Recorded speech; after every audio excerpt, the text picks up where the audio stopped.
Around 6:30 p.m. on December 10th, 1991, a 22-year-old security guard named Brian Ruff sat inside of a guard shack at the Kennecott Copper Mine in northern Utah, reading a college textbook. The shack was barely big enough for one person to sit inside of, and there were windows on all four sides looking out into the total darkness. The sun was already down, and this was a really isolated part of the mine with no lights or other buildings nearby, so apart from a little bit of moonlight on the snow, it was basically pitch black outside. Brian had worked as a security guard for this mine for a little over a year, but he'd only been stationed at this particular guard shack for a couple of weeks now.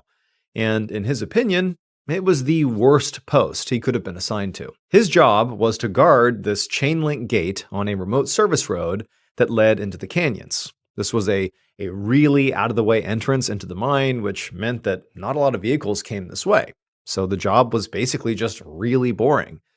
But it was also simultaneously very dangerous. The Kennecott Copper Mine was known as the richest hole on Earth because of the huge amount of valuable materials buried there, including obviously copper and gold and silver. And that made it a big target for thieves. In fact, in just the past few months, more than $150,000 worth of material and equipment had been stolen from the mine. So as a result, Brian was a little bit nervous about being out here in the middle of nowhere. Not only because it was, pitch black outside, but also he was unarmed and there were no security cameras. So if he did encounter thieves, he basically had to handle it by himself, armed with nothing more than a telephone to call for help. But on this particular night, his shift had been, routine so far, slow and uneventful. So Brian was now just sort of passing the time studying. He was in nursing school and his final exams were coming up in a few days, so he was just sort of poring over his textbooks and notes to prepare. While he studied, he took out his thermos full of soup that he had brought for dinner. And just as he began eating the soup, the phone on his desk rang. Now, Brian immediately did want to answer the phone because he knew very likely it was his wife, Jennifer. But at the same time, right now, things at home were not great. Jennifer worked as a nurse's aide, and Brian had also started working nights at the mine to help support the family while he went to nursing school during the day. But even with both of them working, it was hard to make ends meet. And now Jennifer was pregnant again with their second child, which was going to make things even harder financially. And the pressure of juggling school and work and parenthood had been putting a big strain on their marriage. And about a month ago, Brian had sort of reached a breaking point, and he'd actually walked out on his family. He'd left a note for Jennifer saying he just needed time alone to think. And then he had driven to his work, he had turned in his security badge and told his boss he quit. Then he had left town, and he'd spent almost a week in Las Vegas. And eventually, he'd driven all the way out to San Francisco. But while he was there, having his time alone, he'd received word that his daughter was in the emergency room with pneumonia back home in Utah. And for Brian, it was like that was his wake-up call. He realized he could not live with himself if he truly abandoned his family. And so he drove right back to Utah to be with Jennifer and to be with his daughter, who would make a recovery. And, Jennifer, she would take Brian back, despite, him walking out on the family, at least for a short time. But her accepting him back into the fold did not sort of make them return to normal. In reality, after he returned, there just was this constant sense that there was tension hanging over their relationship because of what Brian had done, abandoning them. So now, in the guard shack, Brian took a deep breath, and then he picked up the ringing phone, and for a few minutes, he just chatted on the phone, until he suddenly saw something out the window, a flash of headlights coming up the road towards his guard shack. And so at this point, Brian said he had to go, he hung up, and went right outside to meet the approaching vehicle. About an hour and a half later, so around 8 p.m., Brian's boss, Todd Fallows, pulled up to the gate next to the guard shack. The shack's lights were on, but he couldn't see anybody inside of it. And Todd found this pretty odd, because Brian wasn't supposed to leave his post under any circumstance. That was sort of like the main component to the job. You stay put. But making this even stranger was Brian's car was parked right next to the shack. And this shack is so far away from every other building that really there was no way for Brian to go anywhere without his car, especially not, in the freezing cold like it was that night. So where was Brian? And so Todd, who was definitely feeling a bit apprehensive at this point, he parked his car, he got out, and he walked into the shack. And when he got in there, I mean, it's a very small space, but Brian, was not in there. But there was a hat and a half-eaten dinner on the desk inside. And so at this point, Todd felt like, we have an issue. Like, I don't know where Brian is. Something seems off. So he picked up the phone inside the shack and he called the Salt Lake County Sheriff's Department. Less than an hour later, Detective Manny Lassig drove down a snowy desert road toward the Kennecott copper mine. Now, everybody knew this mine was a target for thieves. So when the sheriff's department got a call that a security guard had seemingly vanished into thin air in the middle of his shift, well, Detective Lassig went out right away to investigate because the thought was, this could have been perpetrated by thieves. Maybe, Brian's been kidnapped or something. When Lassig pulled up to the mine's main entrance, there was another vehicle parked right in front, and it flashed its headlights at him. And then a man in a security guard's uniform rolled down the driver's side window and sort of waved Lassig over. And so Lassig pulled up next to this car, and the man in this other car told Lassig that he was Todd Fallows, the supervisor who had called in about the missing guard. Then, after that, Todd started up his engine and told Lassig to follow him. And so he did. He followed him off into the darkness, driving down this dark, winding road that led into the canyons. The Kennecott mine was 3 square miles wide, with rocky terrain and mountains on every side. So they were driving for a good 10 minutes before finally Lassig saw this light up ahead, which was the guard shack that Brian had been in. The two men pulled up near this shack and got out of their vehicles. And then Todd told Detective Lassig that this shack was where the guard, Brian Ruff, had last been stationed. And so Lassig, he turned on his flashlight and then aimed it at the ground right outside of the shack. But there wasn't much to see. It had been snowing all evening, so any footprints or tire tracks that might have helped them were now covered up. And so Lassig stepped inside of the shack. And at first glance, everything looked to be in order. There was no blood, nothing overturned, no sign of a struggle. But again, there was a hat, Brian's hat, and also Brian's half-eaten thermos of soup, his dinner, that was still just sitting on the desk, which was pretty conspicuous. And so Lassig is kind of taking the whole scene in, trying to make sense of what could have happened, coming up with maybe some theories here, looking for any clues of where to look next. And as he was doing that, the phone on the desk rang, and Detective Lassig just picked it up, and he asked who was calling.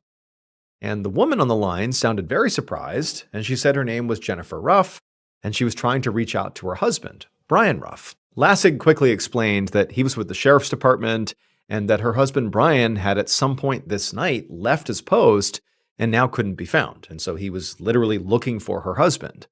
And so he asked Jennifer when was the last time she had spoken to Brian. And Jennifer, she was obviously taken aback by this news, but she said she had just spoken with her husband a couple hours ago. She said they were talking, and then suddenly Brian had to hang up because he said he saw a car coming up the road. Lassig asked her if Brian had said anything specific about this particular car that was approaching or, who was driving the car or anything. But Jennifer said no, he didn't say anything, just the car was coming and he had to go. Lassig was obviously disappointed that there wasn't more information here, but he still thanked Jennifer and told her, I promise I will be in touch with you as soon as I possibly can. I'm going to go out there and find your husband. Then he hung up the phone and he turned his attention back to the scene, the inside of this very small shack. But just a few seconds after he had put the phone down, the phone rang again. And so Lassig picked it up again, and once again, it was a woman saying she was Brian's wife, Jennifer. And she was asking where Brian was. But as Lassig is listening, he's thinking, this woman doesn't sound anything like the woman I just spoke to literally a minute ago, who also said she was Brian's wife, Jennifer. And also, this second woman clearly doesn't have any recollection of the earlier conversation. Like, these are two different people who are both claiming to be Brian's wife, Jennifer. But obviously, there could only be one. So one of these women had to be lying, right?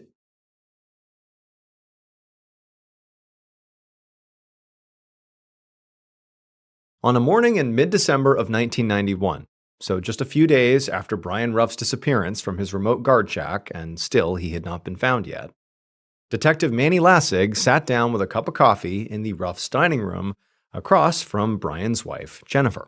The investigation had been moving slowly so far because, for the first few days, everyone had been hoping that Brian would just return on his own. But as the days passed and he still hadn't been heard from, that was looking less and less likely. By this point, Detective Lassig had traced the phone numbers of both women who had called the guard shack on the night Brian disappeared, claiming to be his wife Jennifer. And he had quickly found out that one of those calls was actually from Jennifer Ruff's work phone number, which meant very likely that was the real Jennifer Ruff. But Lassig was still trying to figure out why another woman had called and impersonated her.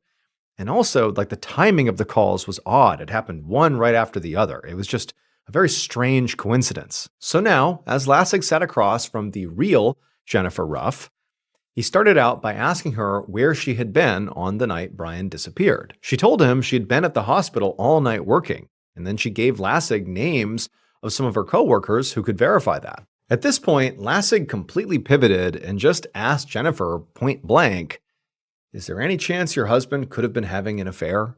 Were there other women in his life? Was he acting secretive or just odd lately? Anything to indicate, that he was maybe unfaithful?" The reason Lassig asked, obviously, was because of the second woman who he knew had called and pretended to be Brian's wife. He had no idea if the real Jennifer knew, but certainly he did. And the real Jennifer, when she heard this question, she just sort of looked down and then she looked up and she said, "Yes, I am suspicious of that." She told Lassig that she and Brian had been having some real issues in their marriage lately. And in fact, just the previous month, Brian had sort of inexplicably, ran out on the family because he needed time alone. And he was gone and out of contact for that whole time until he just came back begging to be taken back. At this point, Lassig, when he heard that part, he sat back in his chair and wondered if he was just wasting his time on this case to begin with. Because if Brian had previously left and then eventually came back after being totally out of contact, well, what's to say he wasn't doing that right now? What if this was him again, sort of running off to be alone and he would just turn back up again at some point? But Jennifer must have noticed that that's sort of where Lassig's mind was going, because she rushed to add in that, the last time when he ran out for that week, he had left a note for her and even told his boss that he was quitting. There was some warning before he left. She sort of made it dramatic, but he definitely told people before he was going to be gone. In fact, she became insistent that really it was not like Brian to not give warning. For him to just vanish mid-shift like that, like he's done right now, that's not something Brian would do. He's got some faults, but that's not something he would do. Detective Lassig asked Jennifer where Brian had actually gone when he disappeared that first time. And Jennifer answered him by handing him a piece of mail from a nearby table. She explained that it was a credit card bill that had come in the mail that week, and it was addressed to Brian. And she explained that she was pretty confused when she got this because she didn't even know Brian had a credit card. But he apparently did, and he used it while he was away to pay for hotels and meals and other expenses. And so Lassig, he pulled out the bill and began to look it over. And he saw that a lot of the charges were made in Las Vegas and San Francisco. And the amounts that were being charged to restaurants and for room service seemed a bit too large for just one person.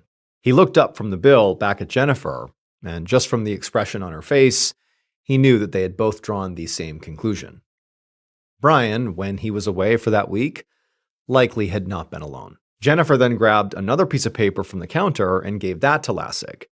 This was a phone bill for the family's landline, with a full list of every call that had been made and received in the past month. Jennifer said there were definitely some numbers on this list that she didn't recognize, and she thought maybe one of them could be this person that Brian had been traveling with.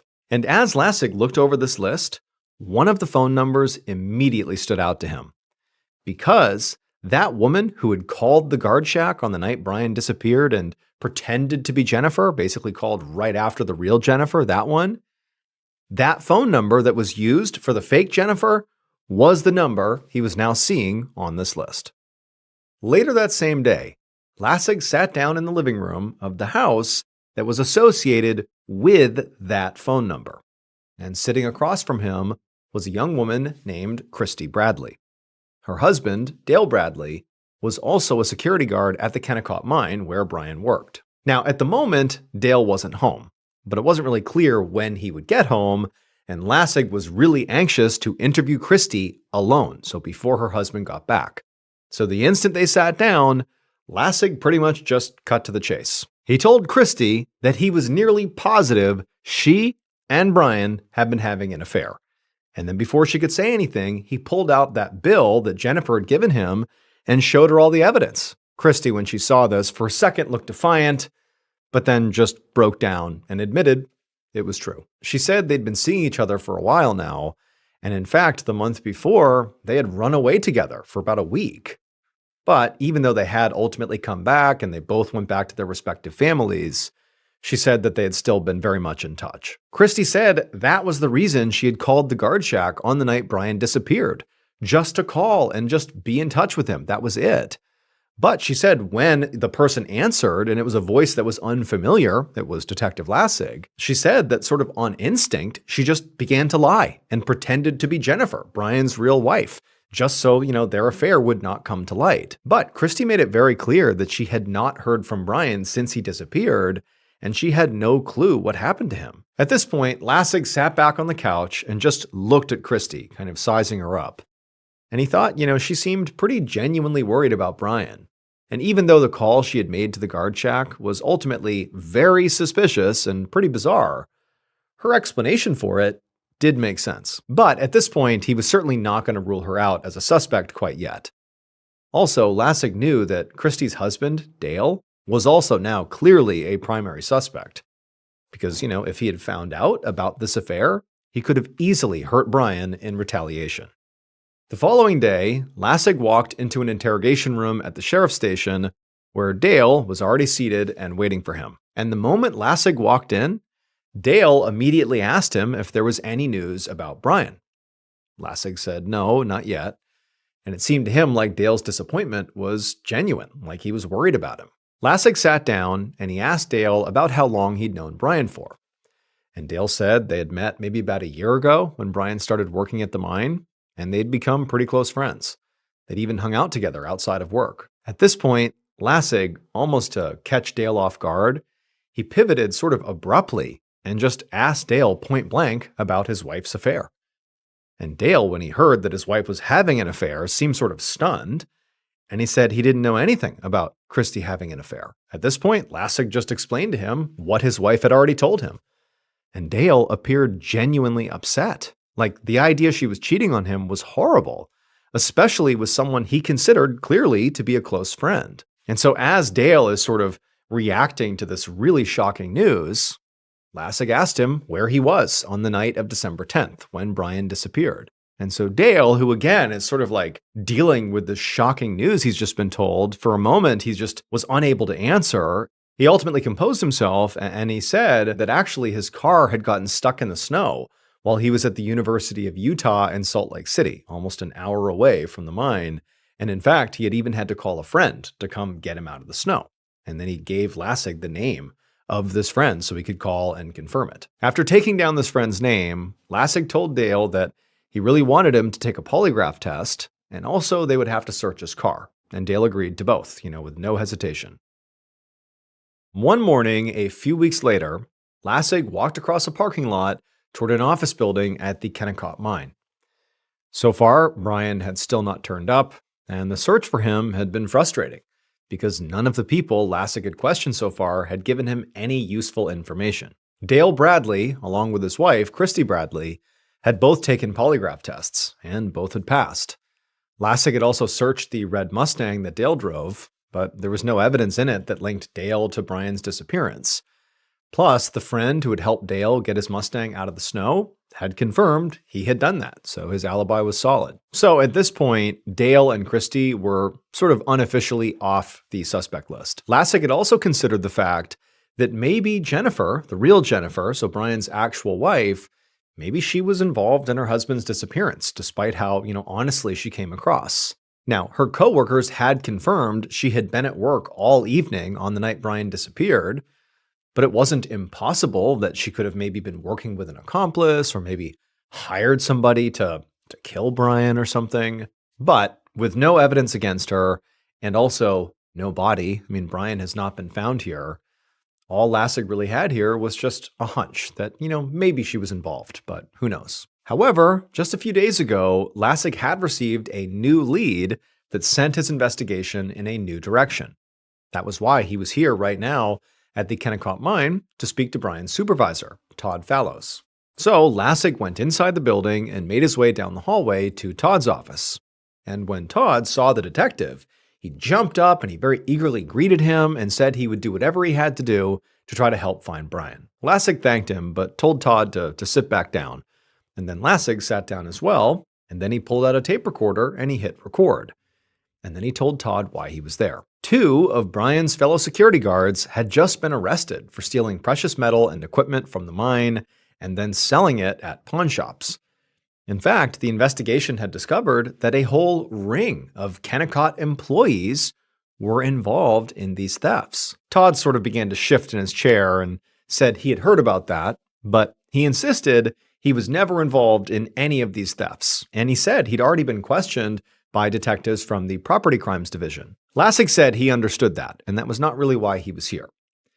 He said when he looked through the records of the investigation about these thefts, he'd found out that Brian had actually been the one who reported some of the thefts that were going on.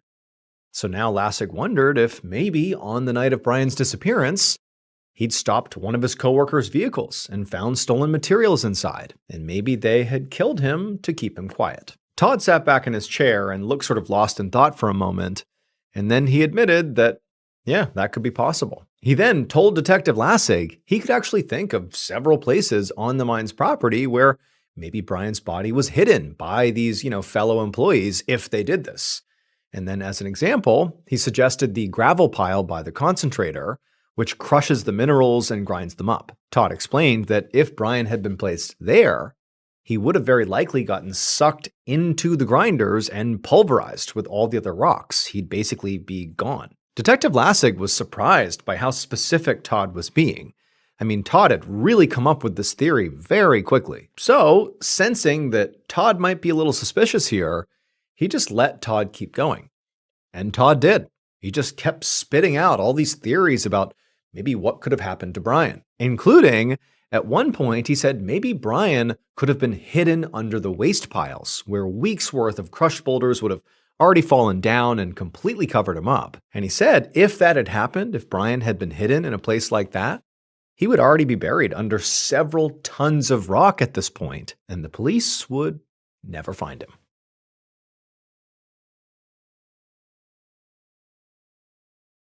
On July 10th, 1993, so a year and a half after Brian Ruff disappeared, Detective Lassig drove through a barren desert in Utah, about 50 miles south of Kennecott Mine. There had been basically no progress on the case for over a year. The sheriff's department had spent countless hours scouring the mine with police dogs and helicopters, looking for any sign that Brian might have been killed or buried or hidden somewhere there. But so far, there was still no trace of Brian. Now, Lassig was confident that there had to have been foul play involved, but it was impossible to prove that when he didn't have a body or evidence that tied any of his suspects to the crime.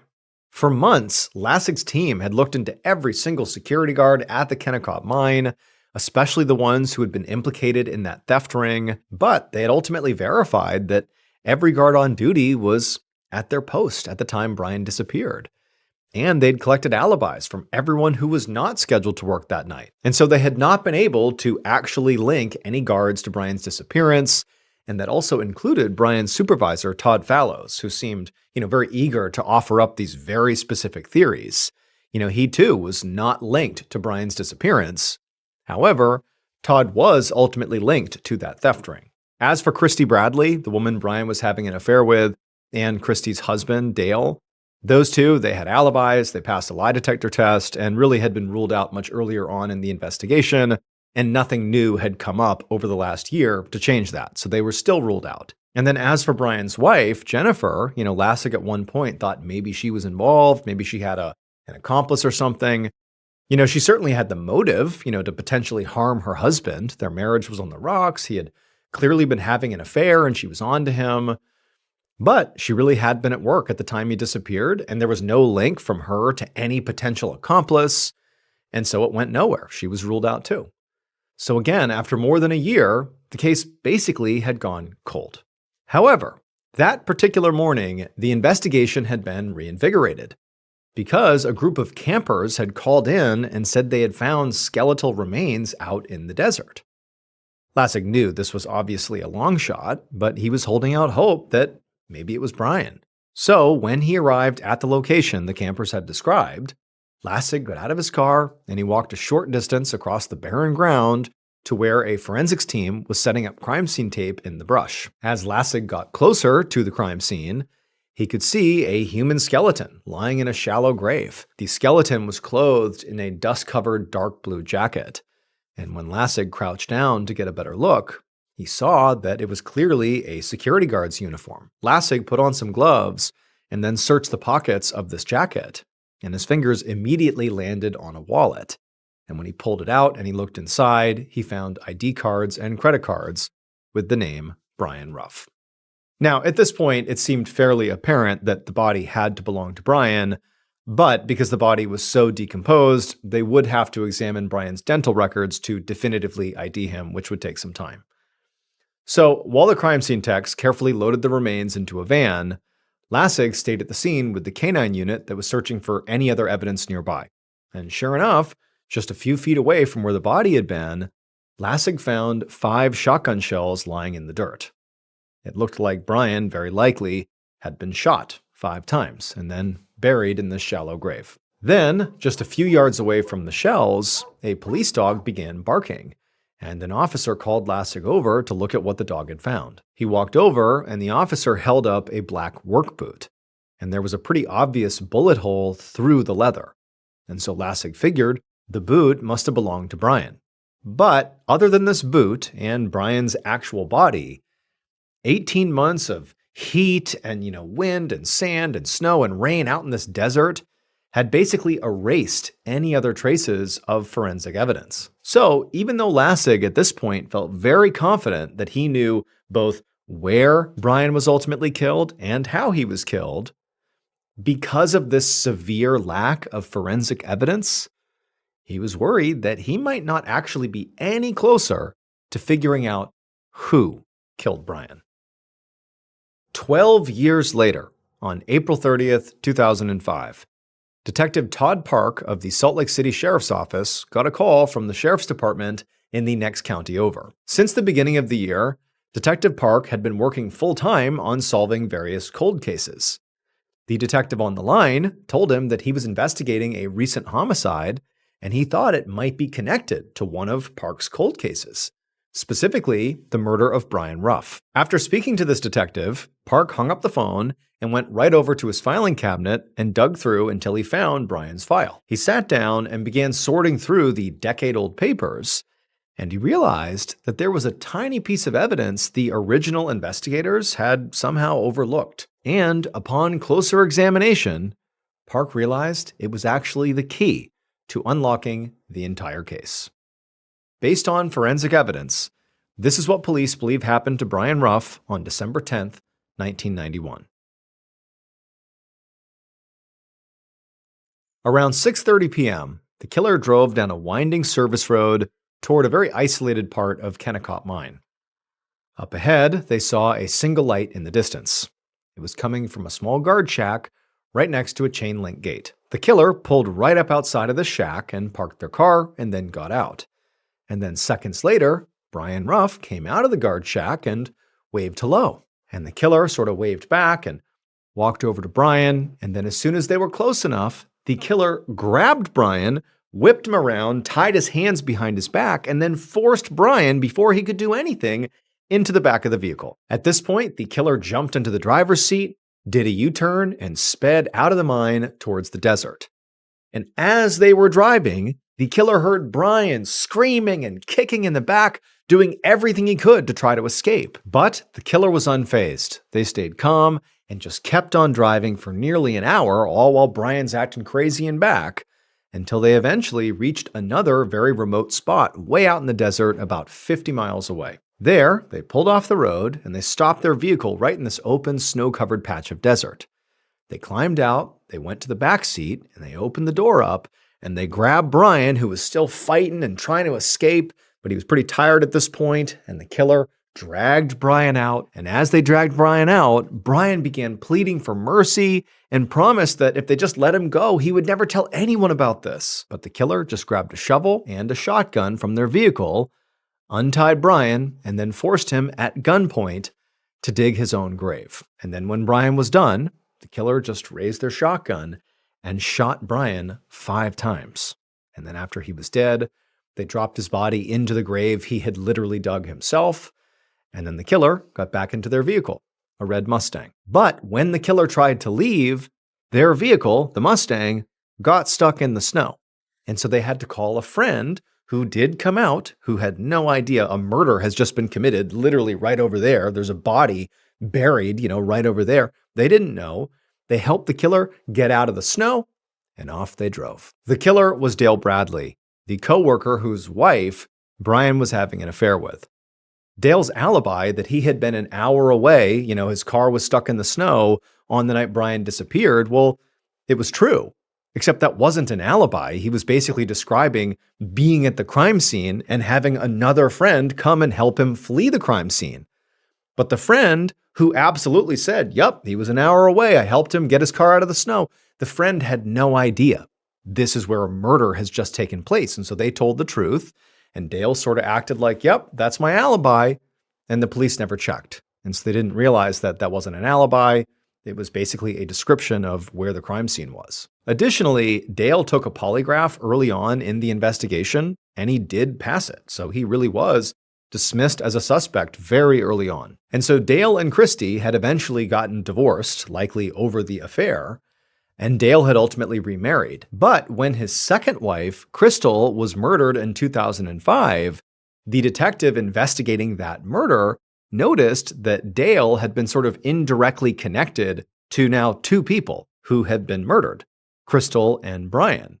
And he thought it was suspicious enough that he got in touch with Detective Park, the detective who was in charge of all these cold cases, and he told Park, "Hey, you ought to take a closer look at Dale in the Brian Ruff cold case murder." And so that prompted Detective Park to not just take a closer look at Dale, but really at the whole Brian Ruff case file. And when he did that, he noticed this really small piece of evidence that sort of went overlooked. And that piece of evidence was a tiny speck of red paint on the sole of that black work boot, which had been found near Brian's body out in the desert. And Park was eventually able to match that paint to the same paint on the inside of the trunk of Dale's red Mustang. Dale Bradley was charged with Brian Ruff's murder on September 19th, 2005. In 2007, he pleaded guilty to lesser charges of manslaughter and kidnapping and was ultimately sentenced to 40 years in prison. As for Crystal, Dale's second wife who was murdered, her case remains unsolved. On the afternoon of Friday, February 7th, 2003, a 52-year-old woman named Monique Lejeune cleared the table after lunch at her house in Cologne, France. Her husband, Claude, and 2 of her adult sons, Franck and Pascal, were at the table, and while Monique cleaned up, the men talked over what they needed to pack for the overnight trip they were about to take. They were heading to a family gathering near Paris, about 3.5 hours away, to celebrate Claude's sister-in-law's retirement. Monique was not going to go, and she had told her family it was because somebody had to stay home with their 4 dogs. And that was true, but there also was another real reason why Monique did not want to be there. And it was because she just didn't get along very well with Claude's family. So Monique and Claude had gotten married almost 20 years earlier, but at the time they both already had multiple kids from previous marriages. Monique had 3 boys, and Claude had 5 girls. And for a while, the 2 halves of the blended family had gotten along quite well. But over time, there were some personality clashes between Monique and her 5 stepdaughters. When Monique and Claude got married, all 5 girls were at least teenagers, if not in their 20s. And so while they sort of accepted Monique as being part of their lives, they just couldn't view her as an actual motherly figure. They were already close with their actual mother, Claude's ex-wife Beatrice. And so that was their mother, and Monique was like the add-on. Then in 1993, one of Claude's grandsons, so one of his daughter's children, had accused Monique's eldest son, Jean-Luc, of sexually abusing him. And that had completely ripped the family apart. Now, this was never reported to the police, so there was no actual investigation into whether this really happened or not. But Claude's 5 daughters and Claude's ex-wife Beatrice had fully believed the grandson. And Monique had defended her son, Jean-Luc, and Claude was kind of stuck in the middle of it. And it had gotten so ugly that the two sides of the family had just stopped talking to each other for a whole year. And so now the whole family was basically back on speaking terms as they were getting ready for this retirement party, but it was still extremely uncomfortable and tense. And so that is why Monique was not going to go, and also why her son, Jean-Luc, was not going to go as well. Finally, around 3 p.m., as Claude and the two sons wheeled their suitcases out to the car, Monique went to the front door and she said goodbye to them and then watched as they hopped in the car and drove off. A few hours later, around 6:30 p.m., Monique heard a knock on the front door. And when she opened it, it was her son Jean-Luc, and he was standing there holding up his bicycle. He told his mom he was just stopping by on his way home from work. And she said, "Great, come on in." And so Jean-Luc left his bike outside and he walked in, and as he was taking off his coat, he mentioned to his mother that her neighbor across the street, whose name was Henri, had clearly been watching Jean-Luc when he rolled up, like he was basically spying on him. And Monique actually kind of was spooked by that, because Henri was a bit of a loose cannon. For example, anytime anybody parked their car in front of Henri's house, he would shamelessly vandalize their vehicle by slashing their tires or pouring oil all over their car. I mean, the guy just didn't care. In fact, over the years, there had been several heated arguments between Monique and her sons and Henri about parking. And in fact, one of those arguments had even escalated into a physical fight. But since Jean-Luc had shown up tonight without a car, he rode his bike here, Monique just hoped that, whatever issues Henri had, that it wouldn't go anywhere, because there's no car in front of his property, like, we didn't do anything, leave us alone.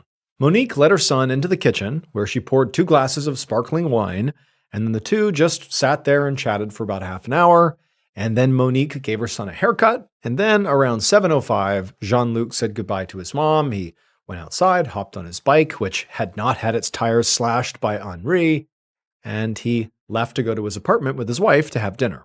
After Jean-Luc was gone, Monique just sort of went about her evening. She corralled the dogs behind a baby gate at the base of the stairs and then fed them, and then she went into the kitchen and began cooking dinner for herself. But then, a little while later, at around 7:30 p.m., Monique heard another knock on the door. And she knew it very likely was not her son, and so as she walked down the hallway to answer it, she just hoped it wasn't Henri. The following morning, the woman who lived next door to Monique woke up feeling pretty tired. She hadn't slept well because someone's dogs in the neighborhood had been barking all night. She got out of bed and walked over to the window and opened up the blinds, and as her eyes adjusted to the light that was flooding in, she looked down from her second-floor window into the yard of the 2-story white house that was next door, Monique's house. And the neighbor saw there was something dark in the middle of the walkway that led to the front door of Monique's house. And so the neighbor, she put her face right up to the window and she squinted to get a better look. And she realized what she was seeing was a body lying face down on the pavement. And so in a panic, this woman ran out of her room, grabbed the phone, and called the police. A couple hours later, Judiciary Police Captain Anne Preem pulled up in front of a white 2-story house with crime scene tape and a medical examiner's van right out front. As Preem got out of her car, a police officer walked over to her and led her to where the body of a woman was lying out in the front yard. The officer told Preem that the victim, Monique Lejeune, had been discovered exactly like this by her neighbors earlier that morning. And based on the progression of rigor mortis, the medical examiner estimated that Monique had likely died between 8 p.m. and midnight the night before. Preem bent down to get a better look at the body, but even before getting up close, she knew this woman had sustained just gruesome injuries. There was blood all over Monique's face and her clothes, and her torso appeared completely ripped apart by what appeared to be stab wounds. Preem guessed, just from looking at the scene, that this woman must have been murdered and likely was stabbed, just at first glance, at least a dozen times. Preem also noticed pretty obvious defense wounds all over Monique's hands and forearms, which certainly suggested again that she was murdered and that Monique had put up a pretty good fight against her killer. And so after a few more moments of just kind of looking over the body, Preem stood back up and asked the officer if the neighbors had seen or heard anything unusual the night before. And the officer said no, aside from the fact that Monique's dog, she had 4 dogs, had been barking nonstop, really the whole night, starting at around 8 p.m. Preem nodded and thanked the officer, and then she made her way over to the front door of the house to look to see if there was any signs of forced entry, as the door was closed. When she got there, she didn't see any signs, but she did see a bloody handprint on the outside wall near the door. And then, when Preem turned the handle of the door and opened it up, she saw this hallway inside that was absolutely covered in blood. And so Preem very carefully stepped inside, trying to avoid stepping in the blood or tracking any prints anywhere. And she began walking down the hallway very carefully and looking in other rooms. And she saw that for the most part, the blood spatter was pretty well contained in the entryway, which told her that the attack on Monique likely began and ended in the entryway. And so her running theory was, okay, Monique must have had someone come to the door, they knocked or whatever, and then Monique opened the door and was attacked immediately. But then, as Preem stepped back outside, she looked down at the front walkway and noticed something kind of unusual. Despite all the blood right inside the front door, there was no blood at all on the walkway between the door and the spot where Monique's body was found. And just from the amount of blood that the victim had clearly lost inside the house, Preem doubted that she would have been capable of running out into the yard after the attack. So she had to wonder if maybe the body had been moved post-mortem. And Monique was a large woman. So if her killer had been able to overpower her, one, and then also move her body such a far distance after she was dead, Preem assumed that whoever her killer was likely pretty strong. In fact, Preem just kind of assumed that the killer had to be a big, strong man. However, what Preem didn't understand was why would the killer want to drag a corpse out into the yard where the neighbors could see them? Unless, for some reason, they wanted Monique to be found as soon as possible. And since at least at this point, it appeared like Monique likely had gone to the front door and opened the door for her killer, Preem thought that the killer must be someone that she knew.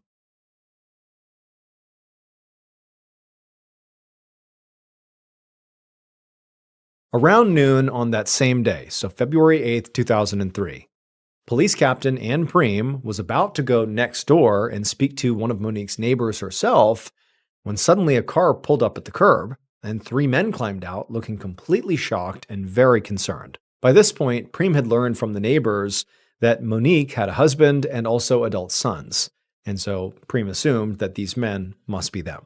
So right away, Preem hurried down the walkway to cut the men off, to keep them from entering the crime scene. And the 3 men, they just began crowding around her, asking her, what's going on? Where's Monique? What's happened?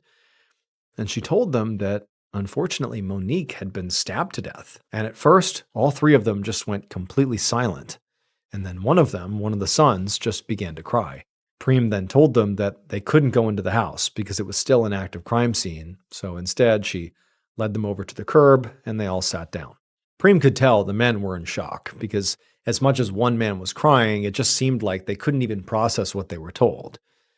But it was important to find out what Monique's family knew as soon as possible. So Preem pulled out a notepad and gently asked them about the last time they had seen Monique. The husband, Claude, said that they had all left the house around 3 p.m. the previous afternoon, leaving Monique at home alone.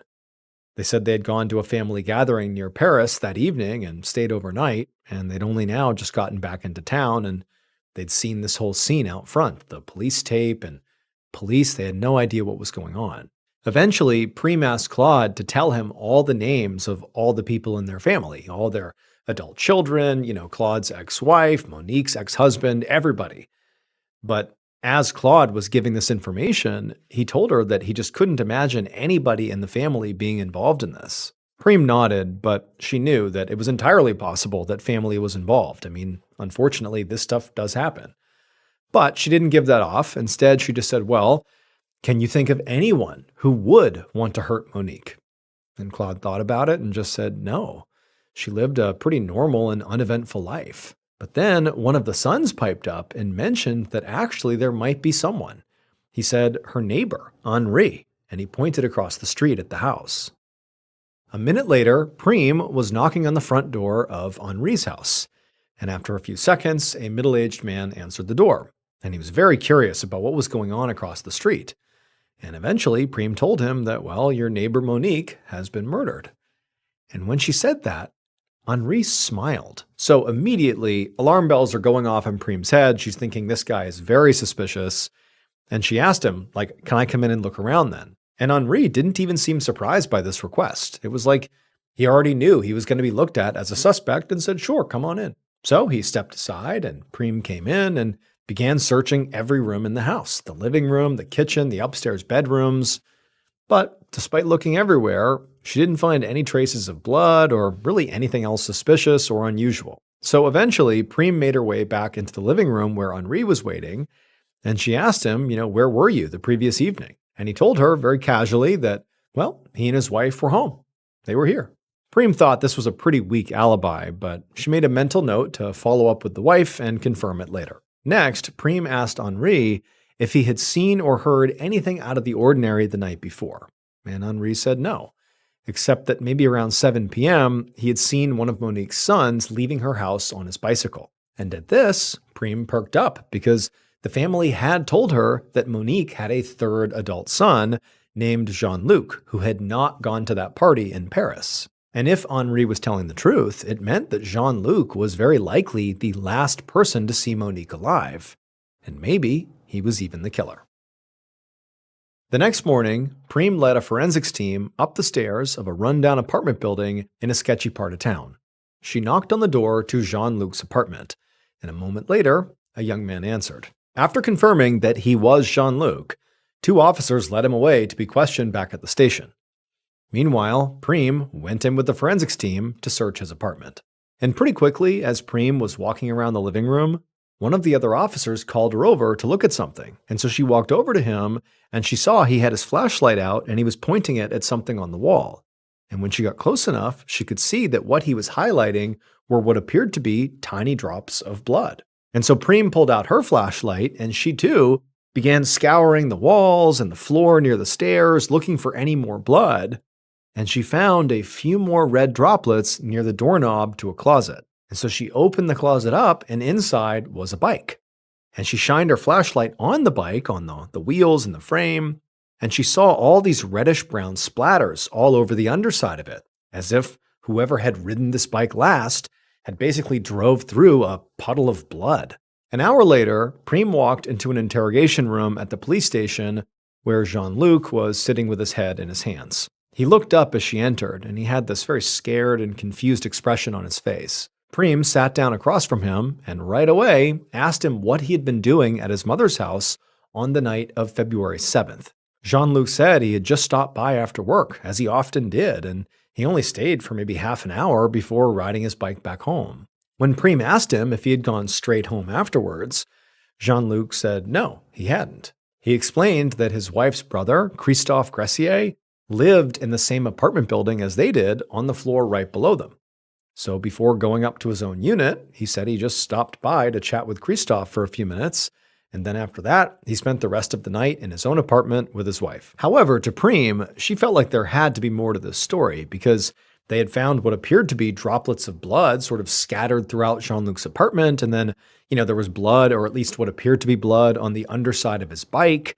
And so she figured, maybe if she pushed hard enough, she might be able to get him to change his story. So she told him point blank they had found blood in his living room, and they were now sending it to the lab for analysis. And when Jean-Luc heard this, his face went bright red, and he began stammering that the blood was very likely from a neighbor who had injured himself while visiting a few days earlier. Prem nodded, but then told him, they'd also found blood sort of all over his bike. And Jean-Luc, he sort of hesitated and stuttered and stammered, but really couldn't come up with any way to explain that. At this point, Prem felt like she had Jean-Luc right where she wanted him. So she just told him to be quiet for a second and just roll up your sleeves so she could look at his arms. Prem knew, based on the defensive wounds on Monique's body, that she likely had fought back really hard, and she must have left at least a few scrapes or bruises on her killer. However, when Jean-Luc finally, rolled up his sleeves, Prem didn't see a single scratch or bruise on his hands or arms. A few minutes later, Prem left the interrogation room and walked to her office. Despite the lack of defensive wounds, Jean-Luc was definitely still acting suspicious, and she was not ready to let him go. But she also didn't want to get tunnel vision and completely ignore any other suspects in case the blood inside of Jean-Luc's apartment did turn out to just be a big coincidence. So she sat down at her desk and she opened up a file and she began flipping through the notes of interviews that her team had already done with the rest of Monique's family and her neighbors. Monique's sons had mentioned in their interviews that there was definitely some tension between Monique and her 5 stepdaughters. But officers had spoken to all the stepdaughters as well as their husbands, and even though some of the women had admitted they still had an issue with Monique, they all had alibis, both the women and their husbands, for the night that Monique was killed. Also, several other family members had mentioned that Claude's ex-wife, Beatrice, definitely did not get along with Monique. But officers had tracked down Beatrice, and she just didn't seem like a very strong suspect. Beatrice had said, for the most part, she and Monique, even if they didn't get along, they just stayed out of each other's way, and that they hadn't seen each other in over a month. And also, Beatrice was remarkably tiny and frail. She was barely 4'9" tall and 58 years old and just seemed really weak. So it just seemed almost impossible that she could have overpowered the much larger Monique and inflicted the injuries that were inflicted on her and then dragged her out to the front yard. It just seemed sort of impossible. And so, even though she wasn't totally ruled out, for the most part she was. Just then, there was a knock on Prem's door. And when she looked up, she saw there was another officer standing there. And he told her there were 2 people here who wanted to speak to her. Prem nodded, and then a moment later, a very nervous-looking middle-aged man and woman came into the office. They sat down across the desk from Prem, and the man said they had information that could help with the Monique Lejeune investigation. Prem sat up and grabbed a notepad and said, "Okay, tell me what you got." And she began writing as the man explained that he was a co-worker of Christophe Gressier. And Prem immediately recognized that that was the name of Jean-Luc's brother-in-law, the one Jean-Luc said he had visited on the night Monique was killed. That was the person he saw apparently right after he left Monique's house. The man sitting across from Prem said that just a few hours ago, he'd gotten a call from Christophe's number.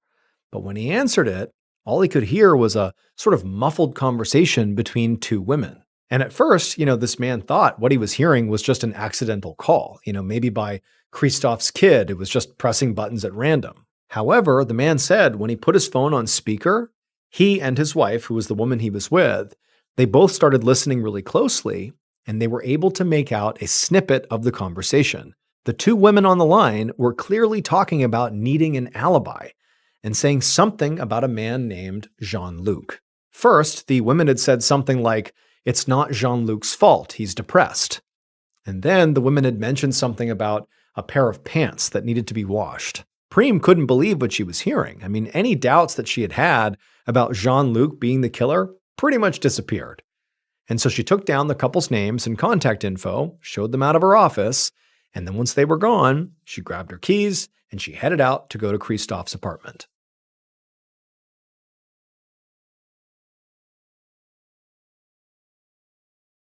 Now, by this point, Christophe had already been taken into custody and questioned, and he had completely denied knowing anything about Monique's murder or the phone call that was apparently made from his number.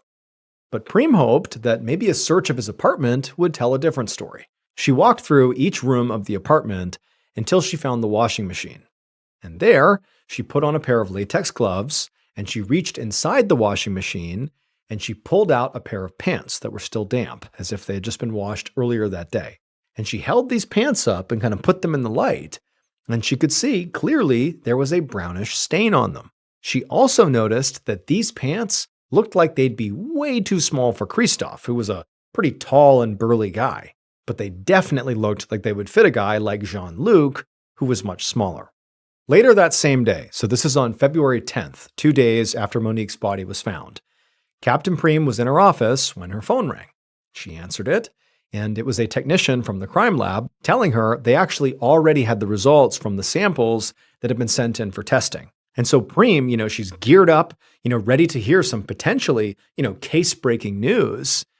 But the tech told her that the stains that were on the bike, it was blood, but it was animal blood. He went on to say that the other little droplets of blood that were in Jean-Luc's apartment, like on the walls and near the door handle of the closet, it was blood, but not a match for Monique's.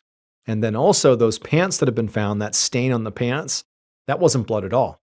That stain was just grease. Prime was very frustrated because in her mind, she had sort of zeroed in on Jean-Luc. It really seemed like he was their guy. But now they really had no physical evidence against him. And as for that bizarre phone call to Christophe's coworker, they really had no way of knowing who those two women in the background were, or even if the coworker and his wife had actually overheard the conversation correctly, about the alibi and about Jean-Luc being depressed. Who knows if they actually heard that. So Prime thanked the lab technician for calling with the update, despite how disappointing it was.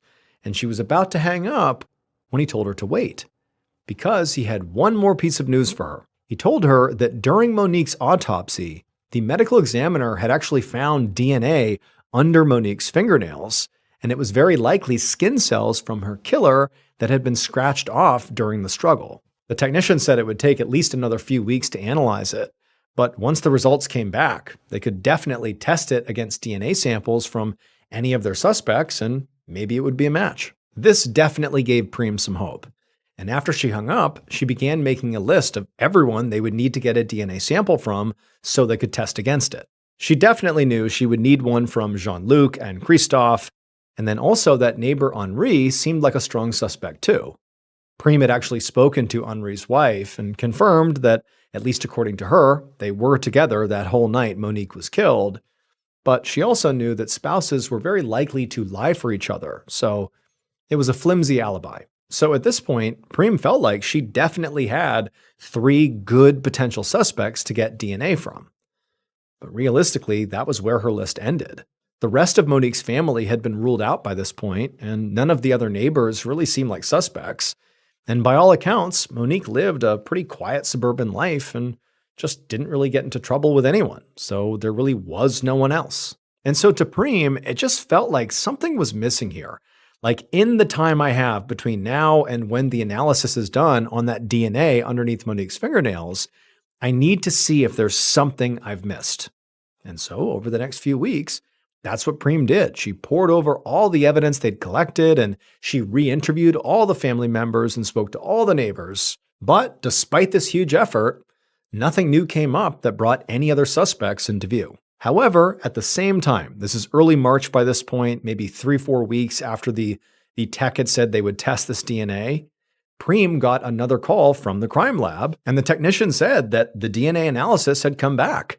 And even before they tested it against any specific suspects, the results were already enough to narrow down the field significantly. And when Prime heard what the tech had to say about the analysis so far, she realized that this was, in fact, the missing piece of information that she needed.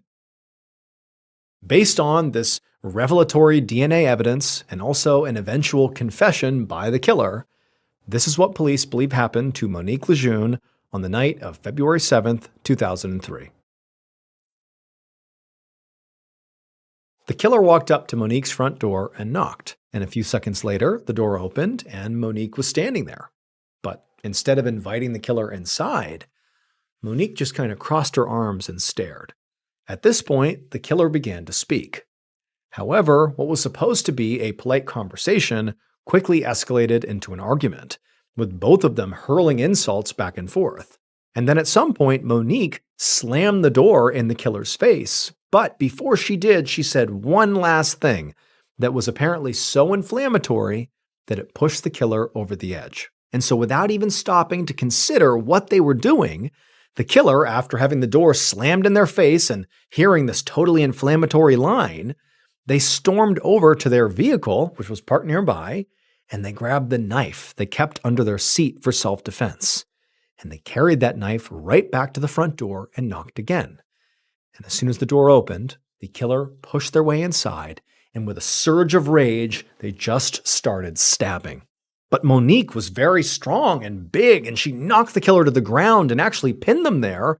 But the killer managed to wrestle their arm free that was holding the knife. But Monique, she kept fighting back. I mean, this was an epic struggle. And also, the whole time this is happening, Monique's 4 dogs have basically come over to the gate, which butted up against the entryway, and they're watching this happen, and they're barking like mad, and Monique is screaming out in rage and panic and pain, until finally they were able to break away from Monique, who kind of had them pinned, despite, getting stabbed repeatedly. And then once the killer was free, they turned and bolted out of the house. The killer ran across the yard, got in their vehicle, began pulling away, and as they did that, they saw Monique stumble out the front door. She took a few steps down the walkway and collapsed to the ground. But the killer didn't wait around to see if she was really dead. Instead, they sped away. And then they stopped at a supermarket parking lot and threw the murder weapon, the knife, in a trash can. And then the killer went home, and they burned their bloodstained clothes in their stove. They thought that would be enough to destroy any evidence linking them to this crime, especially considering the fact that they knew they were like the last person anybody would suspect of such a horrible, violent murder. It would turn out the killer was the 4-foot, 9-inch tall, tiny, frail Beatrice Matisse, Claude's 58-year-old ex-wife. In her confession to police, she claimed she had gone to Monique's house that night to finally, bury the hatchet after years of feuding between the two sides of Claude's family. But she said the bad blood ran way too deep, and when Monique apparently insulted Beatrice's daughters, that was the last inflammatory line as she shut the door, Beatrice said she snapped. Beatrice had actually been ruled out as a suspect primarily because she was really, really small, like too small to have overpowered Monique and then to have potentially moved her body out to the front yard. But it would turn out Monique's body was not moved at all. She stumbled out herself. Monique was apparently so full of adrenaline after getting attacked that she had managed to, chase Beatrice out of the house before she collapsed and died. And keep in mind, she did that after being stabbed over 50 times and losing an immense amount of blood inside. And because Monique had fought back so fiercely, she had managed to get traces of Beatrice's DNA under her fingernails. And so right away, the DNA analysis showed that their killer was a woman. And further testing eventually confirmed that it was a match for Beatrice. Investigators never figured out who made that bizarre phone call to Christophe's coworker, but their best guess was that the women that were heard on the phone call were Christophe's mother and sister. And it was just an innocent conversation about Monique's murder that the coworker misinterpreted. Beatrice Matisse was arrested on March 29, 2003, and she confessed to the murder immediately, although she later recanted the confession. She was eventually found guilty and sentenced to 15 years in jail. At 8 a.m. on June 8, 2015, 72-year-old James Lee Rogers parked his beautiful red Corvette in the parking lot of a Waffle House in Port Arthur, Texas. And as he pulled that car into the lot, James, he just felt so proud to be driving this vehicle. This was a 2007 C6 Chevy Corvette, pristine condition, and it was exactly the car that James had been dreaming about like his whole life.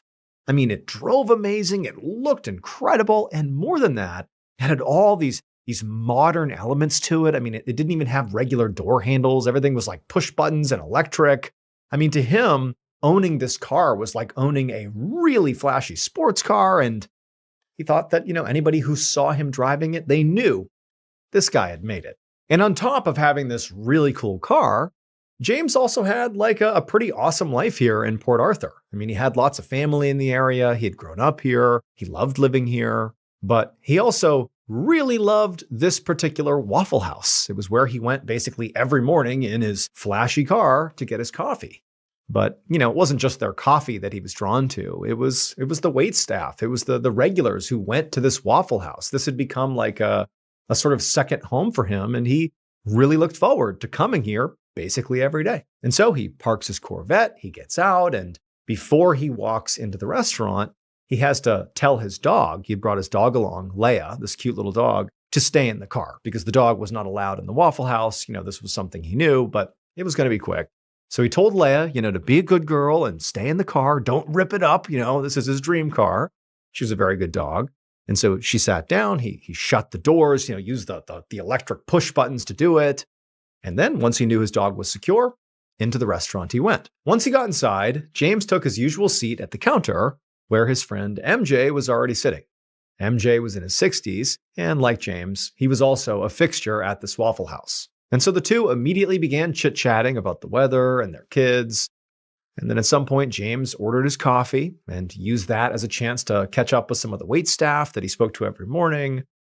And then eventually more regulars began filtering in and out, and James made a point to chat with them and laugh with them as well. I mean, again, this was like his second home. And in fact, on this particular day, there were so many people that he wanted to talk to coming in and out of the restaurant that he decided, you know what, my dog's fine out there. I've only been in here for a few minutes. I'm going to order some food as well. However, right after James ordered his food, he turned and he looked out the window into the parking lot. And even though he couldn't actually see his Corvette, he could see that it was extremely sunny and very hot outside. Like he knew that when he showed up, but I mean, he's looking out there and it just looks like a desert out there. It's so hot and like there's nobody out there. It's just cars getting blasted by the sun.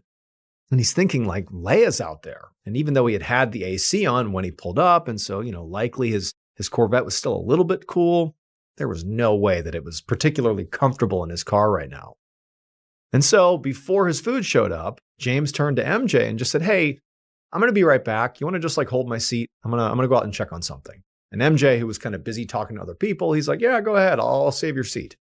And then James left the restaurant to go check on Leia. And so James, after leaving the Waffle House, he sort of ran around the corner out of view of where he had been sitting, and he went over to his beautiful dream car. And as soon as he walked up to the window, he could see that Leia was, very excited inside, happy to see James again. And, just for good measure, even though he now knew his dog's okay, he climbed inside the driver's seat and shut the door, and he turned around and he pet his dog, and he could tell the temperature inside the car was not that bad. And so he was only going to be in the restaurant for another 15, 20 minutes tops. She'd be okay. However, after only having sat inside his car for a matter of maybe like 30 or 60 seconds, he felt himself getting really hot. I mean, it was definitely not cool inside the car, and the sun's burning through the windows. And he just was like, you know what? This is not responsible to leave my dog in here. I can't do this. And so even though he had placed his order for food, he figured he could go in there, cancel the order. He was a regular. They'd understand. He could have one more sip of coffee, but that was it. He needed to get back out here and basically put the AC back on and get him and his dog back into the comforts of their own home. But when James pushed that super fancy button on his car door that he was sort of so proud of how modern his vehicle was, when he pushed it to open his door, nothing happened. And so James, he's just staring at the door in confusion because this has never happened before. And so he starts pushing it a few more times. But again, nothing happened. And then after a few moments, when this car door was not budging, James reached across and started pushing the button on the passenger side door to see if maybe it was just an issue with, his door. But no, that door wouldn't open either. And so finally, he decided he would just try to turn the car on to see if maybe that would help. But he couldn't get his car to turn on. The Corvette was completely dead, and James had no idea why. But he knew this was not good because, this car, because it's so modern, didn't have normal handles. They really were all electric, all buttons. And so if these buttons aren't working and all the windows are up, what do you do? How do you get out? And so James, he's starting to stress out about what's going to happen here? Is he going to have to break a window of his beloved vehicle here? Is that what he's going to have to do? And also, how crazy is that? How could he have wound up in this position? But also, the sun is just burning through the glass, and he's suddenly becoming really aware of just how hot it was getting inside of his car. This is sort of becoming an emergency really quickly. I mean, because again, he can't even turn on the car, so he can't turn on the AC. He's inside of an oven at this point. And so James instinctively reached for where his phone would normally be, but it wasn't there. And that's when he remembered he had left his phone inside the Waffle House. When he had gone in earlier, it was low on charge and he had handed it off to one of the waitstaff to go plug in somewhere. And so his phone's inside. He has no way to contact anyone. But luckily, right at that point, James looked out the corner of his eye and he saw a couple walking out of the Waffle House. And he's like, oh, thank goodness. Someone's coming out. I can get their attention. They can come over here and get me out of here. Or at least, call someone who can. And so he starts waving, through the front windshield at this couple as they're sort of walking generally in his direction, but they clearly didn't see him. Like the sun is glaring off the glass, kind of making it hard to see inside. And so James is sort of realizing this, and he's becoming more and more desperate as he and his dog are getting more and more overheated. And so he began leaning on the horn to get their attention that way, but no sound came out of his Corvette because the horn was powered by electricity, and again, the car is dead. And so James now is getting frantic. He's banging on the windows, he's screaming to them. But this is a nice car. It's totally soundproof inside. Again, there's the glare from the sun on the glass. The windows are partially tinted. They can't see or hear him. And so this couple eventually comes right near his vehicle. They climb in their car and they drive away without ever noticing him. Once they were gone, James told himself that, you know what, this is a busy area. Lots of people come in and out of this Waffle House. Someone's going to see us. Someone's going to get us out of this car. And so for the next several minutes, James looked all around him, looking for anybody walking through this parking lot, looking for people coming out of the Waffle House, and anybody who came even close to his vehicle, he would scream and yell and bang and do anything he could to get their attention. But nobody noticed him. Like no one could see or hear him. And now James and his dog were really starting to struggle with the heat inside of this vehicle. It really was like they were trapped inside of an oven. And so eventually, when it seemed like no one was going to notice them, James just began frantically looking around the interior of his car for a toolkit. He thought he had left a toolkit in here somewhere, in case of emergencies. And he's thinking, maybe there was a tool in there he could use to maybe jimmy open one of the doors, or if he had to, he could maybe use something heavy in the toolkit to break a window, just to get out that way. And so eventually, in the back seat near Leia, he found this toolkit, but when he cracked it open, he was disappointed because it really didn't have anything that useful. There were some pliers, there were some jumper cables, and a flashlight. But, James, he still took the pliers and he jammed the head of the pliers into the crack of the driver's side door to attempt to basically wrench open the door. But the pliers were very thin, and so he didn't budge the door at all. And he used a lot of energy trying to, force the door open. And remember, it's like blisteringly hot inside of the vehicle at this point, and it's getting harder and harder to breathe. Like Leah's struggling to breathe. James is, drenched in sweat, and so he drops the pliers, and he just has this huge wave of anxiety come over him that like, oh my goodness, like, is this it? Are we going to die in here?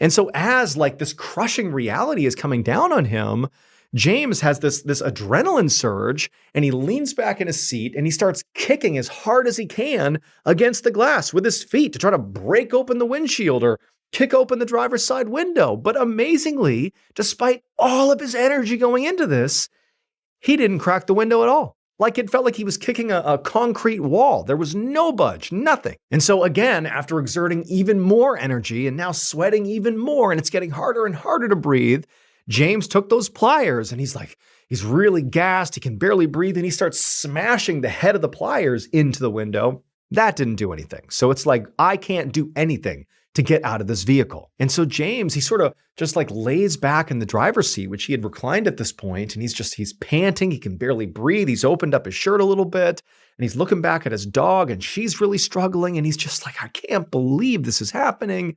And as he's laying there, he sort of looks towards the front of the car, and his eyes land on the glove box in front of the passenger seat. And it was like, oh my goodness, how could I forget? There's a manual inside of there. There has got to be instructions for what to do if your car dies. There's got to be a way to get out. Like, it's got to be in that manual. And so suddenly, having all this energy, James sat up, he opened up the glove box, and he pulled out this manual that he had never read before. I mean, he had no reason to, but he opened it up and he began looking through it, looking for, the section that would explain what to do in case of, total power outage and you're stuck inside the vehicle.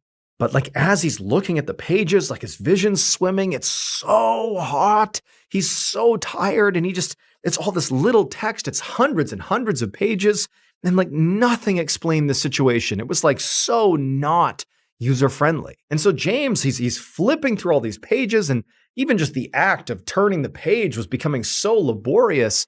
Like he is just beginning to shut down. I mean, he's basically dying inside of an oven and he can barely turn the page. And then before long, after about a quarter of the way through, it's like he couldn't see anymore. And he literally just like he couldn't turn the page anymore. He had no strength left. MJ, so James's buddy, the guy in his 60s who was also a regular at the Waffle House, he's inside the Waffle House. He's having his breakfast and his coffee. He knew James had stepped out. He was going to be right back.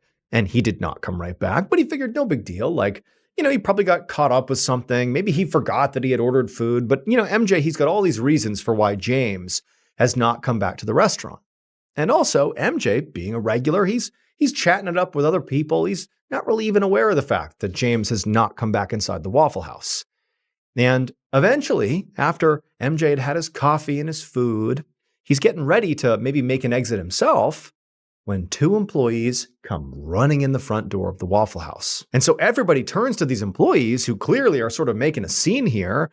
And they're like, what's going on? And the employees, they're like, we just saw James. He's asleep in his car and we can't open the doors. We slammed on the windows, but he's not reacting. At this point, MJ felt sick to his stomach because he suddenly realized when he looked at his watch, it had been 4 hours since James had gone outside saying he'd be right back. Now, MJ, he got caught up doing other things and he was in here all the time. He loved being here. Time flew when he was in here, but even he didn't understand how much time had passed. And he's thinking oh my gosh, what's happened to James? And so MJ jumps out of his seat and he runs outside into the blistering heat.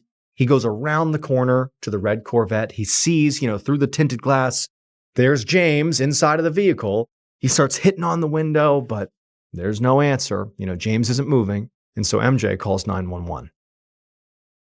It would turn out when James bought the red Corvette, it really was like his dream car. He fell in love with it. It was beautiful. It was flashy. It oozed status. It had all this new tech. It looked so expensive. It was perfect. And James, he didn't just, buy this car and that was it. After he had it, he obsessed over it. He learned every little detail about it. He took great care of it. He drove it everywhere. This was like his child.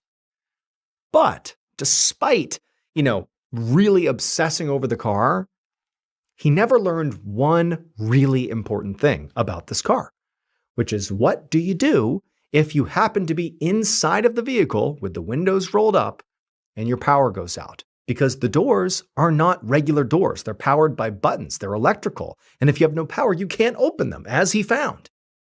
Well, it turns out there's actually a lever under the driver's seat that once you pull it up, it pops open the driver's side door and you can get out, no matter if there's electricity or not.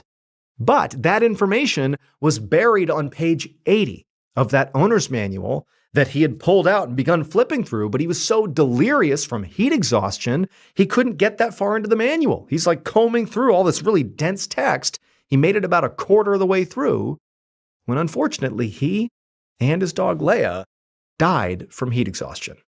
James's family filed a wrongful death case with Chevrolet, the maker of the Corvette, in 2018, but the case was dismissed. Chevrolet still makes Corvettes with these special electric doors, and there have been numerous additional incidents of people getting locked in and trapped. But in more recent Corvette models, the manuals have the information about the door's release lever much closer to the front of the manual.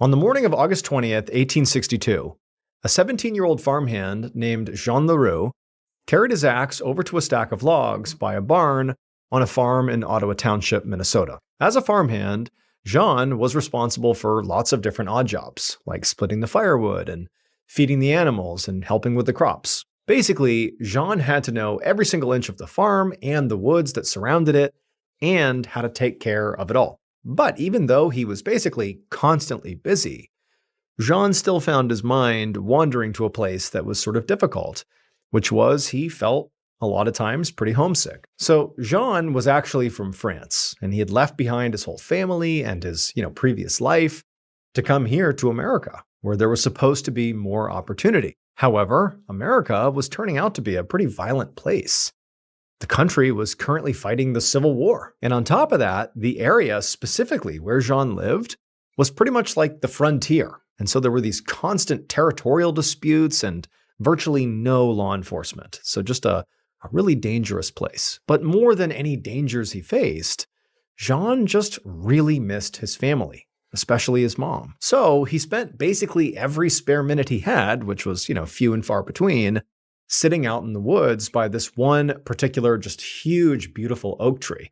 And he would sit at the base of it and he would make journal entries about basically everything he was doing so he could track it all and know what to tell his mom when he finally got to see her again. He just wanted to tell her all about his experience. Also, just for context, Jean had saved virtually all the money he had worked so hard to acquire. And his whole plan was to eventually send that money to his mother, who he loved so very much and missed so much. But more and more, like the more homesick he became, the more he wished he could actually just go back to France and get out of America and literally hand the money to his mom and just see her again and be done with this whole America experiment. But for now, Jean raised his axe over his head and he brought it down on the log that he was going to split.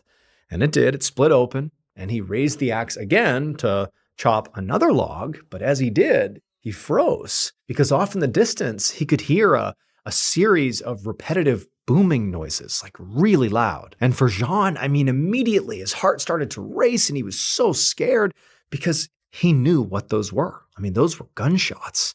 And he was terrified that the thing that he and really everybody else in his town had been scared of for days was now finally happening. So right on the other side of the woods that surrounded the farm was the Minnesota River. And over the last decade, lots of people had settled along this river. And there'd been a town established right nearby, and new homes were being built constantly. However, all the expansion had literally forced out the indigenous tribe who had previously lived in the area, the Sioux. And after being displaced, the Sioux had struggled to find food and a place to live, while the settlers just continued to expand and take more of their land. So finally, just 2 days earlier, the Sioux had had enough, and they finally retaliated, attacking settlements along that river. It was being called the Sioux Uprising, and the attacks so far had been horrific. A lot of farms along that river had been burned to the ground, and their occupants had been killed right alongside it. And then just yesterday, the Sioux had attacked a city that was just 50 miles down the river from where Jean was right now. And so Jean and everybody else in this particular area had really been terrified the last 24 hours that the violence was moving in their direction towards Ottawa Township. And so now Jean, he had put his axe down and he just stood there, trembling as the sound of gunshots continued. This was not just a few stray bullets. This was a barrage of gunfire. And so this could only mean one thing. The Sioux were here. Now, Jean couldn't tell exactly where the shooting was coming from, but he could tell it was pretty close. And so Jean knew that he likely only had maybe several minutes to gather up whatever he could of his possessions and get to safety before the Sioux arrived. So Jean, he bolts over to the farmhouse, goes inside, and he goes to the area inside where he slept, and he grabbed his rifle, and he also grabbed his notebook and all that cash he'd been saving for his mom. And he jammed the notebook and the cash into a satchel, and with his rifle over his shoulder, he ran back outside. And then once he was outside, he sprinted right towards the tree line at the edge of the property. And after running for a little while, Jean finally stopped to catch his breath and to listen to see if there was more gunfire. And as he sat there listening, he couldn't hear anything. But that's when he realized, he's all alone out here. If the Sioux came charging through the trees right now, he wouldn't stand a chance, even with his rifle. But Jean had an advantage. He knew these woods like the back of his hand. He was in here all the time. And because of that, he knew exactly where to go to find safety. About an hour later, Jean's boss and the owner of the farm, Edward Gleek, hustled from his farmhouse towards town. Mr. Gleek had also heard the gunshots. Basically everybody in town had. And he had come running out of the barn just in time to see his farmhand, Jean Leroux, bolting off into the woods. And, Mr. Gleek, he didn't blame the kid. He was also horrified by the recent attacks and was also very worried that those shots they were hearing were a sign that trouble had finally arrived in their town. But after all these gunshots, no Sioux warriors showed up in town. And so now Mr. Gleek was heading to the town center to see what had actually happened. Like, what were those gunshots? Now, Mr. Gleek had sort of accepted that this could have been something totally benign, or it could have been the Sioux. He didn't know. But he was just going to find out. He was rational. He was calm, despite, the risks here. But when he got into the town center, all he could see was just chaos. Many of the area's residents were out running around, carrying trunks and bags and all their belongings like they were fleeing the area, much like Mr. Gleek's farmhand, Jean Leroux, had looked like he was doing. However, it didn't take long for Mr. Gleek to hear what had happened, and it was not an attack by the Sioux. Those people running around like maniacs, fleeing the area, they just hadn't heard the real story yet. They were sort of operating like there was an attack coming. So apparently, a group of American soldiers had been riding on a boat up the Minnesota River, and for some reason, they just gotten overly excited and began firing their guns repeatedly. So those were gunshots. And unfortunately, because they were gunshots, they completely freaked out all the residents around the river because of this growing threat of the Sioux attacking. But fortunately, at least in this case, there were no attacks. This was just an unfortunate event. And so after hearing this, Mr. Gleek went back to his farm to find John and tell him that, everything was actually just fine. But when he got there, Jean still had not come back yet. And when Mr. Gleek went into the woods to go look around for him, he couldn't find him. Now, Mr. Gleek figured that Jean would eventually find out what happened, much like everybody else in town. Not everyone had the news yet. And so at some point that day, he was bound to return. But by the time night fell, Jean still had not come back. And then the next day, Jean didn't come back. And the next day, and the next day, he just didn't come back. And so finally, after repeatedly searching his property and asking all over town if anybody had seen Jean, Mr. Gleek finally came to the conclusion that Jean must have fled because of this Sioux attack and then likely gone back to France to be with his mother, something he knew he wanted to do anyways. Maybe this was his excuse. 57 years later, on a morning in July of 1919, Mr. Gleek sat on his porch looking out over his farm, the same farm that Jean had been a farmhand for 57 years earlier. Mr. Gleek was old now, and so he could no longer actually physically work on the farm himself. So instead, he had to hire entire crews to do various jobs. And in fact, right now, he had a whole bunch of workers out in the woods clearing away some dead brush for him. And so as Mr. Gleek is just kind of surveying his property, he notices a worker come running out of the tree line and starts waving at Mr. Gleek really frantically, like he had something really important to say. And then as the man got closer, Mr. Gleek could see that this worker looked terrified. And before Mr. Gleek could ask what had happened, the worker, whose face was, white as a ghost, said Mr. Gleek needed to come and see something. And so Mr. Gleek, who was, very intrigued at this point, managed to haul himself up and he slowly hobbled off into the woods with this worker. And as he got to where the rest of the crew was inside the forest, he saw that they were all mostly gathered around this very large, recently downed oak tree. And the whole group was very quiet and tense.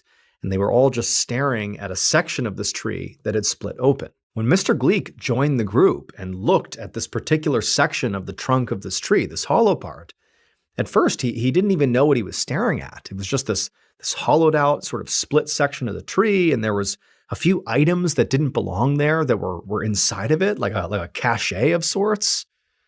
But then he sort of fixated on one particular item, and that's when he understood why the group was just so stunned. And as he stared and sort of took in what he was seeing, he suddenly became utterly horrified. It would turn out, when Jean ran off into the woods 57 years earlier, he used his intimate knowledge of the farmland and the surrounding woods to escape what he thought was a very dangerous situation. And he did that by hiding. Jean knew that oak tree where he would always go when he would write in his notebook happened to have a hollow trunk. And he figured he'd be just the right size to crawl inside of there and stay in there hidden until the Sioux were gone. And so Jean had made it to the tree, and he had wedged himself inside of there, totally out of view. And then, unfortunately, he got stuck. From inside the trunk of the tree, Jean had managed to write one last letter to Mr. Gleek, saying that he couldn't get out, he was stuck, and if he did die here, to please give all his money to his mother in France. And so decades later, when Mr. Gleek's workers cut that big oak tree down, what they found inside of the hollow trunk was Jean's gun, his money, his notebook, and his mummified body. On the evening of May 25th, 2023, a student named Jung Yu-jung sat at her desk in her bedroom inside the house where she lived with her grandfather in Busan, which is the second largest city in South Korea. Jung was hunched over with her head in a book, studying for a really important test that she had coming up. But the words on the page just kind of jumbled together and she couldn't focus. And, Jung just felt really frustrated because she knew she needed to consume this material and internalize it. But the way she was doing it clearly wasn't working. She really needed help. However, Jung had previously tried to find a tutor, to get help. But finding the right tutor had proven to be very challenging. So Jung had recently signed up for this mobile app that was supposed to connect high school students to tutors. And she had reached out to over 50 people, asking them if they could help her prepare for this really major exam in her 9th grade English class. But everyone she had spoken to either was not available or just wasn't a good fit. But on this night, as Jung stared down at her book, desperately trying to parse through the words on the page, she suddenly heard her phone buzz. And so Jung, who was sort of eager for a distraction here, she grabbed her phone and she saw there was a notification from that mobile app, the tutoring app. So Jung, she opened up the app and she read the message and she broke into a smile because the reply was from a potential tutor that she'd contacted earlier that day that she had been, sort of optimistic about. According to this tutor's profile, her name was Chae-eun. She was a 26-year-old college student and she spoke fluent English. And now, in her reply, Chae-eun told Jung that she would be more than happy to help her and was actually available to start as soon as the day after tomorrow. There was just one downside. Chae-eun tutored exclusively out of her own apartment, which was on the far north side of the city. So it would be pretty inconvenient for Jung to just get there. And then also she knew her grandfather would definitely worry about her traveling that far alone. But after having searched for a tutor for so long with no success, Jung just did not want to pass up this opportunity. So she immediately messaged back that she couldn't wait to get started. And then she and Chae-eun set up their first meeting. 2 days later, on the evening of May 27th, Jung walked up to the tutor's apartment complex. It had taken her almost an hour to get here on the bus. And she'd been lugging, this huge bag with her full of her study materials the whole time. She had brought along basically all of her stuff, just in case they actually got to studying today, which realistically Jung didn't know if they would. This is their first meeting. She didn't really know what to expect. But either way, Jung was glad to be here. This represented progress. So Jung, along with her big old bag, went up to the door with the apartment number that Chae-eun had given her, and she knocked. A few seconds later, the door swung open and Jung saw Chae-eun standing there with a big smile on her face. And she looked exactly like she did in her profile picture on the app. Chae-eun then introduced herself and shook Jung's hand and welcomed her inside. Jung walked in and had a quick look around. And she saw the apartment was pretty small. It was a studio apartment. There was a bed and a couch in the same main area. And there was a kitchen and bathroom sort of branching off from there. Just then, Jung heard Chae-eun shut the door, and then she walked right past Jung and she took a seat on the couch, and then she sort of beckoned Jung to come have a seat next to her and come chat. And so Jung, she smiled and she's got her bag and she walks over and she sits down next to Chae-eun, and the pair just start chatting. And, Chae-eun asks her to explain again, sort of what are your main goals here? What can I help you with? And Jung said, well, I have this big test coming up for my English class, and I was hoping you could help me with that. And Chae-eun said, yeah, of course I can. I'm fluent in English. I've worked with many people on, similar testing material. So, this is going to be great. And so Jung, she's thrilled, and she says to her tutor, well, hey, I brought my stuff. Can we just start the lesson right now? And Chae-eun was sort of maybe taken a little bit aback. This is their first interaction, but she's like, okay, yeah, let me just get a drink of water first. And so Chae-eun, she wanders off into the kitchen and disappears to get her water. And Zhang unzips her bag and begins fishing out her studying materials. A few hours later, a taxi driver was driving through the northern part of Busan, scanning the sidewalk for potential customers. And at some point, as he looked around, he eventually saw this woman, who appeared to be maybe in her 20s, standing outside of an apartment complex, Cheon's apartment complex.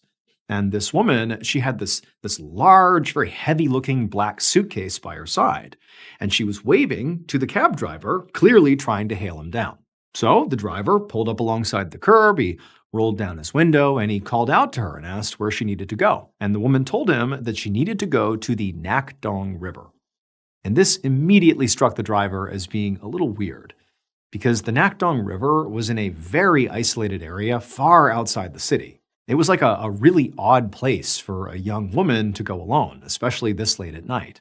But the driver also knew that he could charge the woman a pretty high fare for taking her all that way. So he said, okay. Then he popped the trunk of his cab and asked if she needed help with her suitcase. But she immediately said no, she had it. So the driver just shrugged, and he waited while this woman lugged this heavy suitcase to the back of his cab, and she hoisted it into the trunk, she shut the trunk, and then she climbed inside. And then the driver pulled away from the curb and started heading out of the city. And it was a long, quiet ride, but eventually he pulled up to the entry point for Nakdong River, which was basically a trailhead surrounded by bushes that led into this sort of semi-forested area. At this point, the driver parked, and the woman asked him how much she owed him, and he told her, and so she pulled out her money and she quickly paid him. And then, just out of habit, the driver asked the woman again if she needed help getting her suitcase out of the cab. But again, the woman very quickly said no, she didn't. She would handle it on her own, but thank you. So again, the driver just shrugged and popped the trunk. And then he waited as this woman got out and pulled the suitcase out of the back. Now, at this point, the driver knew, his job is done here. It's not his business what she's doing here. But, it's almost midnight, and he couldn't help but feel sort of concerned about dropping this woman off here, basically in the middle of nowhere so late at night. And he just wanted to make sure that she was okay. So instead of just driving away, he just continued to watch as she walked towards the trailhead. And as he watched her, he noticed that she was really struggling to move her suitcase.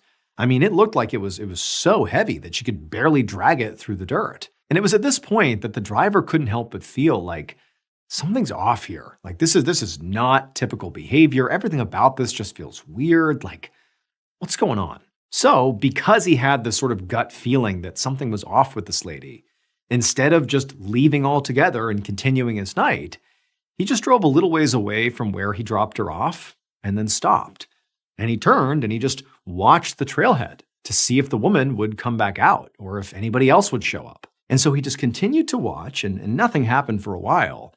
But after about 20 minutes, he saw some movement, and out of the woods comes this woman. And she still has this suitcase, but now it's plainly obvious that the suitcase is empty, or whatever was really heavy inside of the suitcase has been removed, because she's moving the suitcase no problem, whereas before, she could barely get it through the dirt. And the driver, he couldn't help but think, what was in that suitcase? Because clearly, she has come here to dump it somewhere out in this very isolated part of this area.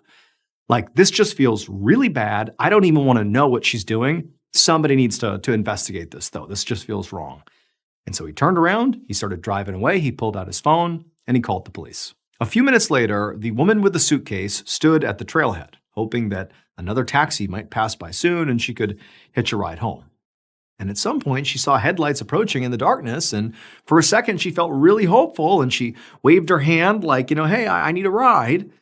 But when the vehicle finally pulled up, she saw that it was not a taxi. It was a police cruiser. And this cruiser came to a stop right next to her, and then an officer stepped out of the car and asked her what she was doing out here so late. And in a very calm voice, the young woman just said she had come out here to drop off some trash because the dumpster at her apartment complex was full. But the officer didn't really seem to be listening to her. He was actually just staring at her big black suitcase. And he actually just asked her, "Can I see what's inside of that?" And this made the woman very nervous. But she also knew that the best thing she could do right now was just continue to stay calm and cooperate. So she nodded and said, "Sure, have a look." And so the officer walked up and he unzipped the suitcase and he flipped it open and he shined his flashlight inside. And it was empty, but it was covered in blood. Like the blood had soaked into the lining all across the inside of the suitcase. But the woman knew this was going to happen. I mean, she knew what was in there, and she'd prepared for this. She told the officer that she was simply on her period, and the blood he was seeing was nothing more than menstrual blood. But the look on the officer's face made it very clear that he did not believe anything she was saying. And at that moment, the woman's world came crashing down, because she knew that despite all the months of studying she had done, she had just failed her test. It would turn out that Jung Yu Jung was not a 9th grade student studying for an English exam. She was actually a 23-year-old woman masquerading as a high schooler. And her very important test was one she had actually created for herself. She wanted to see if she could commit the perfect murder. She had spent months obsessively studying true crime books and documentaries, coming up with what she thought was a foolproof murder plan. And so after coming up with this plan, she posed as a 9th grader and hired a private tutor, Chae-eun. But when she went to Chae-eun's apartment, she wasn't carrying books in a backpack. She was carrying a knife inside of a suitcase. After Jung told Chae-eun that she wanted to start her lesson, Chae-eun got up, she went into the kitchen, she got some water, and when she came back, Jung had gotten out her knife, and she proceeded to stab Chae-eun to death. And then after that, she dismembered Chae-eun's body, put the pieces inside of that suitcase, and then Jung attempted to dispose of the body in the woods by the Nakdong River. But her foolproof plan did not work, because she was ultimately arrested before she even made it home that night. Jung Yu Jung was found guilty of murder and sentenced to life in prison.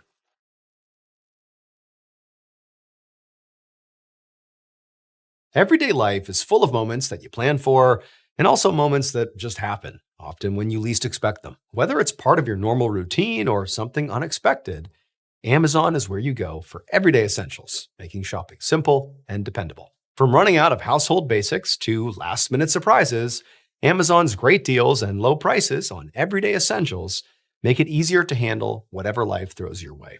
Everything is in one place, so there's no extra stress or jumping through hoops when time is already tight. Whether it's something you buy regularly or something you suddenly realize you need right now, Amazon makes it easy to find what you're looking for quickly and at a price that feels good. It's straightforward, dependable shopping that makes everyday moments feel more manageable with less stress, fewer steps, and more confidence that your money is well spent. Shop Amazon and save on essentials. Save the everyday.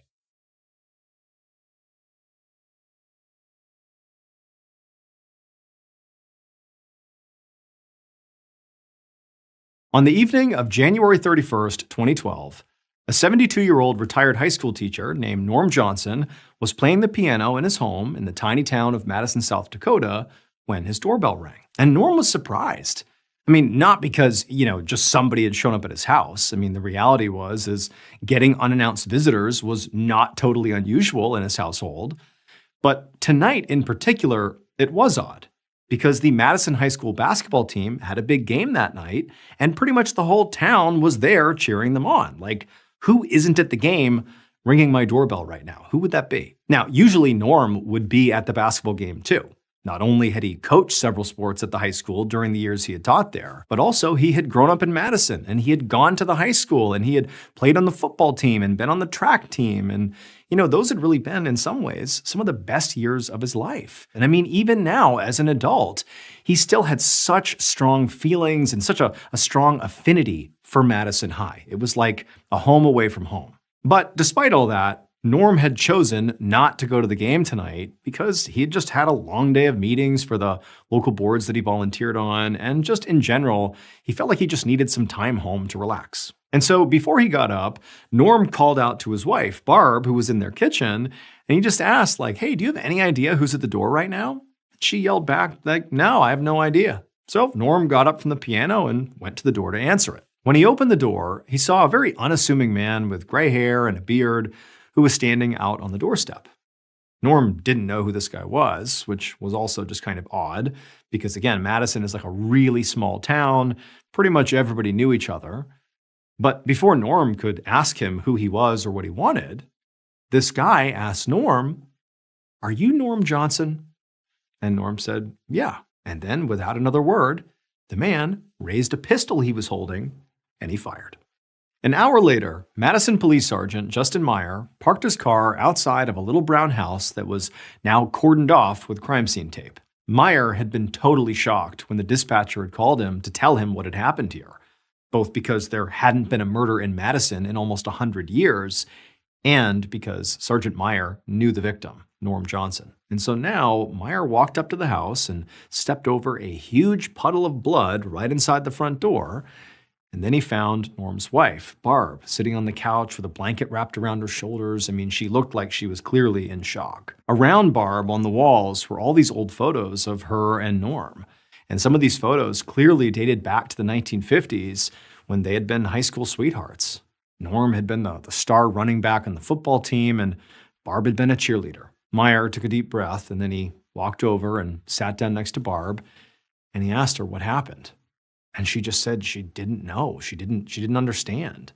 She said that Norm had just gone to answer the door, and then seconds later, she heard what sounded like 2 gunshots. And then, as Barb sort of choked back tears, she said that she had run over and she had found Norm lying on the floor with blood pouring out of his face.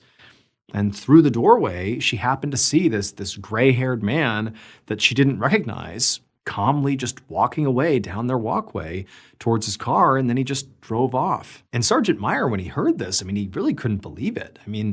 In many ways, he was just as baffled as Barb was about how in the world something like that could have happened, especially in this town. Like, what Barb was describing sounded like a premeditated hit, like an assassination. But Meyer just couldn't imagine who would want to do that to Norm. Like, Norm was beloved by the whole community, and he had been for decades. And so eventually, Meyer left the house and began to speak to all the neighbors.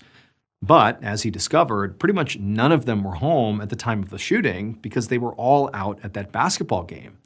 And then also Meyer discovered that nobody in the area had security cameras outside their houses. And so nobody had captured any images or video of the crime. Because after all, Madison was typically a very safe area. And so by the time Meyer went home for the night, he was already starting to worry that he might not be able to solve this. However, the very next morning, Meyer got a call from a tipster. And this tipster said that there actually was one person in the area who definitely had a problem with Norm. That was a 73-year-old man named Carl Erickson. And at first, when Meyer began asking some basic follow-up questions, he just couldn't understand how this Carl guy could even be a suspect.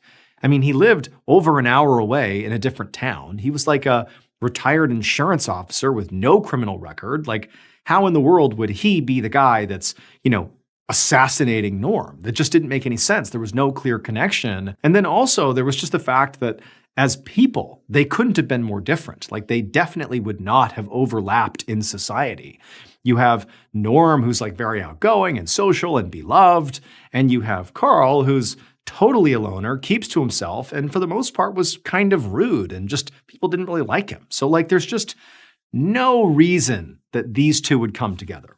But Meyer had very little to go on here, and so he needed to follow up on any lead he really got. So that evening, he brought Carl in for questioning. And very quickly he realized that actually, Norm and Carl do have one thing in common. It would turn out Carl and Norm had gone to the same high school. Carl had grown up in Madison before he moved away. And the past 50 years of both of their lives had largely been defined by who they were as teenagers in high school. But while high school had been Norm's glory days, Carl had a very different experience. He had been an outcast who basically, at best, nobody really paid attention to. And so while Norm is like the star of the football team dating the cheerleader, Carl had actually served as the football team's student manager, who basically ran errands for the coach and assisted from the sidelines. Deep down, Carl was deeply jealous of Norm specifically. He was popular, he's this jock, he's got all the things that he wanted but really couldn't achieve. And then one fateful day in the locker room after a practice, someone had come up behind Carl and put a jockstrap on his head as a kind of awful prank. And, Carl was not totally sure who did it, but over time, he became convinced it was Norm. Now, over time, the people who were involved in that prank, the football players, they just kind of forgot about it. And in fact, many of them sort of forgot about Carl himself. But Carl never forgot the humiliation. He stewed about it for more than 50 years before his anger finally boiled over and he decided it was time to get his revenge.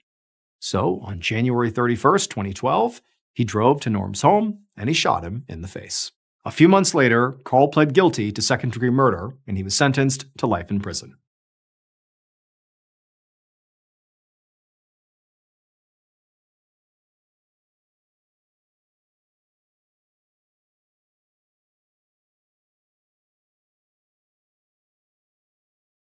On the afternoon of August 10, 2011, Detective Inspector John Finch of the London Metropolitan Police walked through the courtyard of the Radisson Edwardian Hotel in London. This was a massive luxury hotel with more than 400 rooms. Finch navigated past the beautiful greenery and the koi ponds and the multiple restaurants until he found the door he was looking for, which was roped off by crime scene tape with a uniformed officer standing in front of it. Through the doorway, Finch could see there were forensic technicians taking photographs and putting down evidence markers. This was a section of the hotel where members of the staff lived in small apartments, and the police had been called here by hotel management because the bodies of 2 workers had been discovered inside, and a 3rd worker was missing. Finch had already been briefed on the basics. The 2 dead were a woman named Alice Adams, who was 20, and a man named Tibor Vass, who was also age 20. And they both had been at the same party in the apartment they were found in the night before. Tibor actually lived in this apartment, and it was actually his roommate, a 31-year-old man named Attila Band, who was the missing 3rd worker. And this was basically all the police knew at this point. They didn't even have a theory yet on whether the missing Attila was another victim or the killer. They really just didn't know. And so now Finch greeted the officer who was at the door and introduced himself and showed his credentials, and then he ducked under the crime scene tape. And before long, he found himself standing in this small living room type area where the first victim, Alice, was lying in this massive pool of blood on the carpet. She was wearing a shirt, but no pants, but she did have underwear on, and she had a couch cushion that was placed over her face, and there were stab wounds all over her body. One of the forensics techs warned Finch to be careful where he stepped because there was so much blood all over the floor, they didn't want Finch to step in it. So very carefully, Finch moved around the outside of the room and made his way into the kitchenette, where another forensics tech was picking up items one by one and dusting them for fingerprints and then setting them back down exactly where they were. And among sort of all the items scattered about the kitchenette, Finch noticed there were lots of pill and alcohol bottles. And so now he began to formulate his first theory, that this party they had all been to the night before had gotten way out of hand, and Alice had been attacked in a sudden rage by somebody who very likely knew her.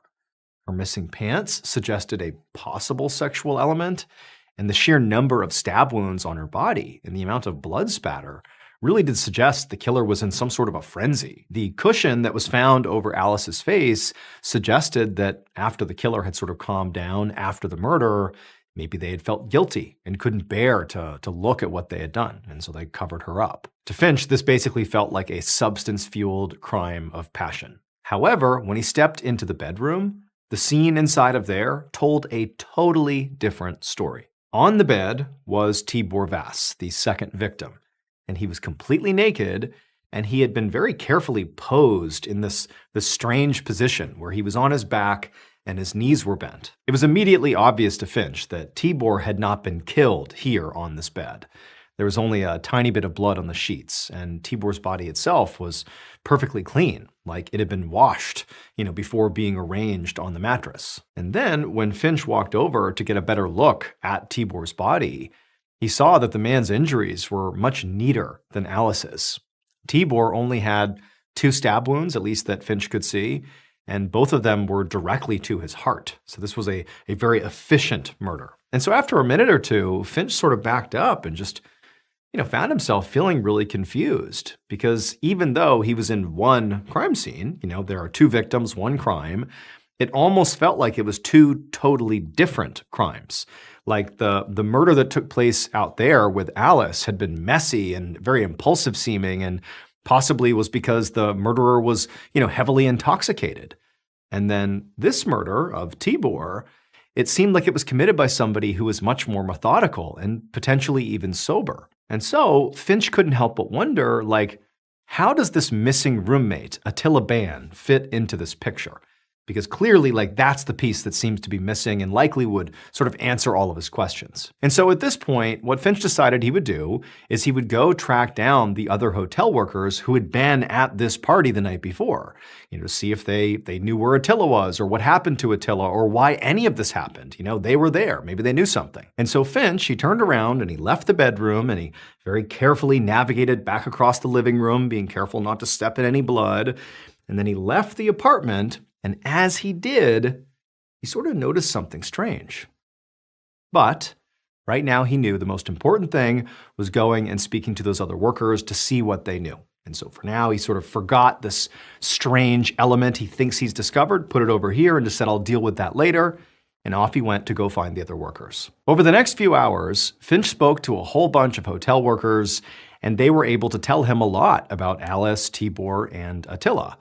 Basically, they were all good friends, they all worked together, and they were known for being very responsible and very hardworking. Alice apparently had only just begun working at the hotel a few weeks ago, and coworkers said that she and Tibor seemed to have some chemistry, but no one was sure whether their relationship went beyond a platonic friendship, because Alice actually did have a boyfriend. And Tibor's roommate, Attila, the one who was missing, was apparently a hotel manager. And recently he'd been named Employee of the Year, and everybody seemed to really love working with him. Finch also learned more about the party that Tibor and Attila had hosted in their apartment the night before, during which the murders, must have happened.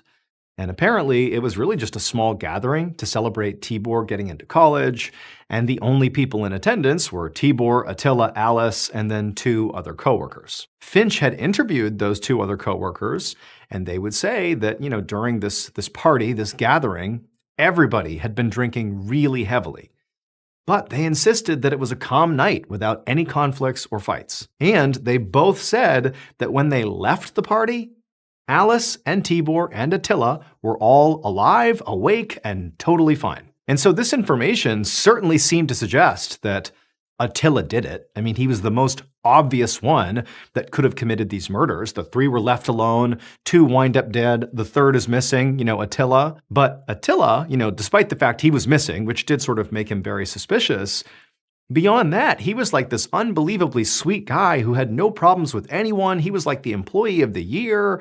Like, it just didn't track. Nobody thought Attila could have done this. Nobody. The fact that Alice had a boyfriend, but apparently was, getting close to Tibor and, sort of going beyond being just platonic, that was intriguing to Finch.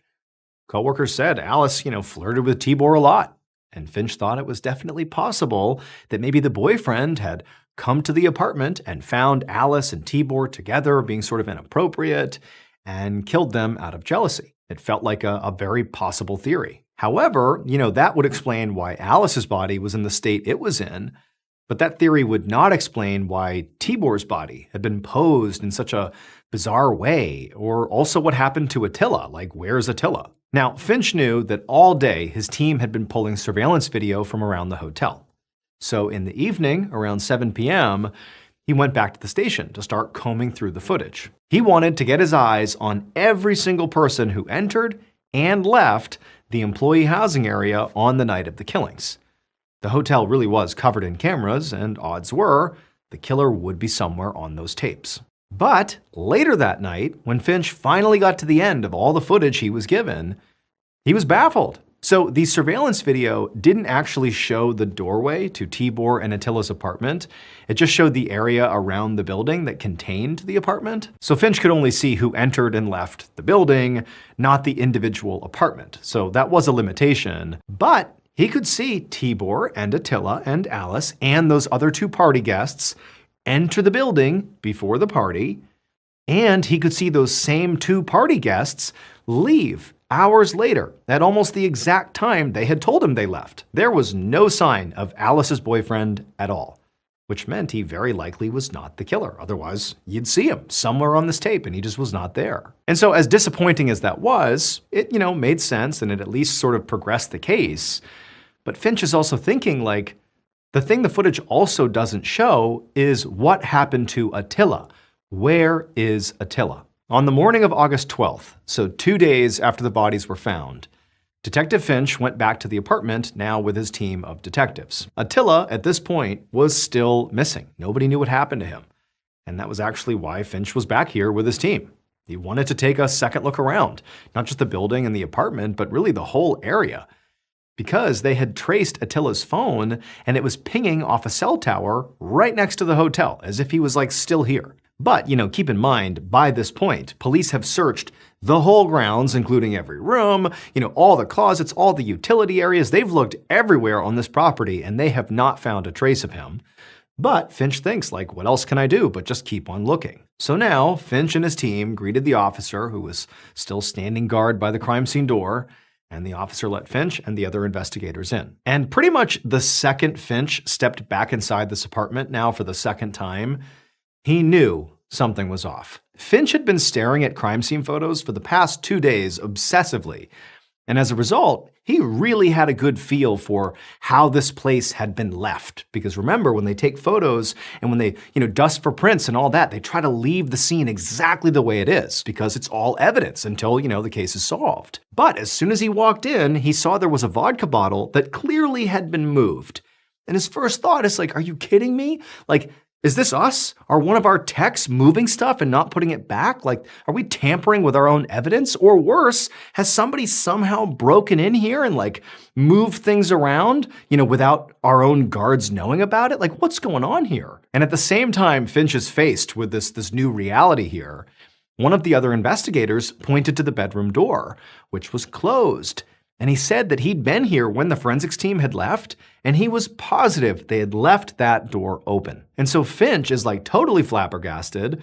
He walks over to the door, and he turns the doorknob and tries to open it, but clearly there is something blocking the door, somebody put something on the other side of the door to keep it from opening up all the way. And so at this point, Finch and the other guys began basically ramming on this door until finally they were able to push it open just enough that they could look inside. And when they did, they find the missing third person, Attila Ban. He's lying face down on the bed, he was naked, and he was covered in blood. It would turn out the murders did take place during that party. The killer was there with Alice, Tibor, and Attila. And the killer, at some point during this party, after those other two guests had left, they saw Alice and Tibor kissing, and it drove them mad with jealousy. And they grabbed a knife, and for a short period, they went into an absolute frenzy, repeatedly stabbing Alice brutally until she was dead, and then turning their attention and stabbing Tibor twice in the heart. And so they had brutally killed these two in a total fit of rage. But the killer knew there were some loose ends inside of this apartment. And so very carefully, they slinked their way into the bedroom, and with that same knife they had just used to kill those two, they cut open the side of the mattress, and they crawled inside, and they waited. When Detective Finch first left the apartment, that first time he was there, and he's leaving to go speak to the hotel workers, when he opened the apartment door and he began to leave, he stopped because he noticed something weird.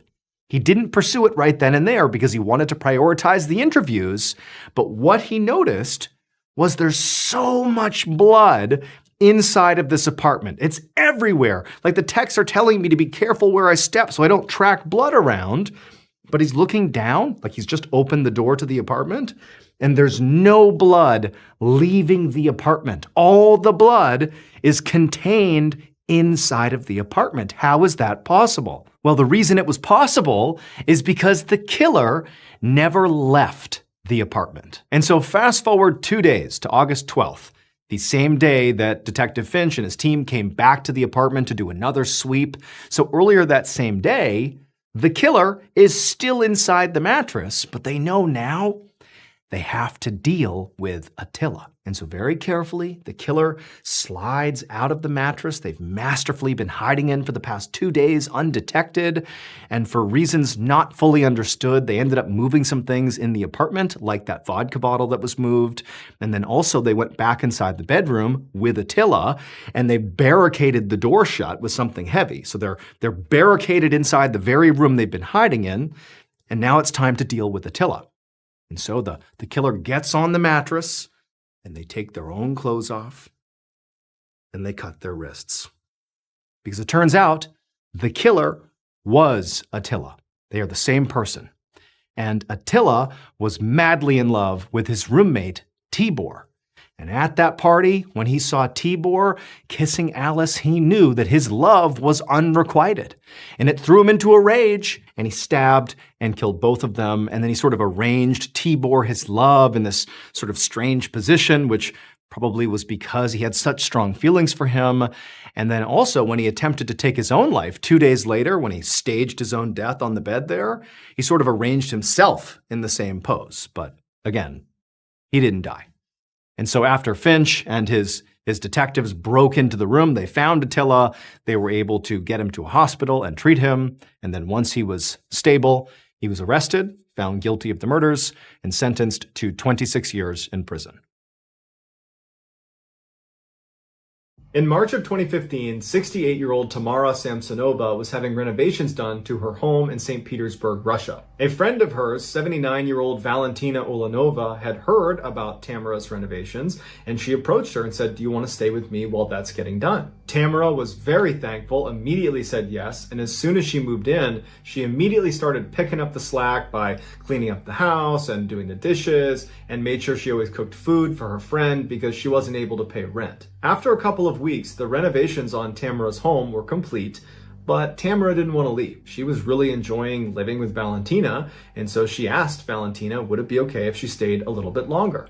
Valentina was a little bit reluctant, but did ultimately say, okay, that's fine. A couple of months go by, and Tamara is showing no sign that she plans on leaving Valentina's home anytime soon, and Valentina is getting increasingly frustrated with that reality. Finally, in late July 2015, Valentina confronts Tamara and says, "You gotta go." And Tamara just says, "No, I'm not leaving." This causes a huge fight, but at the end of it, Tamara still doesn't leave. So for a couple of days, the women just do not speak to each other. The silence is finally broken on July 23rd when the women get into a fight about some empty cups in the sink that one of them was supposed to clean, but they didn't. And they fought about whose responsibility it was to do the dishes. And then of course, the whole subject comes up again of Valentina saying, "You shouldn't even be here, you need to leave." And Tamara's like, "No, I'm not gonna leave." And so another big blowout fight happens. But at the end of this fight, Tamara finally concedes and says, "Okay, I get it.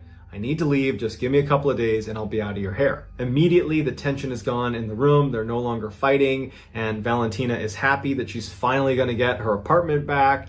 And Tamara says, "Look, I'll make us dinner tonight. I'll go out and get some food." Tamara leaves the apartment and goes to a pharmacy and gets a whole bunch of sleeping pills. And then she gets the ingredients to a particular salad that she knows Valentina really likes. She goes back, she starts making dinner. And as she's making this salad, she crushes up the sleeping pills and mixes the powder with the salad dressing and gives that to Valentina. And Valentina, who's very hungry, eats the whole salad and doesn't notice anything is wrong. As soon as Tamara was sure Valentina had eaten the entire salad, Tamara just goes up to her room and goes to bed.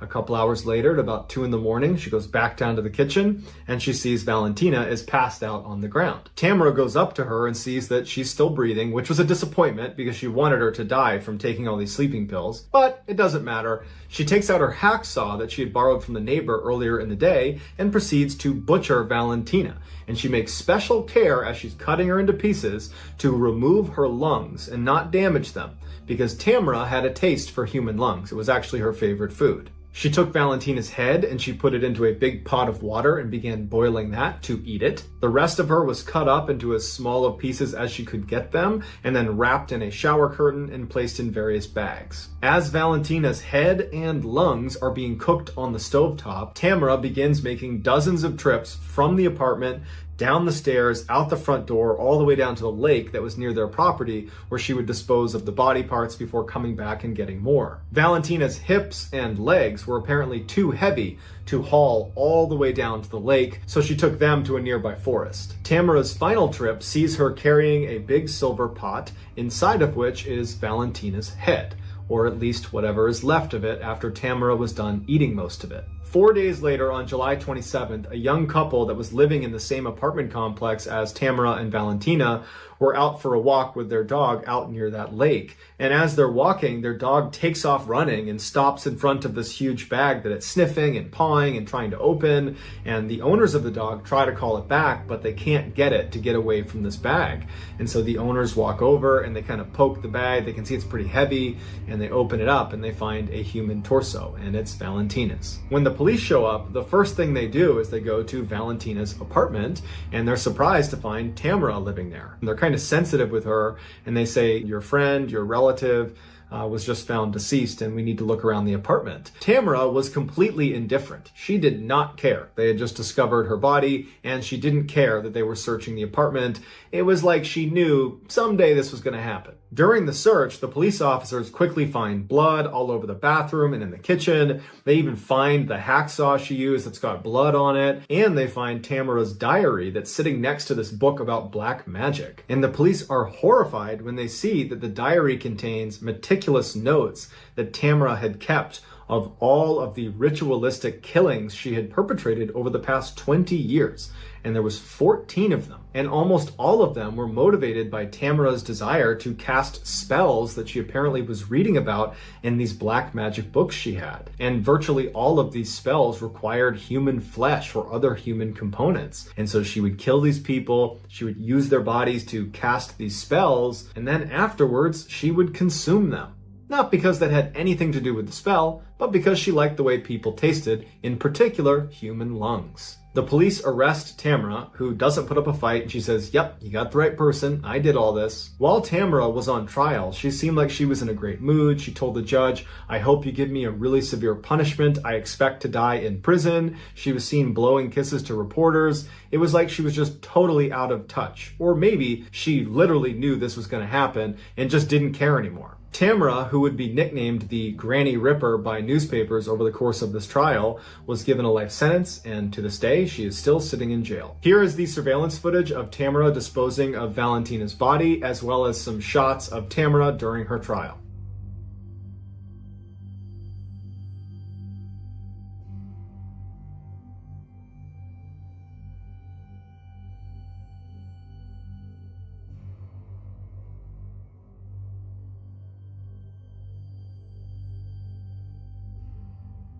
After spending 21 years in the US Army, a man retires and moves to Central Florida with his wife and young son. Although his family had plenty of money because he had a pension coming in and his wife still worked full-time, he just got bored really quickly after moving to Central Florida and decided he would just take a job doing something just to stay occupied. And so he ended up taking a job at a highway gas station. One of the primary reasons he chose this particular job is because the owners of the gas station didn't care if his son came along to help him stock shelves and hang out behind the cash register. And so for years, that's just how it went. The man would work at the gas station and his son would tag along. Even after his son became a teenager and you'd think might be wanting to do other things, well, the town was so small, there was almost nothing to do.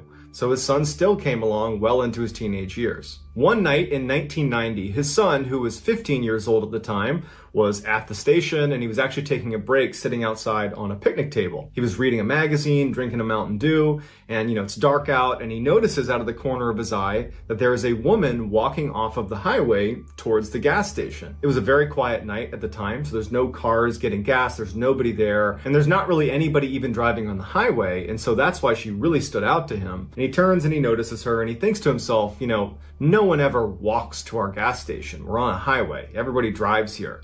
So she must have broken down and she must be coming here to try to use our phone to call a tow truck or something like that. So the woman is walking across the lot, coming closer and closer to the gas station, and the boy at this point has turned his attention back to his magazine, but he would say later that he kept looking up and keeping an eye on her because there was something off about her. The woman ultimately walks right behind him and goes in the door into the gas station. Doesn't acknowledge the boy, doesn't say hi to him, just walks straight straight inside, and she starts walking up and down the aisles of the gas station. Now, from where the boy was sitting, it's all glass, so he could clearly look in and see his father behind the counter, and he could see the head of this woman as she walked in and around all these aisles. And as soon as the woman was in the store, kind of pacing around the aisles, the boy put his magazine down and was just watching.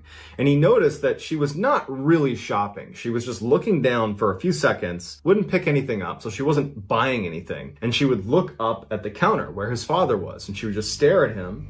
And then she'd look back down at what she was doing, and she would go through all the aisles. And at some point, the woman just kind of abandons this phony, I'm pretending to shop routine and just walks up to the counter. Now, nobody else is in the store. There's nobody else coming in. And so the boy could actually fairly clearly hear what she was saying to his father. And she told his father that she had broken down and she needed a ride, and could he drive her to Ocala, which was the next big town north of this gas station. And the boy would say that his father acted very strangely, because his father is normally incredibly pleasant with all the customers. He's very chatty even. Like, he talks to everybody who comes in the store. But as soon as this woman had gone in, his dad had seemed kind of dismissive and almost rude to this woman. And when she was talking to him, asking for a ride, he just said, no, I won't give you a ride. The woman is annoyed by how quickly she's been shot down. But instead of just taking no for an answer, she turns and looks at the boy who's sitting out on the bench, who's looking right at her. And she points at the boy and she says, what about him? Is he your son? Can he give me a ride? The boy notices that his father, who's not within her eyesight, is looking at his son going, no. Like, whatever she wants from you, you're going to say no to it. And the boy's a little bit confused by this, because he's still trying to understand why his dad was so against helping this woman, because she clearly needs our help, or someone's help. But he just took his dad at face value. And when the woman's pointing at him, he knew, the boy, that if she came over and asked him, he would say no. But it wouldn't come to that, because the boy's father would say to the woman, no, my son's not going to give you a ride. You need to leave here immediately. Do not come back. Leave. We're not going to help you. She's furious. She's cussing him out. She storms out and slams the door. She starts cussing at the boy, and she walks off. The whole time she's turning around and flipping them off and screaming profanities at them. But she ultimately walks off, and the dad kind of followed her out and is standing next to his son as she walks off. And the boy asks his dad, like, what was her deal? Why did that happen? Why did you not want to help her? And the dad just said, I don't know. There was something off about her, and I don't know how to place it, but I did not want her around you. I knew I didn't want to give her a ride. I knew she had to go. A year later, the boy is in his room when he hears his dad in the other room yelling for him to come in here and look at the TV. So he runs into the TV room, and on the TV is the same woman from the gas station, better known as Eileen Wuornos. She was a serial killer who used to pick up her male victims at gas stations in Florida. It's unclear whether the boy or the boy's father were her next victims. But by the time she had shown up at that gas station, she had already killed 4 people. And following that interaction with them at the gas station, she had gone on to kill 3 more people, including someone in Ocala, Florida, which was the town she had asked them to give her a ride to. Eileen had been caught, that's why she was on TV, and she was later sentenced to death. Have you ever wished you could consume the strange, dark, and mysterious in a live storytelling event? Well, that dream is becoming a reality this year, because I'm coming back with another live tour. This year's tour is also going to include a whole bunch of new locations, including the West Coast of the United States, all across the United States, and also one international city. We put together an absolutely amazing show with a whole bunch of awesome stories, including stories you will not hear anywhere else. New content you can only get if you come to this show. But if you want to see it, you got to act fast, because tickets are available right now. If you want tickets, go to tour.ballenstudios.com or click the link in the description below. Again, that is tour.ballenstudios.com. Also, I'm going to be giving away an all expenses paid for trip to come meet me at one of my live shows. That will include airfare, hotel, come hang out with me backstage. It's going to be a whole thing. And so if you want to potentially win that, all you have to do is donate to win at fandiem.com/Mrballen. That is fandiem.com/Mrballen. Get your tickets and enter the sweepstakes today. I can't wait to see you at the show.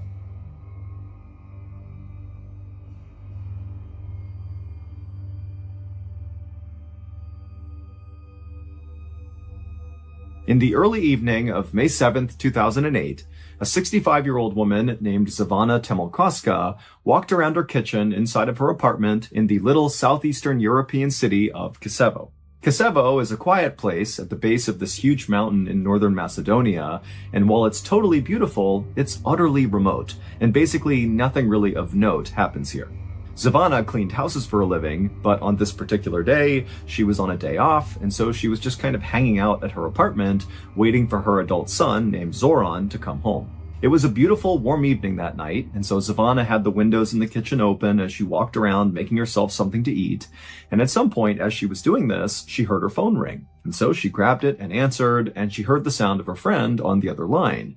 But her friend's voice sounded strange. It was strained and very uncomfortable, and she was asking Zivana if she was paying attention to the news right now. Did she have the radio on or the TV? And Zivana was like, no, why? And the friend would tell her that all over the news right now, there was this huge, terrible traffic accident that had happened in their town. And unfortunately, Zivana's son, Zoran, who she was waiting for to come home, was apparently involved in this accident. Zivana let out a strangled cry when she heard this, and then just dropped what she was using to make food and turned and ran out the door. And when she did, her neighbor who was outside saw her emerge and yelled out to her, hey, is everything okay? And Zivana, as she literally just continued running towards the road, she basically blurted out to the neighbor that her son was hurt and she was going to the hospital. And this neighbor watched as Zivana just ran down the road, turned the corner, and disappeared. Zivana did not have a car of her own, and so literally she was going to run to the hospital to make sure her son was okay. A little while later, that same neighbor who had just watched Zivana disappear around the corner heard a knock on their door. And so the neighbor went to the door, they opened it up, and they were totally shocked at who they saw standing outside. It was Zivana's son, Zoran, who did not appear to be hurt in any way.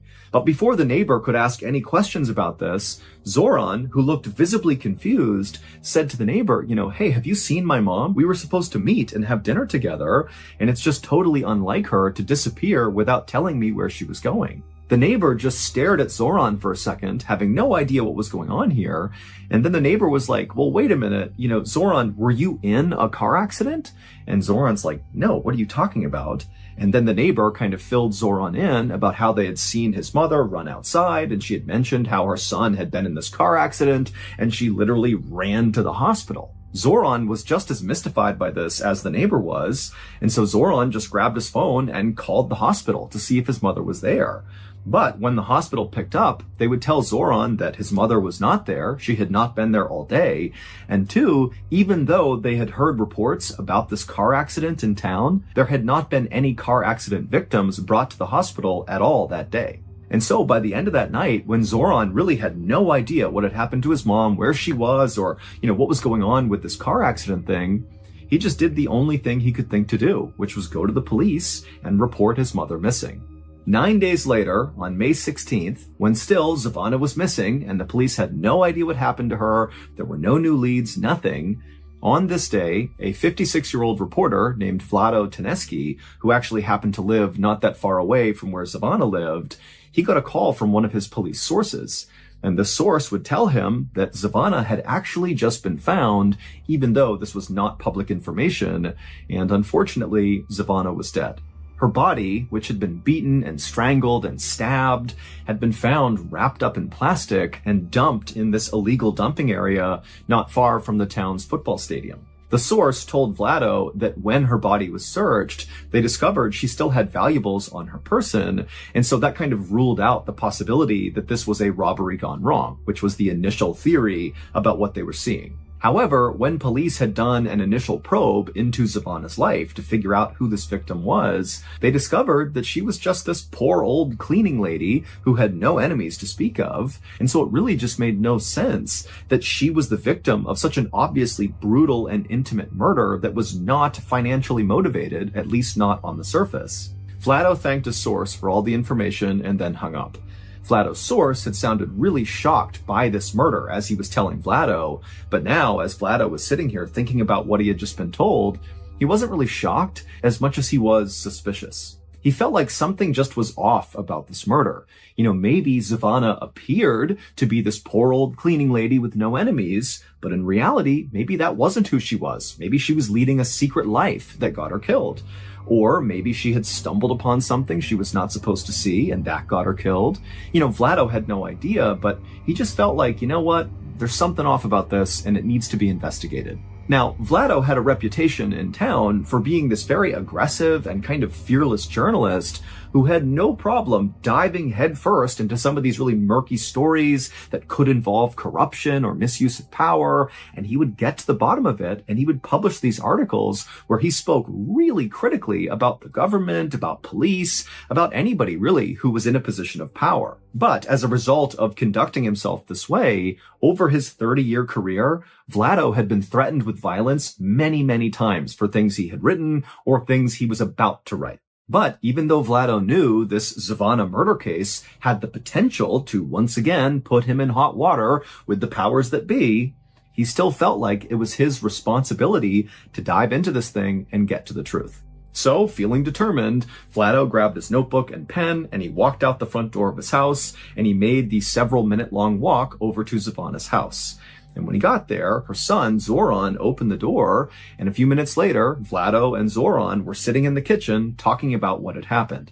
Zoran told Vlado all about how he came home and discovered his mom wasn't there, and then he went to the neighbor's house, and they explained how, they had seen Zavana running off to the hospital to go look for Zoran, but Zoran's like, I'm not hurt, I didn't get into a car accident, what's going on here? And as Zoran spoke, Vlado took lots of notes and asked lots of follow-up questions, and by the end of this interview, when Vlado felt like he knew everything there was to know about Zavana, he felt like he actually had a pretty good working theory as to what actually happened to Zavana. And the reason he felt like his theory could be accurate had to do with what Zoran told Vlado his mother did for a living, that she was a cleaning lady. Now, it took Vlado a couple of days to put together his story. He had to go out and interview dozens more people in the neighborhood. But finally, on May 19th, so just 3 days after Zavana was found murdered, Vlado published a story in the newspaper. And the story's explosive headline read, "A Serial Killer Stalks Kosovo."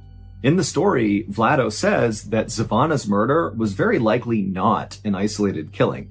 Instead, her murder was likely linked to 2 other murders of 2 other women. And these 2 other victims looked an awful lot like Zavana, literally. They were poor older women who were also cleaning ladies. And so that was why when Vlado was talking to Zoran and Zoran described how his mother was, what she did for work, what she looked like, that Vlado started to remember these other victims and he put it all together.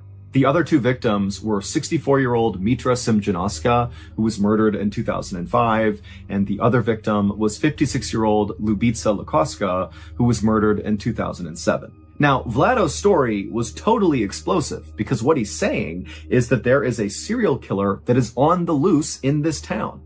But this story was also highly explosive because Vlado spoke very critically about the police who were involved in this investigation. Specifically, he pointed out that the 05 and 07 murders of those 2 other women, those had been totally mishandled because arrests had been made in at least one of those cases, and clearly whoever they arrested was innocent here. And so the police just totally dropped the ball, at least in Vlado's opinion.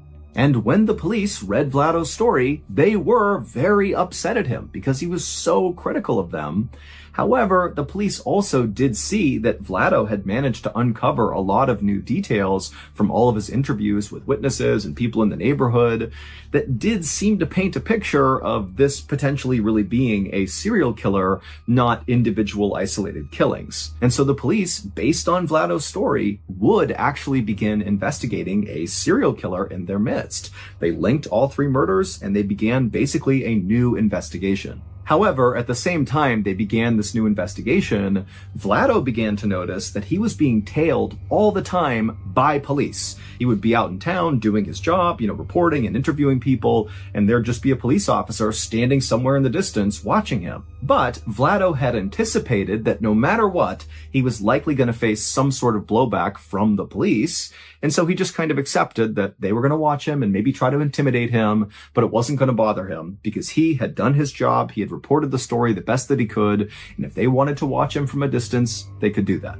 By early June, so about 2 weeks after Zavana had been found murdered, the police, in this new serial killer investigation they were doing, had narrowed down their suspect pool, which was in the hundreds, down to just 3 people. And they felt like they were very close to making an arrest. About a month later, on June 20th, so by this point Vlado is still being trailed by police all the time, but the police have not come out publicly and said anything about the serial killer case. They're just continuing their investigation.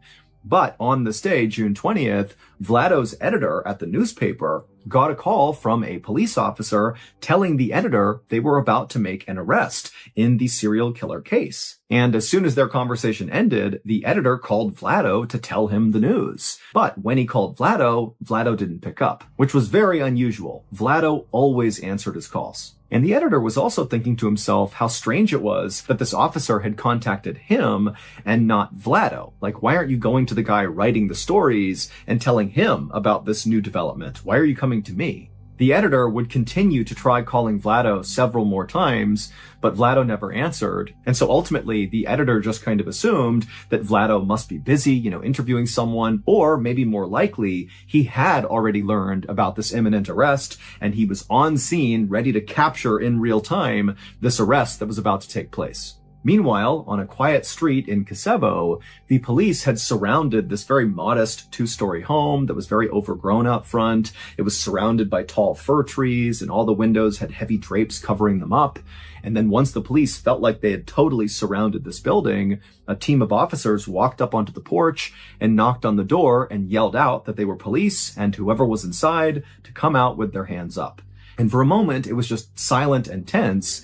And then the police on the porch heard footsteps inside the house. They had their guns ready to go. And then the door slowly opened up. And this man, who seemed very unthreatening and kind of confused, stepped out onto the porch. And the police immediately arrested him and took him away. A few minutes later, back at the newspaper headquarters, Vlado's editor got another phone call. And when he answered, it was the same police officer who had called before to warn him about this upcoming arrest. Except this time, the officer was calling to say the arrest had been made, they had caught their serial killer, and then he told the editor the name of the person they arrested.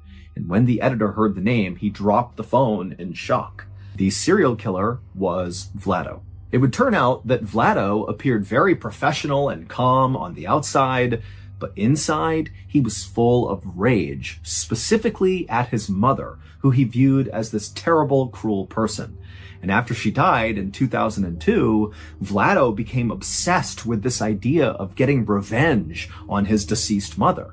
And the way he decided he would do that would be by killing random women who just kind of looked and seemed an awful lot like his mother. i.e., they were poor, older, and cleaning ladies. His 3 victims, Mitra in 2005, Lubitsa in 2007, and Zavana in 2008, had all personally known Vlado's mother. And so Vlado had actually used that connection to gain each of his victims' trust, and then once he had their trust, he would lure them away to strangle, stab, and beat them to death. In Vlado's explosive newspaper story, he lied about a whole bunch of things just to throw the police off. Like, for example, he made up that he spoke to a witness who claimed to have seen Zavana get into a car with 2 men right before she vanished. Vlado did not see that. That was just a total lie designed to confuse the police. Vlado had also been the one to plant that story on the radio about Zavana's son, Zoran, being in this terrible accident. That had caused Zavana to run out of her house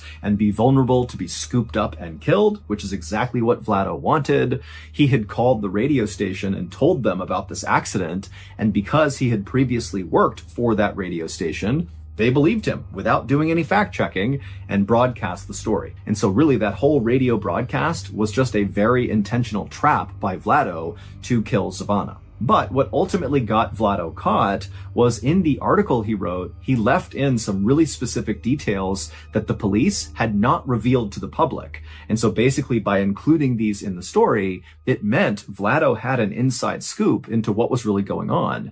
Like, for example, Vlado said that all 3 of these women who had been killed by the serial killer had been strangled to death by telephone cords that were left at the scene. But again, the police had not revealed that to the public, and so when they read the this story, they actually became very suspicious of Vlado and thought he could be involved in these murders. And so when Vlado felt like the police were trailing him just to intimidate him, in reality, the police were trailing Vlado because they thought he could be the murderer. And eventually, when they got a DNA sample from Vlado, it was confirmed that their suspicions were right. He was the killer. After Vlado's arrest, he was immediately charged with 2 of the 3 murders, and the police were getting ready to charge him with the 3rd, and they were even looking at a 4th victim, potentially, that maybe Vlado had killed as well, but they weren't entirely sure yet. But on June 23rd, so just 3 days after Vlado's arrest, he died in jail in a way that really didn't make any sense. Vlado had drowned in a small bucket of water inside of his jail cell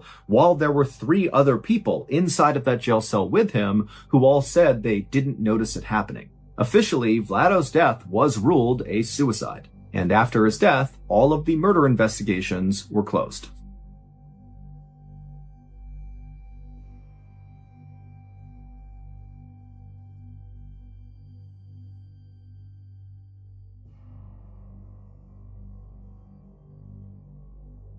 On a late winter afternoon in 1985, a Canadian border security guard stood at the border between New York State and Ontario, Canada. And as he looked out at the dozens of cars lined up at his checkpoint, he felt an enormous amount of responsibility. Because for him, working at border security was not just about checking people's passports.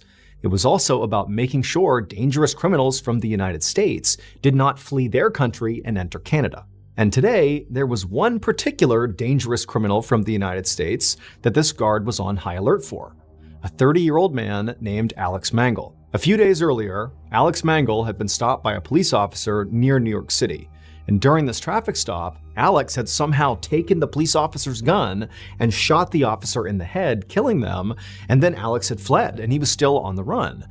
And so now law enforcement was concerned that because New York was only 6 hours from the Canadian border, that it was very possible that Alex might try to flee into Canada to escape persecution. And so US and Canadian law enforcement and border security were on the lookout for Alex Mangle.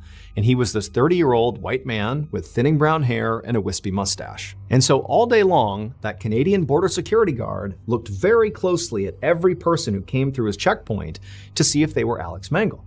He would see a family on their way to visit relatives in Canada. He would see a couple on their honeymoon. He would see a man with a car full of camping supplies and a middle-aged woman traveling alone and all these different people from all walks of life, but none of them looked anything like Alex Mangle. And so by the end of his shift, after checking dozens and dozens of cars and looking at every person, he felt certain that Alex Mangle had not slipped through his checkpoint. And so he clocked out and he went home. A few days later, on March 2nd, a police officer was patrolling this parking lot right outside of a shopping mall in Ontario, Canada, which was located about an hour and a half away from the border.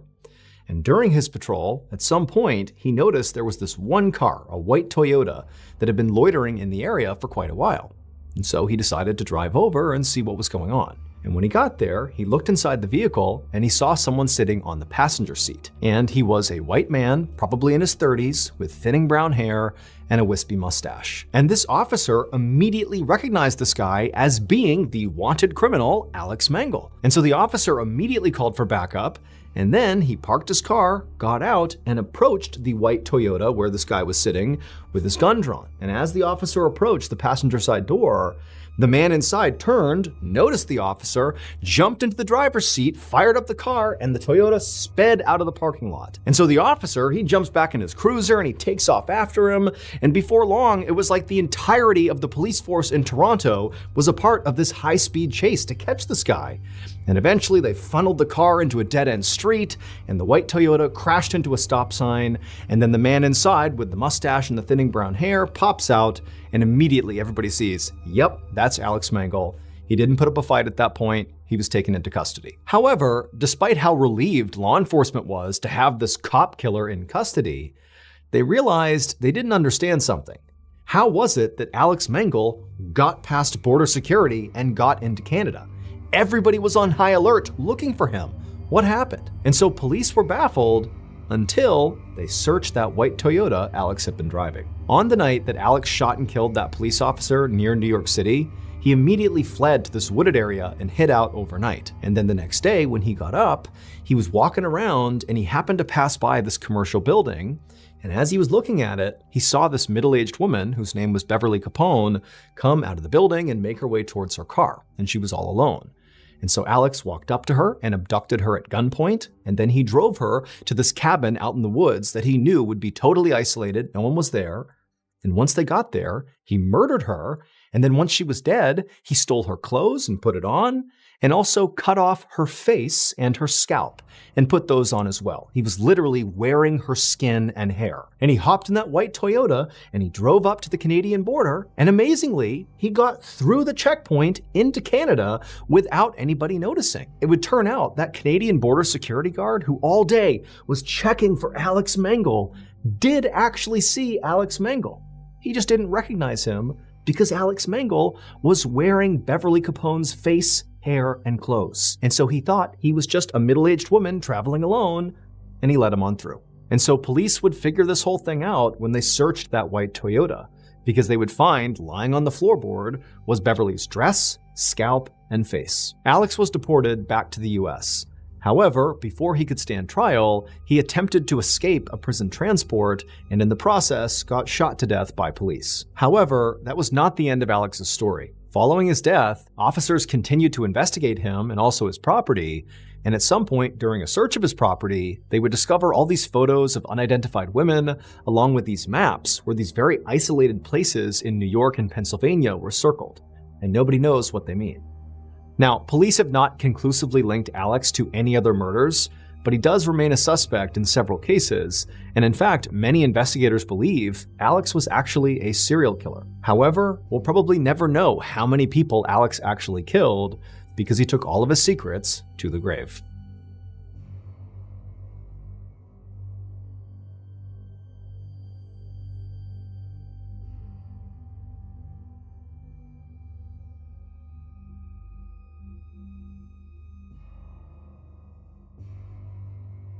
On the morning of February 2nd, 2012, a young man pulled off a 4-lane highway in Anchorage, Alaska, into a large, snowy parking lot. He passed by dozens of parked cars until he arrived in front of this small shack that was brightly teal-colored. It was a popular coffee shop called the Common Grounds, and this young man worked as a barista there. After he parked his car, he walked up to the white door employee entrance to this little building, and he got his key out and he went to unlock the door, but when he turned the key, he saw the door was already unlocked.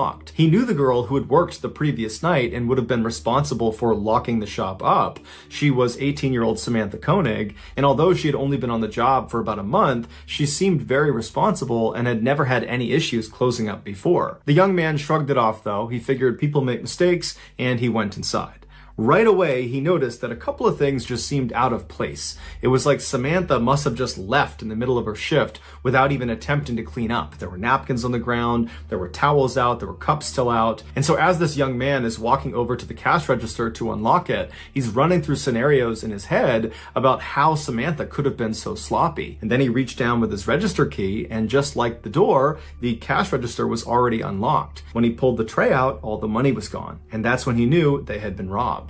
And so he called his boss. The night before, Samantha had asked her boyfriend, Dwayne, to pick her up after her shift at the Common Grounds. Dwayne arrived in front of the kiosk at about 8:30 p.m., which was 30 minutes after her shift should have been over. Dwayne had gotten held up at his job, which is why he was late. And so when he gets there, Dwayne looks around the parking lot and he doesn't see Samantha anywhere. He sees the coffee shop itself is totally dark and looks like it's been closed up for the night. And so Dwayne gets out of his truck into the freezing cold night air, and he walked up to the window of this coffee shop and he pressed his face up to the glass to look inside, but there was nobody in there. Dwayne automatically went back to the fight he had gotten into with Samantha earlier in the night via text message. She had accused him of cheating on her. He had been kind of nonchalant, like he didn't care about it, and what ensued was a really ugly fight. And so as Dwayne is walking back to his truck, he's thinking to himself, maybe Samantha just didn't want to see him because of the fight, and so at the end of her shift, she got a ride home from her father, or maybe from a friend, and that's why she's not here. And so Dwayne gets back inside of his truck, and he sends a text message to Samantha asking if she's okay, if she's gotten home, but after several minutes of no response from her, Dwayne, even though they were fighting, he still cares an awful lot about his girlfriend. He decides, I I gotta go by her house and make sure she's there and that she's okay. And so a couple minutes later, he gets to her house, he goes up to the door, and her single father, James, answers the door. Dwayne explains that he didn't see Samantha after her shift and just wanted to make sure she was here, but James says, she's not here. I have no idea where she is. I haven't spoken to her. And so the two men go into James's kitchen, they sit down, and they start texting and calling Samantha to try to figure out where she is. And after a couple of minutes, Dwayne's phone lights up, and it's a text message from Samantha. And the message clearly indicates that she's still very upset with Dwayne, but she's saying that she needs some time to think and that she's going to be with some friends for a couple of days, and would he, Dwayne, let her father know where she was. And so Dwayne shows James the text message, and Samantha's father looks at it and he's thinking to himself, this is very uncharacteristic of Samantha. He had raised Samantha since she was 2 years old, and they were very close. They shared everything with each other. It didn't make any sense that she wouldn't contact him directly to say that she was going to be out with friends for a couple of days. And it didn't make sense that she would ignore all of his phone calls and text messages when clearly he was worried about her. The two men stayed up super late, calling and texting, hoping to get more information from Samantha, but she never responded. She never texted back. And so the following morning, when neither men had gotten any more messages from Samantha, James went to the Anchorage Police Department and filed a missing person report for his only daughter. After receiving this missing person report, an officer with the Anchorage Police Department called the owner of the Common Grounds coffee shop to ask about Samantha. And the owner actually said they just got a call from their barista that was working at the kiosk that morning, and they had informed them that apparently there had been a robbery and no one can get in touch with Samantha. No one knows where she is. The owner told the police officer that as soon as she got her hands on the security footage from the night before, she would send it over to the police department. While the police waited for this footage, some officers began calling Samantha's friends and other family members to see if they knew where she was, but no one had heard from her, no one knew where she was, no one had any information. Some other police officers headed over to the Common Grounds coffee kiosk to get a look at it for themselves. And when they got there was no sign of a struggle outside or inside the kiosk, and inside, underneath the counter, was a panic button that had not been pressed. And so even though Samantha's father thought there was something odd about her final text message, the police began operating under the theory that Samantha had robbed the kiosk and then left of her own accord. But what confounded police was how Samantha actually physically got away from the coffee shop. She didn't have a car that night, and she couldn't have just walked away because the weather was way too miserable and cold outside, and Anchorage is just not really a walkable city. And so if Samantha was telling the truth, that she was just taking a couple of days to be by herself with some friends at their place, then why didn't any of her friends know where she was? This question was answered later that day when the owner of the coffee shop made the security footage available. The footage, which has no audio, picks up around 8 p.m. on February 1st, 2012, which was the night Samantha went missing. It shows Samantha inside of the kiosk. She's working alone, she's cheerful, and she's busy. And then at some point, someone that we can't see, they're outside of the camera's range, comes up to the window and orders a drink. Samantha clearly turns to them, acknowledges their drink order, and turns and begins making this drink. And then after she's done making it, she turns to give it to this person, and immediately Samantha steps back and puts her arms up. And then seconds later, she reaches over and turns off the lights inside of the kiosk, and then she gets down on her knees with her back to the window. She stays in that position, not talking, not moving, for about a minute before she slowly stands up and walks down the kiosk towards the cash register. She opens it up, she scoops some money out of it, then she walks back to the window and appears to hand it to a shadowy figure on the other side of the window, and then Samantha turns, kneels again with her back to the window.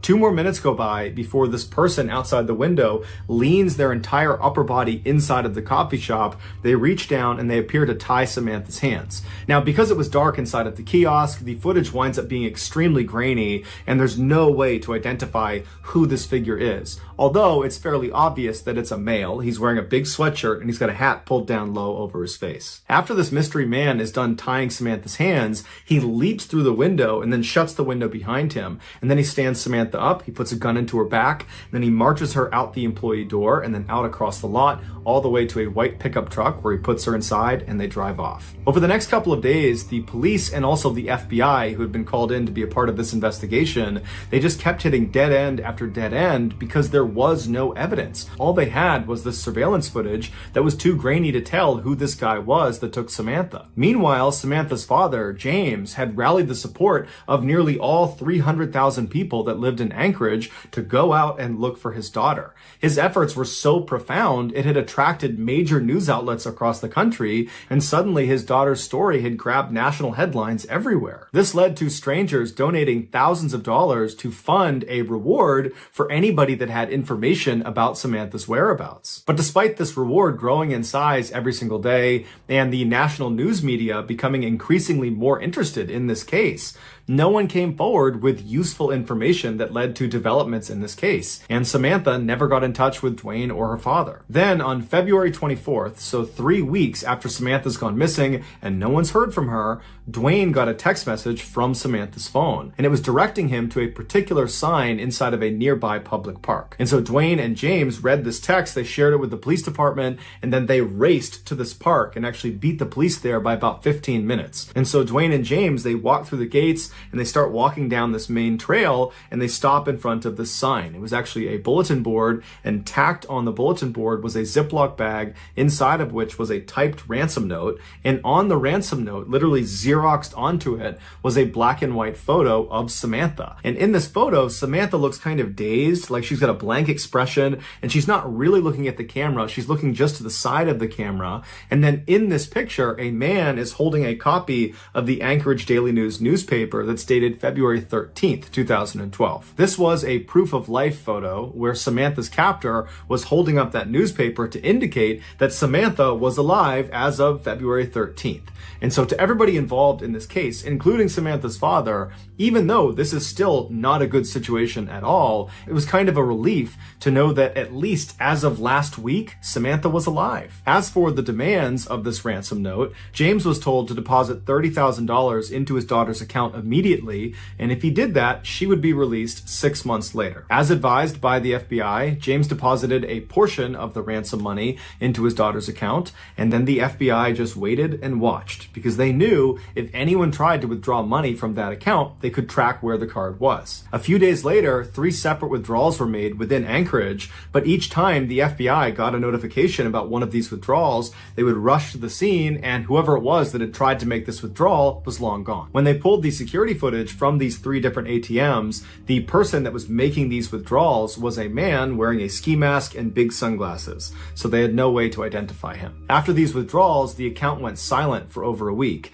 and in that time, there was no word from Samantha. Then on March 7th, more withdrawals were made, but they were in Arizona, and then New Mexico, and then in Texas. Again, authorities would rush to these ATMs, but they would get there right after the masked man with sunglasses had just left. But there was a break this time. In one of these surveillance videos from one of the Texas ATMs, they spotted the car this guy was getting into before he left. And it was a small sedan, it was a white Ford Focus, and they saw him leave going east on a Texas highway. And so authorities in Texas were told to look out for this particular car in this part of Texas. And sure enough, on March 13th, a Texas patrolman spotted the car sitting in a hotel parking lot. He waited nearby until a man in his 30s walked out of one of the hotel rooms, walked down and got inside the car, and then this patrolman just kind of followed him and looked for any reason to pull him over. And as he had his radar gun on this guy, he noticed he was going 2 miles per hour above the speed limit, and so he pulled him over. The patrolman got out, he walked up to the driver's side window,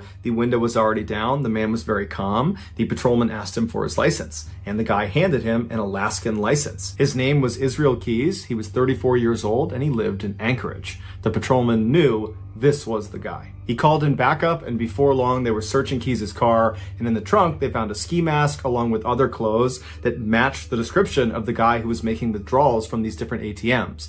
They also found a gun, as well as Samantha's cell phone and debit card. After Keys was arrested and was brought into custody, he denied having any involvement with Samantha's disappearance. But after being presented with the overwhelming evidence that suggested otherwise, he caved and said yes, he would tell them the full story of what happened to Samantha, but they had to get him an Americano coffee, a peanut butter Snickers, and a cigar. Once he had said items, he began to speak.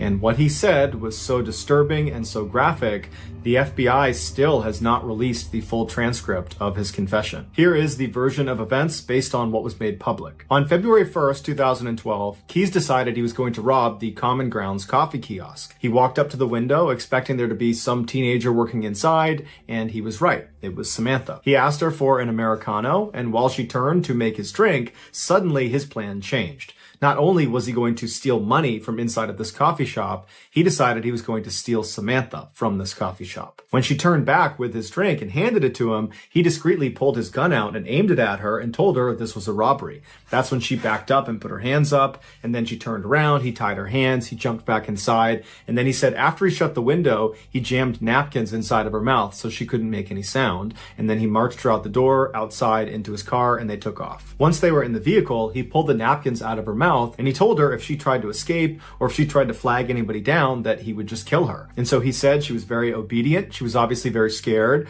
but she was trying to do her best to stay composed. At some point, Keyes reached over and took her phone and sent that text message to her boyfriend informing him that she was going to be spending a couple of days with friends and that he should tell her father. And then Keyes told Samantha he was going to be holding her hostage and trying to extract some ransom money. Samantha told Keyes that her family was very poor and that he wouldn't get much money out of them, to which Keyes said, "Don't worry about it. I know they'll raise money and they'll come up with it somehow." Then they drove around Anchorage for several hours, periodically stopping so Samantha could get out and relieve herself, other times so Keyes could smoke a cigar. Then around midnight, Keyes made his way back to his house and he pulled into the driveway and he turned to Samantha and he had her go in the back seat and lie down. Then he put some tarps over her and he told her if she tried to escape, he would kill her. And then Keyes got out and he walked inside of his house where his 10-year-old daughter and his girlfriend were fast asleep. And in just a few hours, Keyes and his daughter were scheduled to go to New Orleans for a 2-week-long luxury cruise. Keyes left his house and went back to his car. He put a blindfold on Samantha and then led her down the driveway to his shed. Once inside, he sat her down on an upturned bucket in the back of the shed, and then he put a rope around her neck and he anchored each end of the rope to the wall so she was pinned to the wall. Then Keyes turned his radio all the way up to make sure it masked any noise she might make, even though he reminded her repeatedly that if she made any noise, he would just kill her, and by and large, she was very obedient.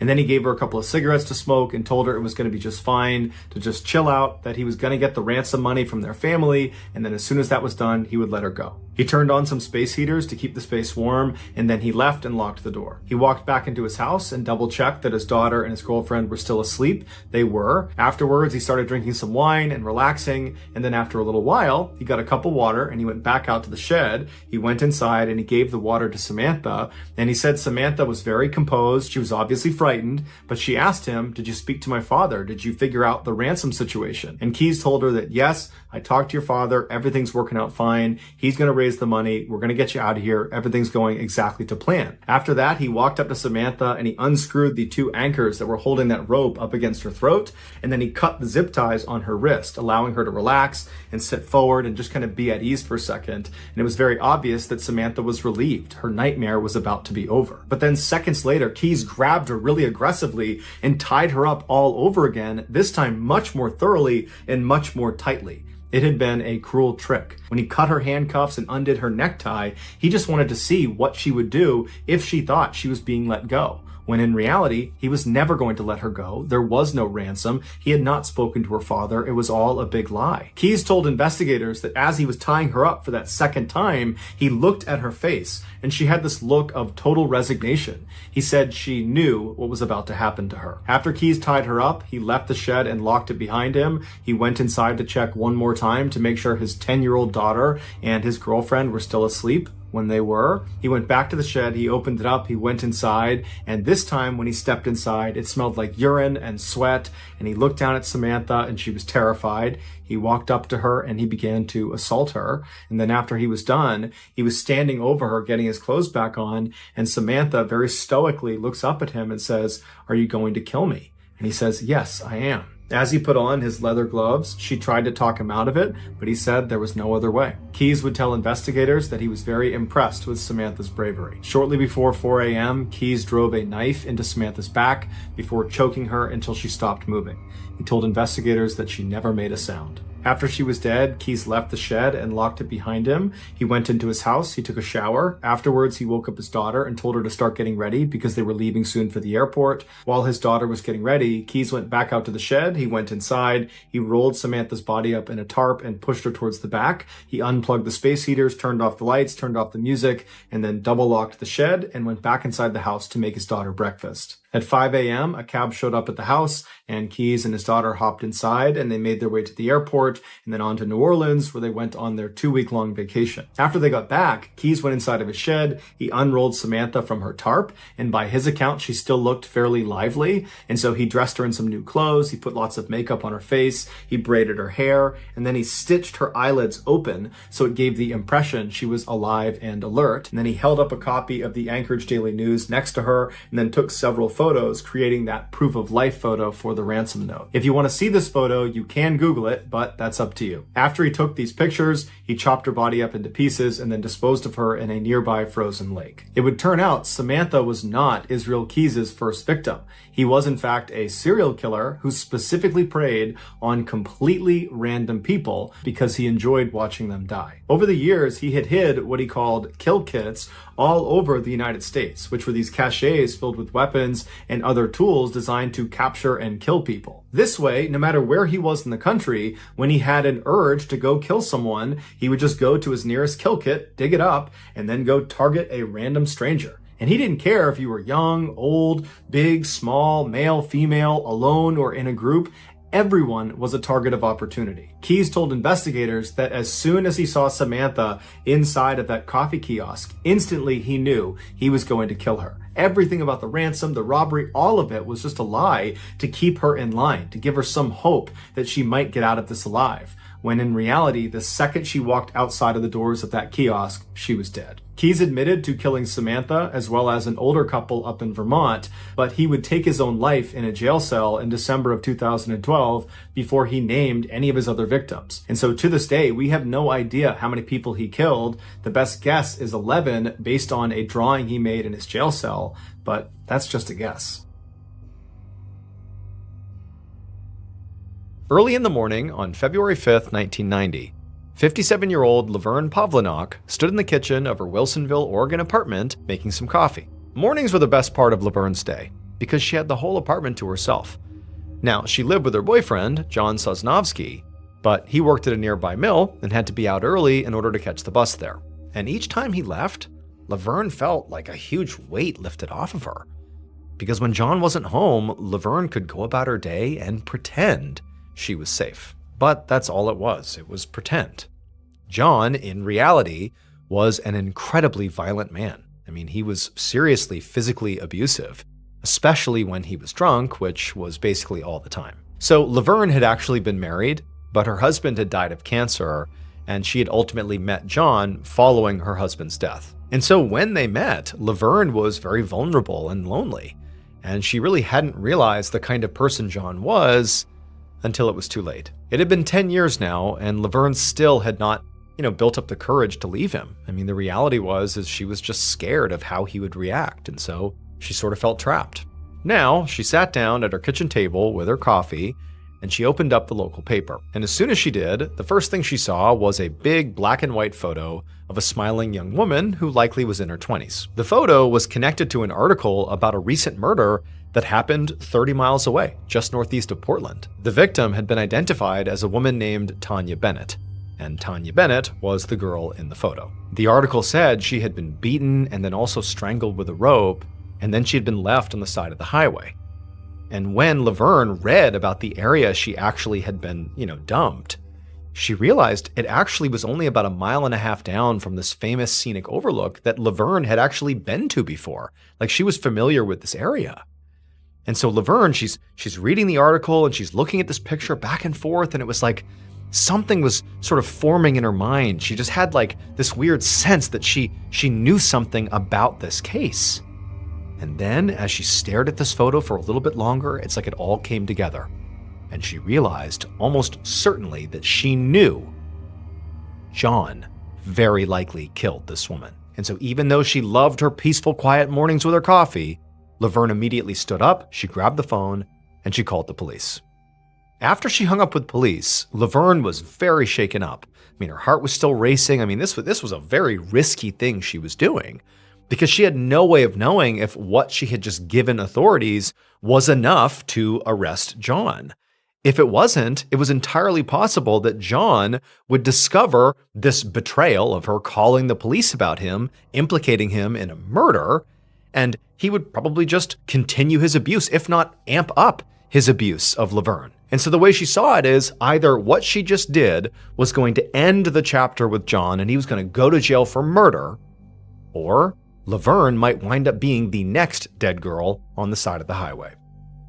A little over a week later, on the morning of February 16th, Detective John Ingram sat with his partner in a very clean living room in Wilsonville, Oregon. Ingram was the lead investigator on Tanya Bennett's murder case, and he was there to speak to Laverne, who was sitting on the opposite couch. And Laverne seemed really nervous and kept fidgeting constantly and offering Ingram and his partner refreshments. It was just very clear that there was a lot on this woman's mind. So Ingram knew that Laverne had a week earlier called in a tip about the victim's killer. She thought it was her own boyfriend, John Sosnowski. And right now, Ingram was very eager to hear what she had to say about her boyfriend, to basically elaborate and sort of give the full story of why she believed what she believed, in part because Ingram's case so far had absolutely no other leads. Like, this was it.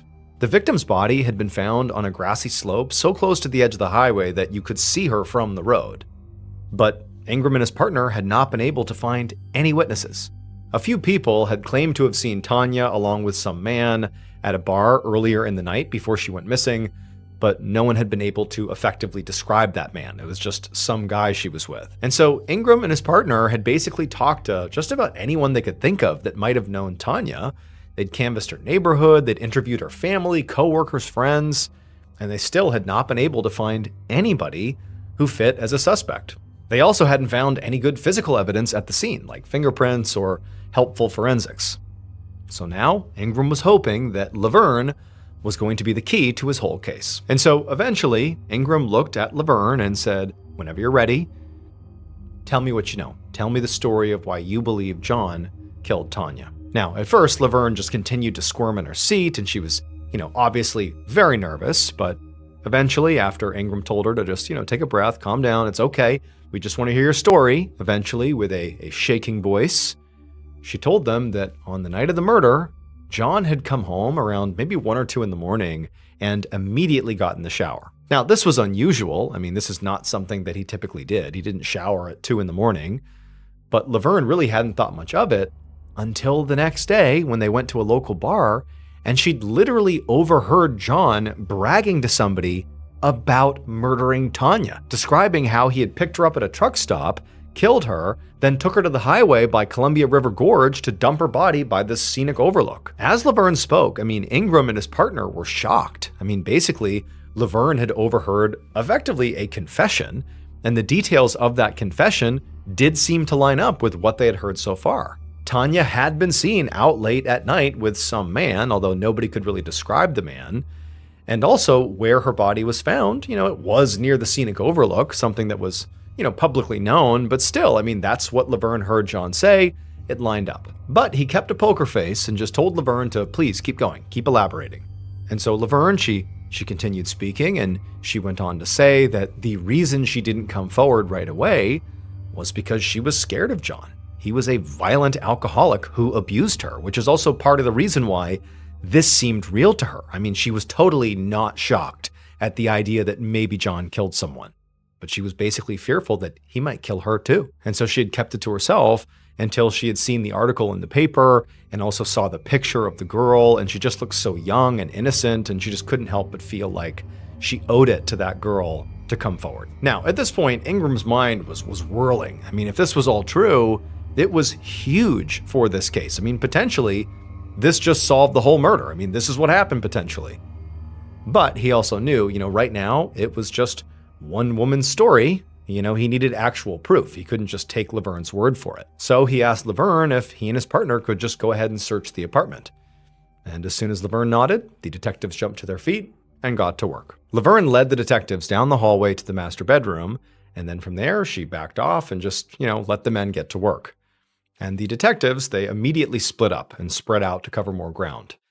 Ingram had actually brought along a list of stuff that they were theoretically looking for. And one of the things on his list was a swatch of denim from the front buttons of Tanya's jeans. It had been missing when they found her, like it had been intentionally cut out, which was obviously pretty unusual. And it made him think that Tanya's killer had taken a trophy or something. But after a few minutes of searching around the bedroom, Ingram did not see this denim patch. In fact, he actually didn't see anything at first glance that connected John to Tanya. Until he went over to look through this cardboard box of papers and began sifting through them. And when he pulled out a torn piece of scrap paper and read what was on it, he froze. On this piece of scrap paper was a handwritten message that just said, quote, "T. Bennett, good peace." Ingram immediately called his partner over, who walked over and looked at the note, and both of them are like, okay, obviously, we need to bring John in right away for a chat. But after leaving the bedroom and walking towards the door to leave, who comes in the front door? None other than John Sosnowski. Hey guys, I have some pretty big news. I know many of you are excited to hear. I am going to be doing another live storytelling tour this year. You can find me in a bunch of cities, including new ones on the West Coast and across the United States, where I have never played before. Plus, I'm really excited to share that I will also be performing in an international city, since so many of you have been asking me to visit. We put together an absolutely amazing show with a whole bunch of awesome stories, including stories you will not hear anywhere else. New content you can only get if you come to this show. And guess what? Tickets for this tour are available right now at tour.ballenstudios.com. In terms of the types of tickets you can buy, they range from general admission to VIP. Again, that's tour.ballenstudios.com. I'm also going to be giving away a trip to meet me at one of my live shows. And so if you want to enter for your chance to win that, all you have to do is donate to win at fandiem.com/Mrballen. Again, that's fandiem.com/Mrballen. Get your tickets and enter the sweepstakes today. I can't wait to see you at the show. About an hour later, Ingram sat at an interrogation table in the sheriff's office, staring across it at John. And John had a very confused look on his face, but otherwise seemed relatively calm. Back at the apartment, when John had walked in the door and sort of saw the detectives and didn't know what was going on, Ingram had told him who he was and why he was there. And John had really just seemed surprised, but had quickly agreed to go with them to the station if they wanted to speak to him. But Ingram knew from experience that, just because John was acting very cooperative did not mean he was innocent. Now, Ingram slid a picture of Tanya across the table and asked John if he knew who she was or had anything to do with her murder. And John didn't deny it or act horrified or offended to be asked. He just said he didn't really remember. And when Ingram showed him the note they found in his bedroom that said T. Bennett, good peace on it, John just sort of squinted at it and said he really wasn't sure if he wrote that or not.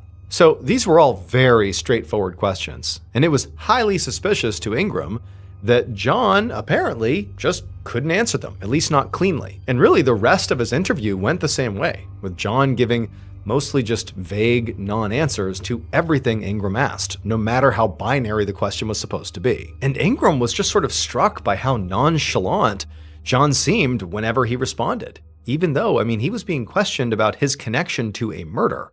This was not a time to be nonchalant. This was a time to be forthcoming. However, despite Ingram's very high suspicion of John, realistically, the only evidence he had on John, at least at this point, was all circumstantial, and so was not nearly enough to actually arrest John. What they needed in order to do that was some form of hard evidence that directly connected him to Tanya's murder. So ultimately, at the end of this interview, despite how weird the whole thing had been, Ingram just sighed and told John that for now, he could go. 4 days later, Ingram had just gotten to his office for the morning when his desk phone rang. He picked up and was surprised to hear Laverne's voice on the other end. But before he could ask her what this was about, Laverne told him she had found something in her car that morning and felt like he needed to see it. And when she told him what this thing was, Ingram said he would be right over. Then he immediately hung up and ran to find his partner. As he drove to Laverne's, he found his heart was racing. I mean, over the last few days, they hadn't found any additional evidence to prove John was their killer.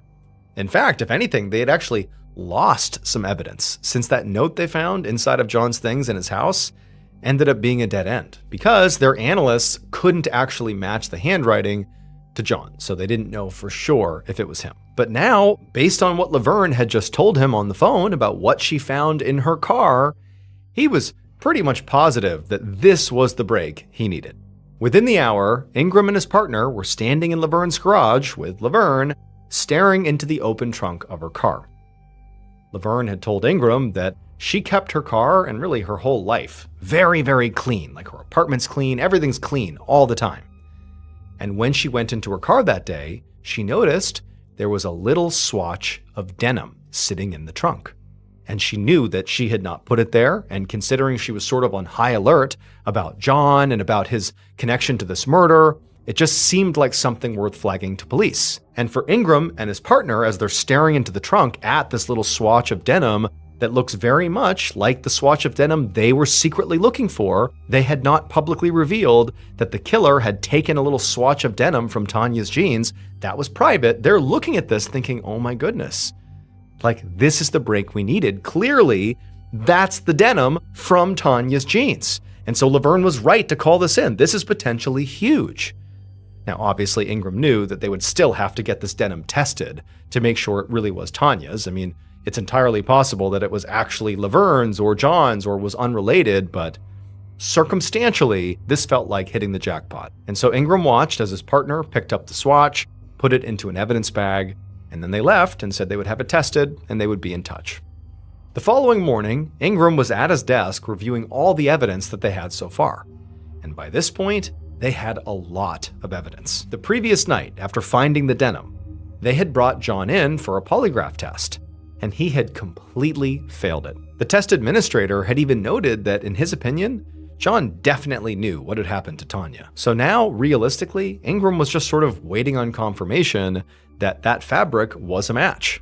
And then at that point, they could go and arrest John. And when Ingram's phone rang, he picked it up immediately, and it was the lab. And so Ingram sat up straight, ready for some good news, but the tech on the other line sounded sort of glum, and he told Ingram that the denim from Laverne's car did not match the jeans that Tanya was wearing, so it was not hers.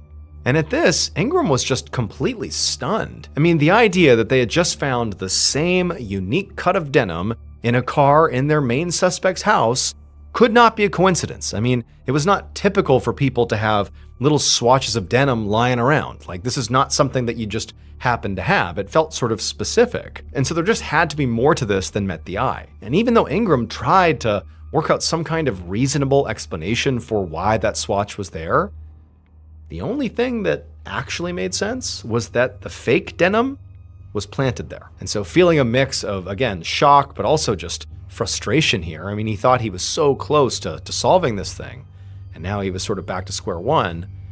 Ingram realized that the next stop had to be Laverne's. He needed to go speak to her again. Later that morning, Ingram and his partner were once again back in Laverne's living room with a very nervous-looking Laverne sitting across from them. This time, Ingram was going to be a little tougher on her, because he now knew that, whatever she had told him before very likely was not the full story. And as soon as Ingram asked Laverne point blank if she had planted that evidence, that denim inside of her car, Laverne just kind of looked back at him and her face began to sort of quiver, and then she just started sobbing. And she told them she was so sorry. She explained that she had cut up some jeans and put that front button part in her car and pretended to have found it so that they'd be able to arrest John. She said she had just gotten so worried when they let him go after interviewing him because she knew John killed Tanya. He had to have. She heard him talk about it. Like, he did it and he's dangerous. And she just wanted to make sure the police held him accountable. Now, when Ingram heard this, he could hear the earnestness in her voice. Like, clearly this woman is scared of John and thinks he did this. She believes he did this. And so he wanted to believe her angle here, as inappropriate as planting evidence was. But, critically, he knew Laverne still was definitely not telling him everything, because there was simply no way she could have known to plant that unique cut of the jeans unless she had intimate knowledge of the crime.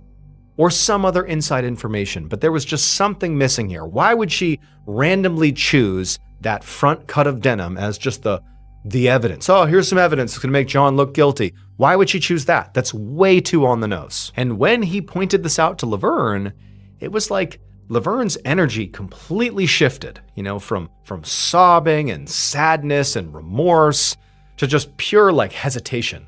Like she didn't really know how to react, but there wasn't any more sadness. It was like, uh-oh, something's off here. And then Laverne kind of took a deep breath and she looked at Ingram and she said, I was lying. You're right.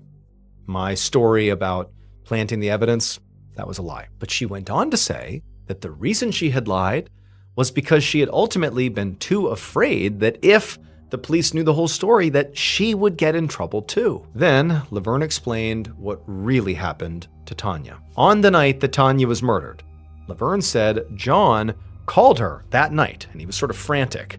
And he said to her that he was in trouble and that she needed to meet him at the bar that he was at and to bring along a shower curtain. And so Laverne said because she was very scared of John and was just fearful of asking any questions, she had just done what he said. And she got the shower curtain and she had driven out there and she found John in a parking lot standing over a body. It was Tanya.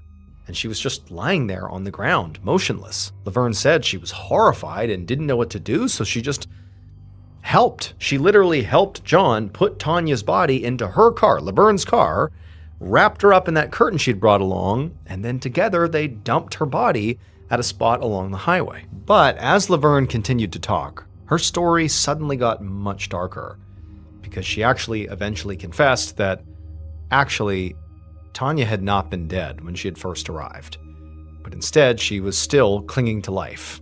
And at John's request, Laverne had tied rope around Tanya's neck and held it tight while John sexually assaulted her. Laverne said after he was done, Tanya was no longer breathing. Ingram could barely conceal his shock when she explained this.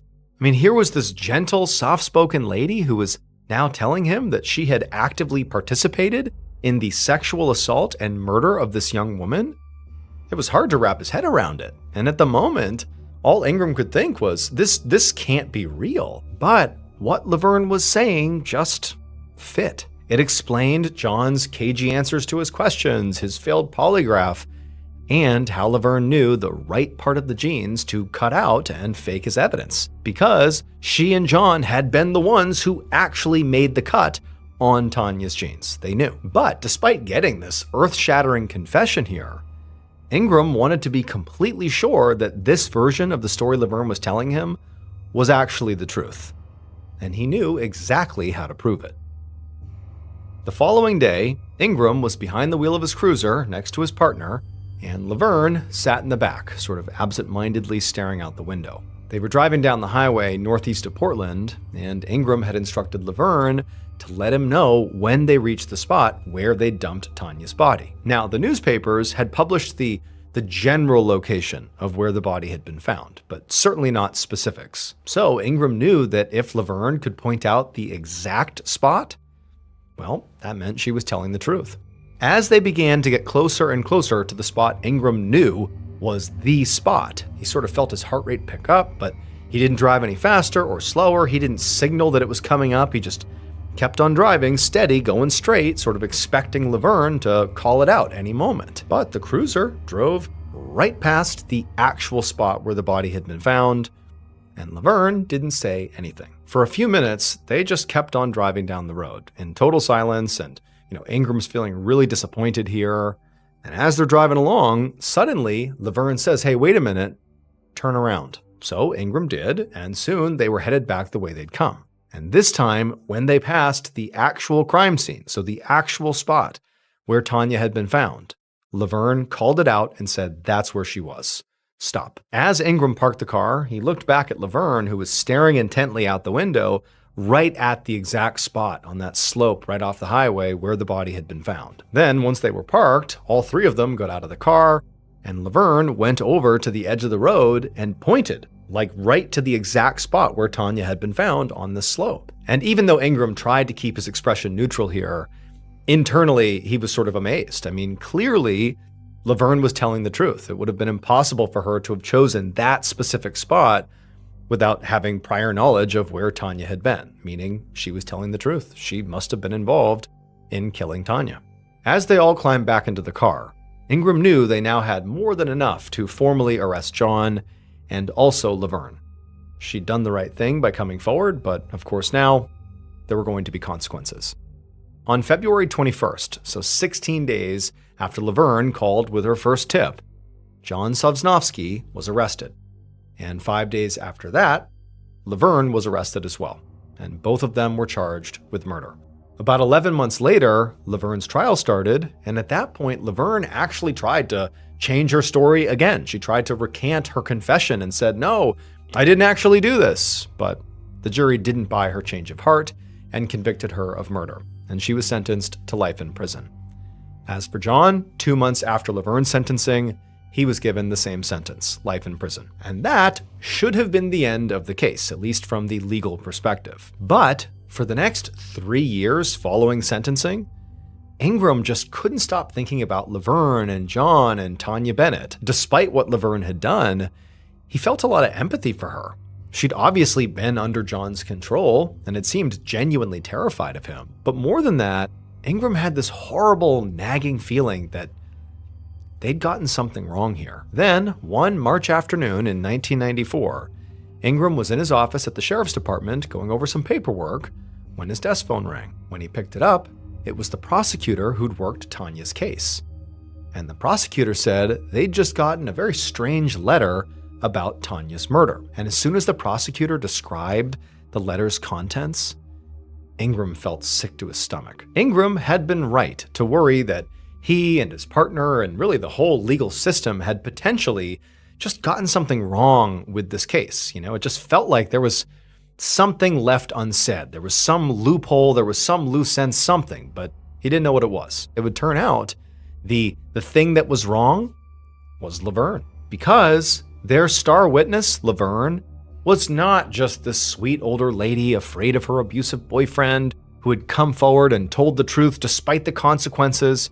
That wasn't really the story. In fact, basically everything she told Ingram and his partner was a lie. What was true, and what ultimately drove Laverne to do what she did, was she really wanted to break up with John, but she didn't know how to do it.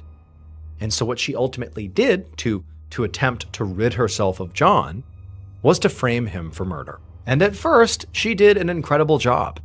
She read everything she could, little details about the murder in the news. She also snuck a peek at Ingram's list of evidence during that early interview that was done at her apartment. And so that's how she knew about, that swatch of denim they were looking for. And she also just happened to take a few really lucky guesses. Like when she pointed out the spot on the side of the highway where the body was found, she just guessed, but it happened to be right. However, the problem was, despite, basically nailing the framing of John and getting him wrapped up with a murder conviction, she also sort of inadvertently implicated herself. When she came out and said, "Well, I participated in the murder," her thinking was, they'll take pity on me and they'll blame John, he'll go to jail and I'll be okay. But no, she also got convicted of murder and went to jail as well. And Laverne and John were literally in prison, basically riding out their life sentences, when the actual killer, the real Tanya Bennett killer, sent a letter to authorities confessing to his crime. That was why that prosecutor called Ingram. It was to tell him, I think there's been a mistake. They clearly didn't do it. After the real killer was arrested in 1995, Laverne and John were both released from prison. In total, they both served 4 years in jail, all because of Laverne's lies.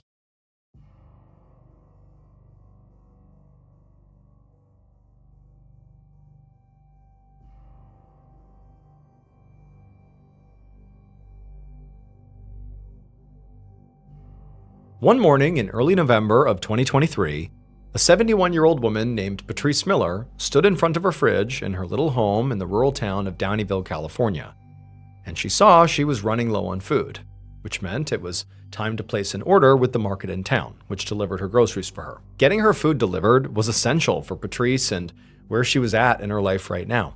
She lived alone and had a whole house to take care of, which was definitely getting harder the older she got. She'd also had some health problems lately, so it was getting more difficult just to move around. She even had a walking stick just to prop herself up. As Patrice stood in front of her fridge, wondering what she was going to add to her grocery list, she heard one of her 2 cats meowing outside. And this reminded her that amongst some other chores, she needed to feed her cats. So she decided to make her list later, and she just closed the fridge door, put some cat food in a bowl, and then grabbed her walking stick and headed outside. Patrice carried the cat food out onto the porch. She had some other things to do outside, but she couldn't hold a lot of things at once because of her walking stick. So once she had put the bowl down, she then headed back inside to get her compost, and then took that back outside to her garden. And she tried to do all these outdoor chores really quickly because she didn't like being outside these days.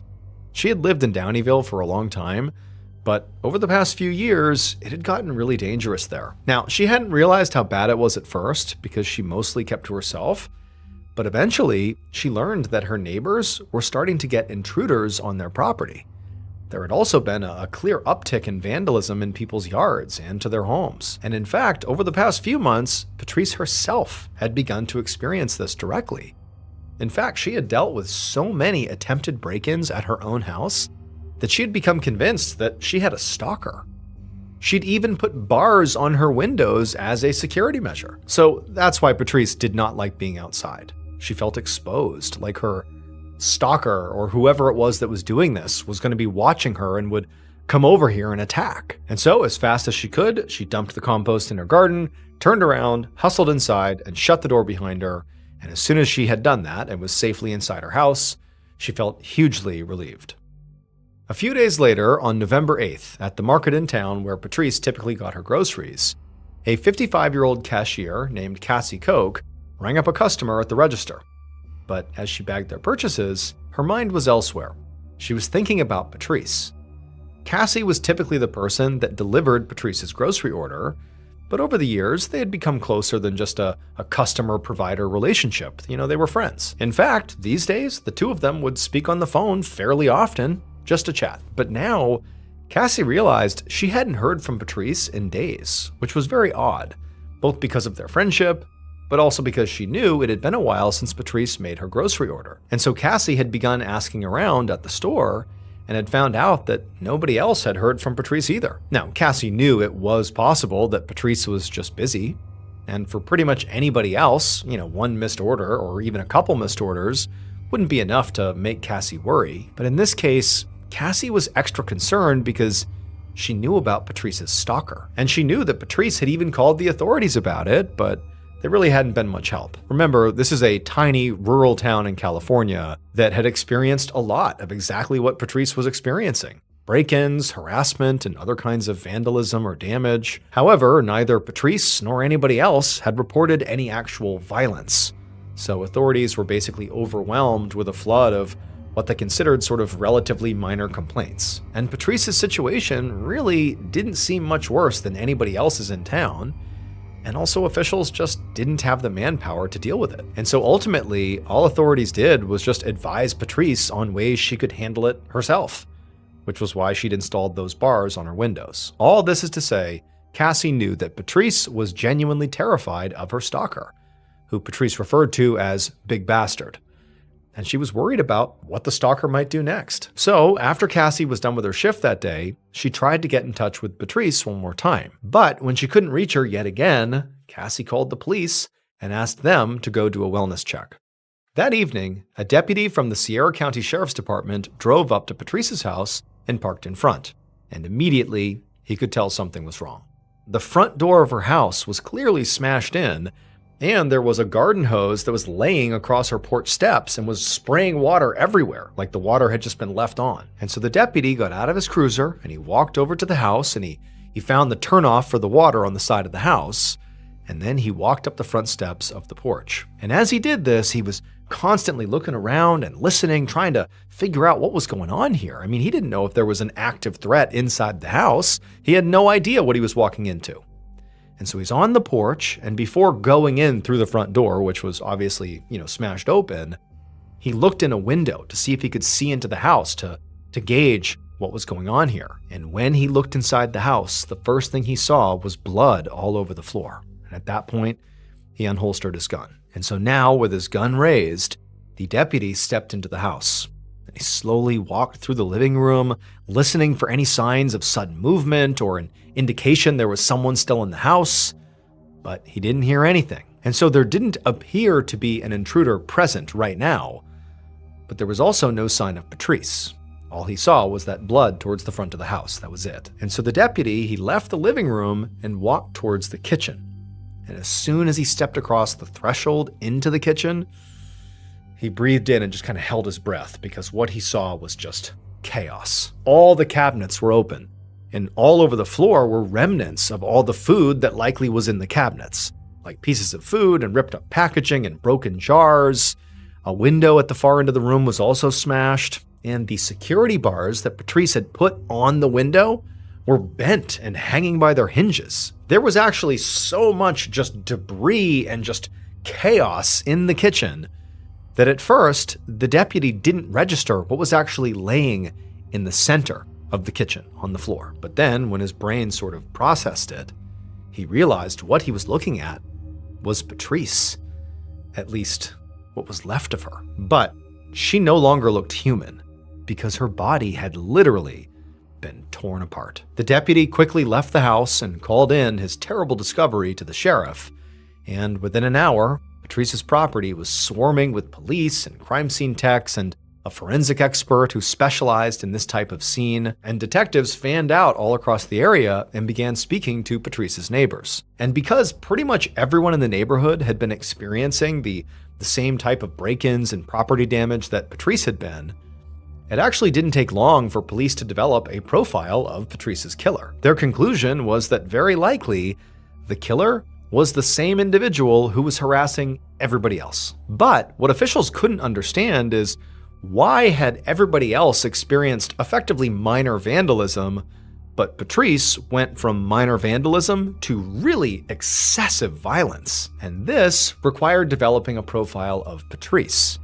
And so as police searched for her killer, they were also working on reconstructing Patrice's movements on the final day of her life. And at first, in their efforts, really they were just stumped. I mean, all she had done on that day, as far as they could tell, were some basic chores.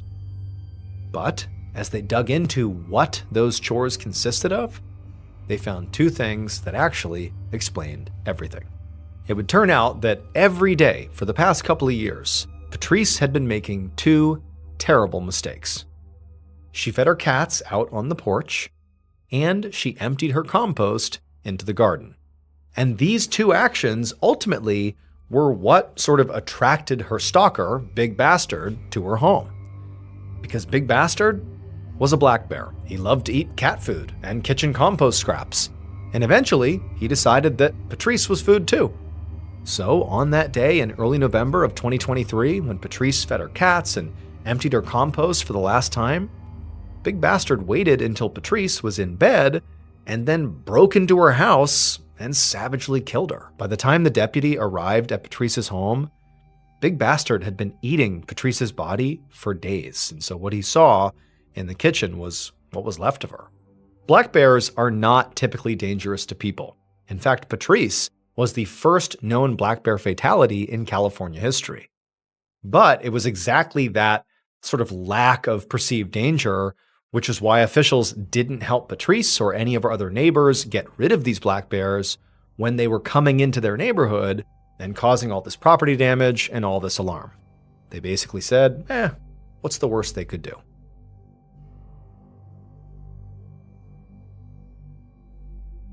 On the morning of June 26, 1826, 38-year-old Samuel Willie Jr. stepped out of his house in a remote area of New Hampshire's White Mountain Range called the Notch.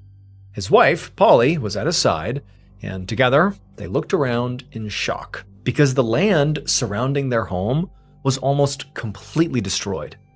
There had been a huge storm the previous night, and so Sam and Polly had been expecting some damage. But what they were seeing now was far worse than they had imagined.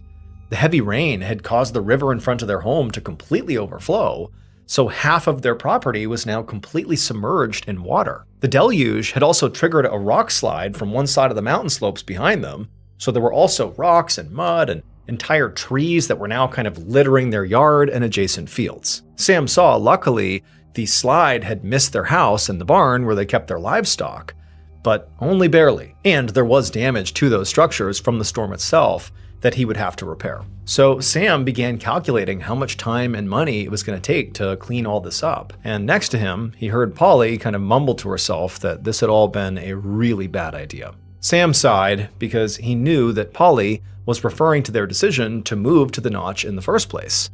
And right now, staring at all this awful destruction right in front of him, he had to agree with her. This might have been a terrible idea. So up until about a year ago, Sam and Polly and their 5 kids had lived on a farm about 20 miles away from where they were right now, and it had been a very quiet, cozy life. But Sam had always had this feeling that he wanted to do something more exciting than just be a regular old farmer. And with this house in the Notch, he'd seen an opportunity for adventure, and also an opportunity to make some money. So in this part of the White Mountain Range, there was a 12-mile-long road that cut through the range from one side to the other. And the Notch house was right in the middle of that road. But since this was the year 1826, this road was more like a glorified trail. It was mountainous and rocky, and neither horses nor wagons could make it all the way through. So as a result, travelers were typically on foot. And there was literally nowhere to stop on this whole 12-mile road except for the Willie's Notch house. So Sam had realized how valuable this Notch house could be if he converted it into an inn. But he also had bigger aspirations for the place, like beyond it just being a pit stop. He wanted to turn it into a destination. After all, the White Mountains were incredibly beautiful, and where the Willies lived in the Notch was no exception. Their house was right on a riverbank in a mountain valley, surrounded on all sides by the woods and towering mist-covered peaks.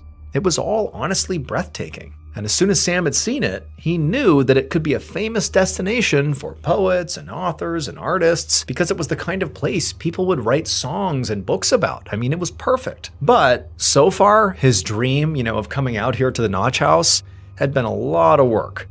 The house was large, but really old, and it had been abandoned for a while before he and his family got there, so it was in really bad shape and quite dilapidated. Sam had hired 2 men to live on the property and help him fix it up, and they'd already done some work to expand the house and the barn to accommodate more travelers, but Sam knew he still had a lot to do before the Notch house became some kind of artist's retreat. And now, with this extensive damage from the most recent storm, he had even more things to fix, which he also had to admit was actually the least of his problems.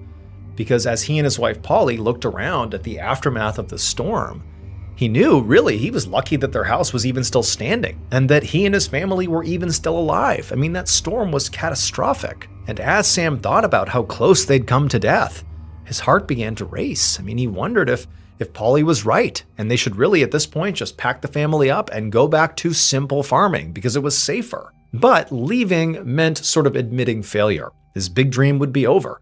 There would be no artist's retreat, no tourist mecca. He would not be some creative benefactor. He'd just be a farmer. So he took a deep breath, and then he asked his wife to please give this place one more chance.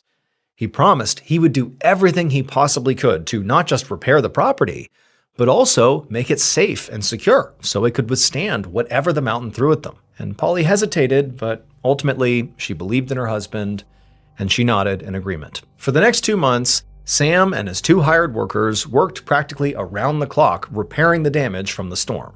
They fixed up windows and shingles and cleared away all the debris, which took forever. And then once all the repairs were done, Sam continued working, but now he focused on improving the property.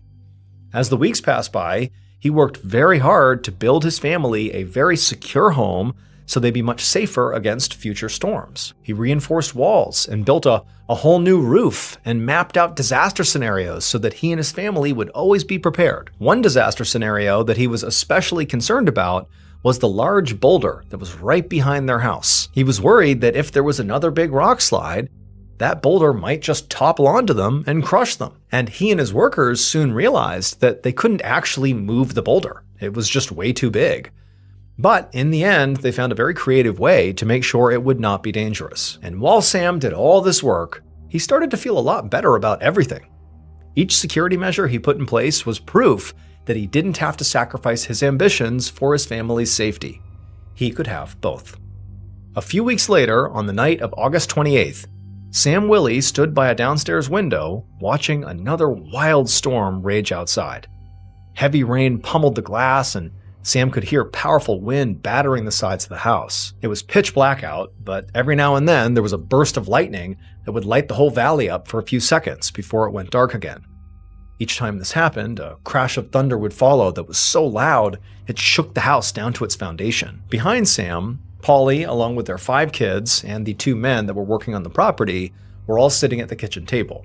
And Polly and the kids in particular were very scared, and the whole group were reading Bible verses, in these kind of frantic hushed tones, like they were trying to, will the storm to be over and to cling on to their faith, to pray that they'd be okay. Sam could hear the fear in his wife's voice, and he really couldn't blame her, because this was quite possibly the strongest storm that either of them had ever seen out here. It was even bigger than that one that completely destroyed their property over the summer. The rain seemed impossibly powerful, coming down so hard and so fast that the river had already overflowed. And each time there was a burst of lightning, Sam could see the water levels were getting higher and higher almost by the second. And so Sam was admittedly quite scared himself. He tried to keep that in, but his heart was racing and he was really anxious.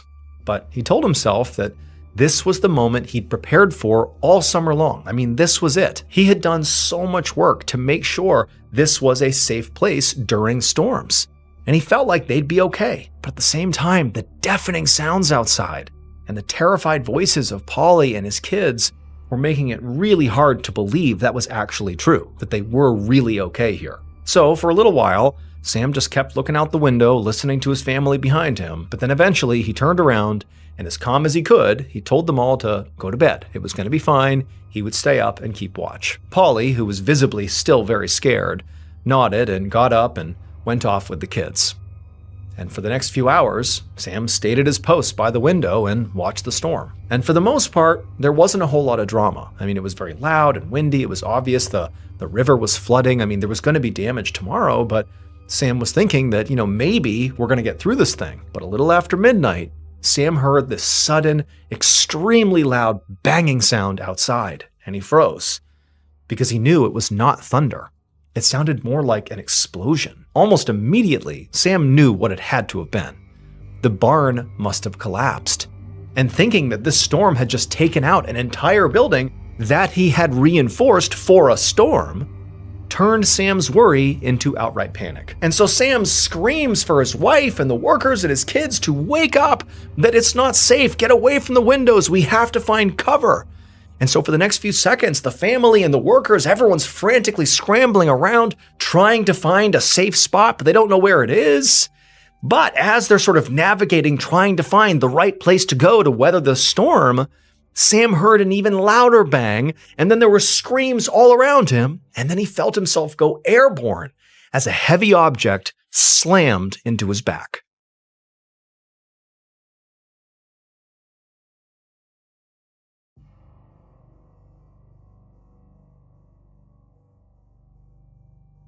The following evening, an exhausted traveler named John Barker walked down that road in the direction of the Notch House where the Willies lived. So John was a merchant, and he was passing through the White Mountains on his way home after a business trip.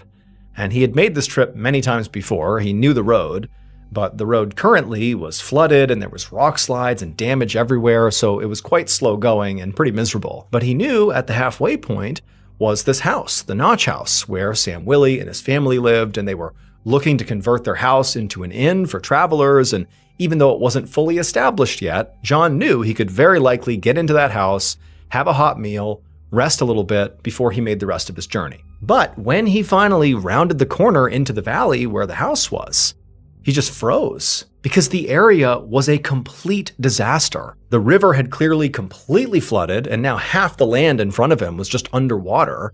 There had also been clearly a huge rock slide. The barn was only half standing, and the field in front of the Willies was completely buried in rocks and mountain debris. But the truly astonishing thing was that in the middle of all this destruction and ruin, the Willies' house was still standing. And as John maneuvered his way closer to it, he realized it was more than just intact. The house was pristine. There wasn't a single thing broken or out of place, not even a window. Relieved and a little amazed, John hurried right up to the entrance and knocked. But no one answered. So eventually he just opened the door and poked his head in and called out to Sam. But he didn't hear anything. No sound of a reply and nobody moving around inside. So John tentatively stepped all the way into the house and just kept calling out to the family as he walked from room to room. But he quickly realized the house was completely empty. It was also a mess. There were clothes scattered all over the floor and beds, and sheets had been yanked around and were messy, and the Bible was wide open on the kitchen table. John stood in the middle of the home trying to work out what could have happened here. The mess suggested that, clearly the family had been here somewhat recently, but had left in a hurry. So John guessed they must have gone down the mountain to wait out the storm somewhere else, either at a neighbor's or the tavern, miles away at the end of the road. And since the Willies were not here to allow him to stay, John needed to figure out what he was going to do. He didn't really like the idea of still sleeping in the home without them here. But he really had nowhere else to go. And it was almost nighttime, and he could barely manage the ruined road during the daylight, let alone during the dark. So even though he felt kind of bad about it, he picked a bed and tried to get some rest. But just as he began to drift off, he heard a deep, guttural moaning sound coming from somewhere outside the house. John immediately woke up and rushed over to a window, but he couldn't see anything. Night came really fast in the White Mountains, and it was almost completely dark outside. He waited to see if he would hear anything else, but he didn't. So he decided he must have imagined the sound and turned to go back to bed. But as he did, the moaning started again, and this time it was louder. John gasped as a terrible thought occurred to him. He wondered if maybe the sound was one of the Willies and that they hadn't actually left the property, but were maybe outside, injured or in trouble because of this storm. So John sprinted outside, but again, it was pitch black outside and he didn't have any kind of light to help guide his way. And so once he was out there, he just began shouting out, calling out to whoever it was, asking if they needed help. And eventually, the horrible moaning answered him. But the moaning kind of echoed all over the valley, so John couldn't pinpoint where it was actually coming from, other than it clearly being outside somewhere. After frantically looking around and not finding whoever it was, John realized that finding the injured person was going to be impossible right now. It was just too dark, and he would unfortunately have to wait until the morning. So, very reluctantly, John went back inside the house, and for hours he just sat in bed and listened to the moaning continue outside. Finally, in the morning, when the first bit of sun peeked over the mountain ridge, John hurried right outside to look around. And this time, he quickly found the source of that moaning sound. It was one of the Willies' oxen, moaning in pain from being trapped under some debris near the ruins of their barn. John immediately rushed forward and began hauling the wooden planks and rocks off the ox. And after he had freed the animal, it amazingly staggered to its feet and hobbled away into the woods. It was basically okay. But after it was gone, John felt this sort of sick uneasiness, even though the sound had been from an ox and he had saved it. He just felt like there was something wrong here, and so he decided that he had to go and see the Willies with his own eyes, just to make sure they really were okay. So even though it was really early and John was still very tired, he immediately gathered up his things and set off down the road. Hours later, around noon that same day, John Barker finally staggered out of the mostly destroyed pass and made his way towards the tavern at the bottom of the road. When John stepped inside, he was exhausted, he was drenched, from this awful journey he had just taken again on this road. But more than that, he was really worried about the Willies, because as he made that trip down the road, he saw neighbors' homes along the way and kind of expected to see the Willies in one of them. But no, the Willies were not in any of the neighbors' homes, and in fact, basically none of the neighbors were in their houses either. They were all basically in this tavern. It was like everybody who lived on this road had come to this tavern because of the storm. But when John looked around the tavern, he could tell the Willies were not in there either. And this made John's stomach drop. Because if they weren't at their house, and they weren't in any of the neighbors' homes, and now they were not in this tavern with the rest of their neighbors, that had to mean something was wrong. And so John actually called out to the entire room and asked if anyone had seen the Willies since the storm. And the tavern got really quiet as its occupants all began looking around at each other, seeing if anybody had, but eventually everyone just shook their head and said, "No, we don't know where they are." And that's when John said to the crowd that, well, the Willies are missing.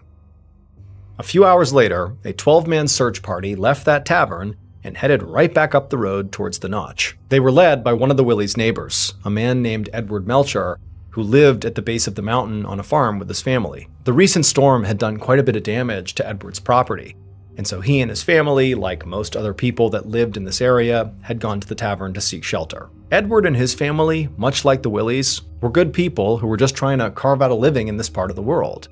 And there were not a lot of people doing that. I mean, this was a very small community, and so they always helped each other out whenever they could.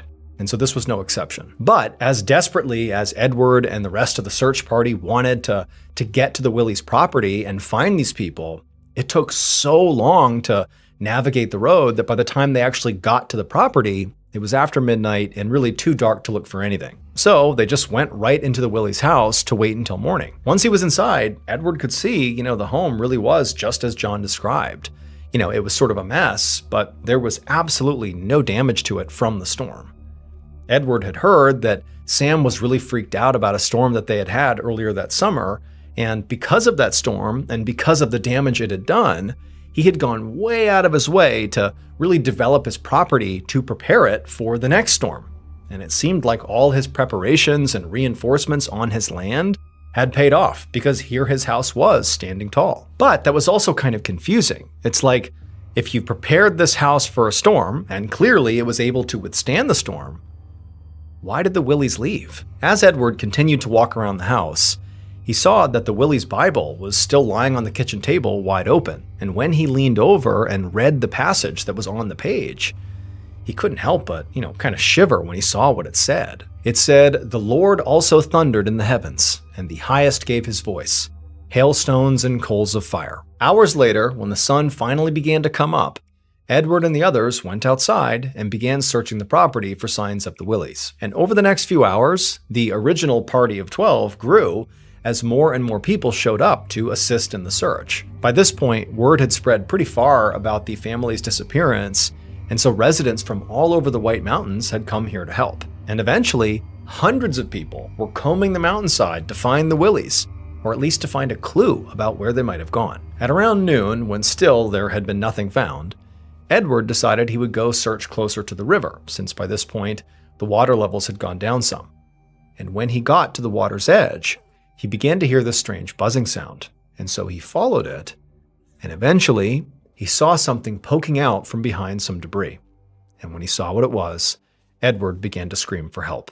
So the thing that Sam Willey was most afraid of happening in a large storm was a rock slide, especially with that huge boulder positioned right behind his house. But when Sam realized it was going to be impossible to move said boulder, or otherwise shield his family from falling mountain rocks, he came up with a pretty creative solution. He built a whole second shelter that he and his family could run to if there was a bad storm. And when that second storm hit, the one that had caused all this damage and had led to the Willys' disappearance, well, during that storm, Sam's screaming for his family to, take cover, get away from the windows. He's heard this crashing sound outside that he is convinced is the sound of his barn collapsing, and, his house is next. He's yelling for them to take cover. Well, the family listened to him, and together they did seek cover.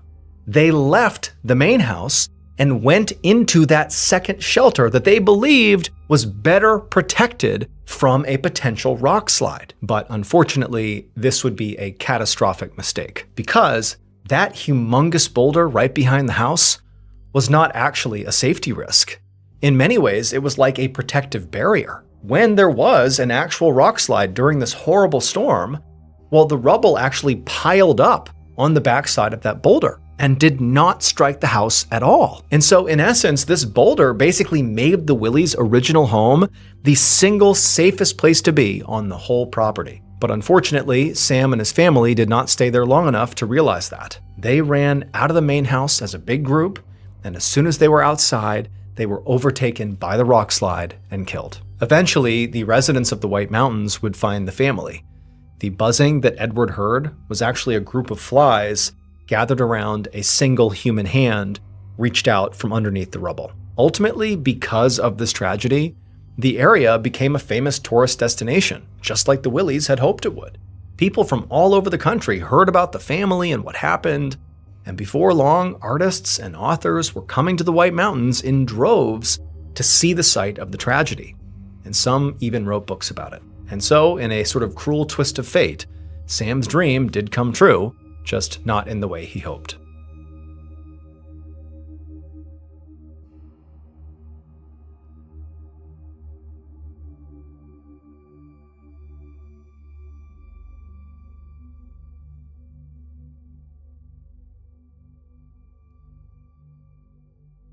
On one of the last nights in December of 1678, Marie Bosse sat at a large table at a friend's dinner party in the city of Paris, France. The table was crowded with other party guests, and they were all listening to Marie as she told story after story about her life and her career. So Marie was a fortune teller, which meant, at least according to her, that she could read people's futures, usually by reading their palms or using crystals. And Marie was actually quite good at doing this, in the sense that whenever she told someone what their future was going to be, she typically was right, which was why, out of the 400-something fortune tellers in Paris at the time, she had some of the best and most important clients in the whole city. People like royalty and wives of very high-up government members and other very wealthy people of high society. And it was a big deal for Marie to even be in the same room as some of these kinds of people, because she did not come from money. Actually, there was a time where she almost had to live out on the streets, because years ago, when her husband died, she was left alone with her 3 kids and really no way to provide for them. But she'd worked very hard and actually ended up thriving. Her kids had grown up and she'd turned her fortune-telling talents into a real business. She'd been so successful that she really was maybe about 3 clients away from being able to retire. And Marie was not one to just sit back and let those clients magically find her. She was a self-made woman and knew it was very important to go out and find those clients herself. And so that's why she was at this party now. It was being hosted by a friend of hers who was also in the fortune-telling scene, and so many of the guests at this table were new potential clients that Marie really hoped to impress. So that's what Marie was trying to do now, to try to be very impressive. She was telling the other guests all these incredible tales about working with the rich and the famous. But the problem was, in addition to these fabulous stories she was telling, what was also coming through very clearly to the audience was that Marie was very drunk. So Marie was loud and talkative in general, and that extroverted attitude really helped her get clients typically. But when she got drunk, she was even more talkative than normal. And sometimes it also made her a bit inappropriate. Right now, though, she felt like she was on a roll, because her stories were drawing gasps and laughs, and the guests were pushing her to tell them more and more. But there was at least one person in the crowd that seemed bothered by what Marie was saying: the hostess of the party. The hostess kept silently glaring at Marie from the other end of the table. It was like she was silently trying to tell her to shut up. But Marie figured she knew why she was acting that way. I mean, the hostess was also a fortune teller, and so she must just be jealous. Marie's getting all this attention and potential new clients, and this wasn't even her party. Like, she just got to be jealous. So Marie ignored the glares and just kept on talking until dinner was over. And then after that, the party ended, and Marie staggered off to bed. When Marie woke up the next day, her head was absolutely pounding, and her stomach was in knots. I mean, she was severely hungover from drinking the night before. She didn't remember a whole lot about what had happened the night before, but she did remember telling a lot of stories. And she remembered that while she was telling these stories, the hostess was angrily glaring at her the whole time. And now that she was sober, a terrible thought popped into her head. She wondered if she'd said or done something that was embarrassing. What if the table wasn't laughing with her? What if they were laughing at her? And what if, the hostess glaring at her was some sort of signal to stop because she was hurting herself? And so this thought that, somehow she had done real damage to her reputation, her career, from being too drunk, continued to weigh on her throughout the entire day and into the following evening, until that night when she was in her kitchen making some dinner with her adult daughter, and there was a knock at her door. Marie hurried to open it up, and when she did, she found a young woman standing on her front steps. The woman seemed incredibly nervous and kept fidgeting and smoothing her hair, and she told Marie that she had gotten her name from someone Marie had met at that dinner party and was hoping that Marie could help her. And when she heard this, Marie smiled and exhaled out all the tension she'd been holding up over the last day. This was a huge relief to Marie. It was proof that the dinner party had not been a total embarrassment, despite the hostess glaring at her the whole time. That clearly, here she is getting a new client. She must have impressed at least this woman, and maybe there were more, like it had been a success. So very excitedly, she invited the young woman inside and led her to the area of her home where Marie conducted her business and read people's fortunes. This room had lots of strange objects placed all around it, like jars and crystals and bottles of potions and decks of cards to make the area feel mystical and authentic. The two of them eventually sat down at Marie's small table in the middle of this room, and once they were sitting, the woman told Marie that she did want her fortune told because she had a terribly abusive husband and she wanted to know how much longer she would have to put up with his cruelty. This didn't surprise Marie. She'd seen a lot of nervous, frail women like this one who were completely trapped in their marriages. In France at this time, divorce wasn't even legal, which meant you were stuck with your partner even if they were abusive. And so a lot of these women that were in this position turned to Marie, desperate to be told what the rest of their lives looked like, and if their lives would continue to be terrible and hard because of their partner. Marie knew that really what these women were looking for was control. They hoped that if they just knew what their future looked like, even if it was bad, they could somehow do something to change it. And so Marie, she reached out and she grabbed this woman's hand and she turned it around and she began to study her palm. Marie was trying to get a sense of what the future held for this woman by reading her palm. And pretty soon, Marie got this feeling in her gut. She felt sure that this woman actually was going to be okay. And Marie told the woman that her husband's abuse would end soon. Then she gave her some tips on what to do in the meantime. The woman was visibly relieved and thanked Marie profusely, and then when she was gone, Marie smiled.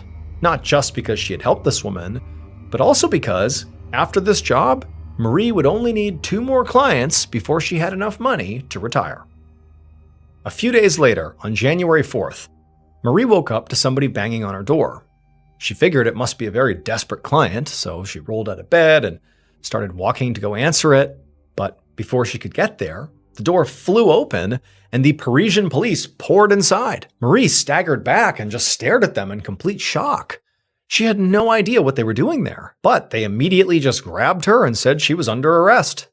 Marie screamed in protest and said there had to be some mistake here. She hadn't done anything wrong. And when they didn't listen to her, she got furious and demanded to be released. She told them that she was Marie Boss, and she had friends in high places like Parliament and noble circles. They could vouch for her and say that she was an honest person who just worked hard and was good for her clients and good for the city. But as she was ranting and raving, one of the officers stepped in front of her, and without reacting to what she was saying, they just showed her an object that Marie instantly recognized as having come from her fortune-telling room. And at this, her heart sank and she stopped struggling, because Marie knew that she was now in very, very big trouble. And if she was in trouble, then so were many, many other people in Paris. After Marie was arrested, she was brought to a prison in Paris called the Bastille, where she was interrogated by torture. And since Marie was already a talker, she quickly told the police everything they wanted to know. And after Marie did that, all hell broke loose.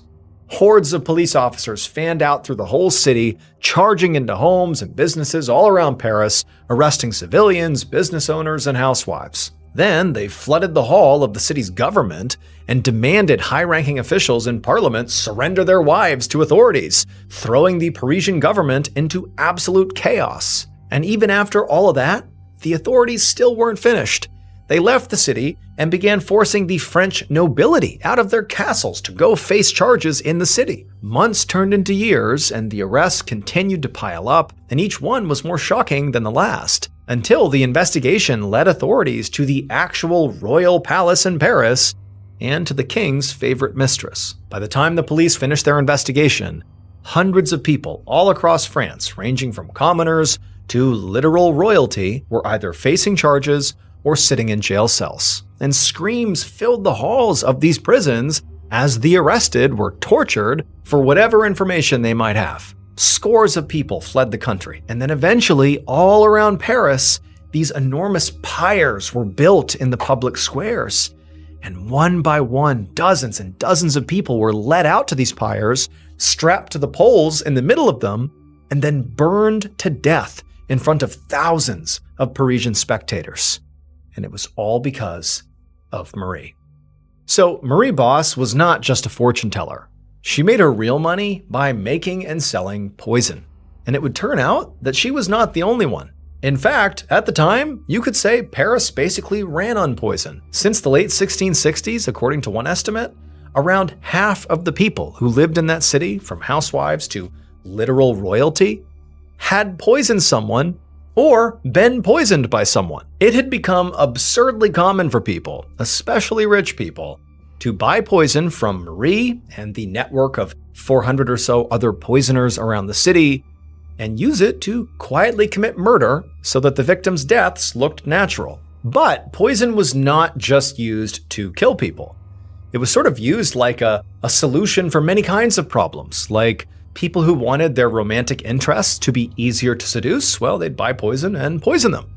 Or people that had abusive or unappealing partners, they would use poison to make them sick and bedridden, because remember, they can't get divorced. So if you're stuck with somebody and you don't like them, well, just poison them. It was also alleged that King Louis XIV himself was poisoned in non-fatal doses by his mistress, who wanted to make him easier to manipulate. Poison was even used for entertainment. One duo of poisoners baked deadly substances into cakes and handed them out to unsuspecting patients at a local hospital just to see what would happen. The poison affair, as it came to be called, was without a doubt at the time Paris's biggest and best kept secret, until Marie went to that dinner party, got really drunk, and let it slip. That night, Marie told stories of poisoning people, and people thought they were so funny because they didn't believe they were true. But one of the guests saw that the hostess of the party looked furious at Marie the whole time Marie was telling these stories. And so he wondered if maybe what Marie was talking about might actually be real, and the hostess is kind of trying to signal her to stop talking about it, but Marie was not taking the hint. So the following day, that dinner guest went to the police, and the police sent a woman to Marie's house to act as an undercover spy to see if maybe she could get proof that the poisonings were real. And lo and behold, when this woman told Marie that her husband was abusive and she just wanted to know how long this was going to go on for, Marie, read her palm and read her future, but then also gave her some tips about what to do in the meantime, which included handing her a vial of poison and saying, just go ahead and kill your husband, poison him. The object that officer had shown Marie when she was arrested was that poison. The investigation into the poison affair lasted for 3 years, and during that time, there were over 300 people who got arrested, from commoners to royalty.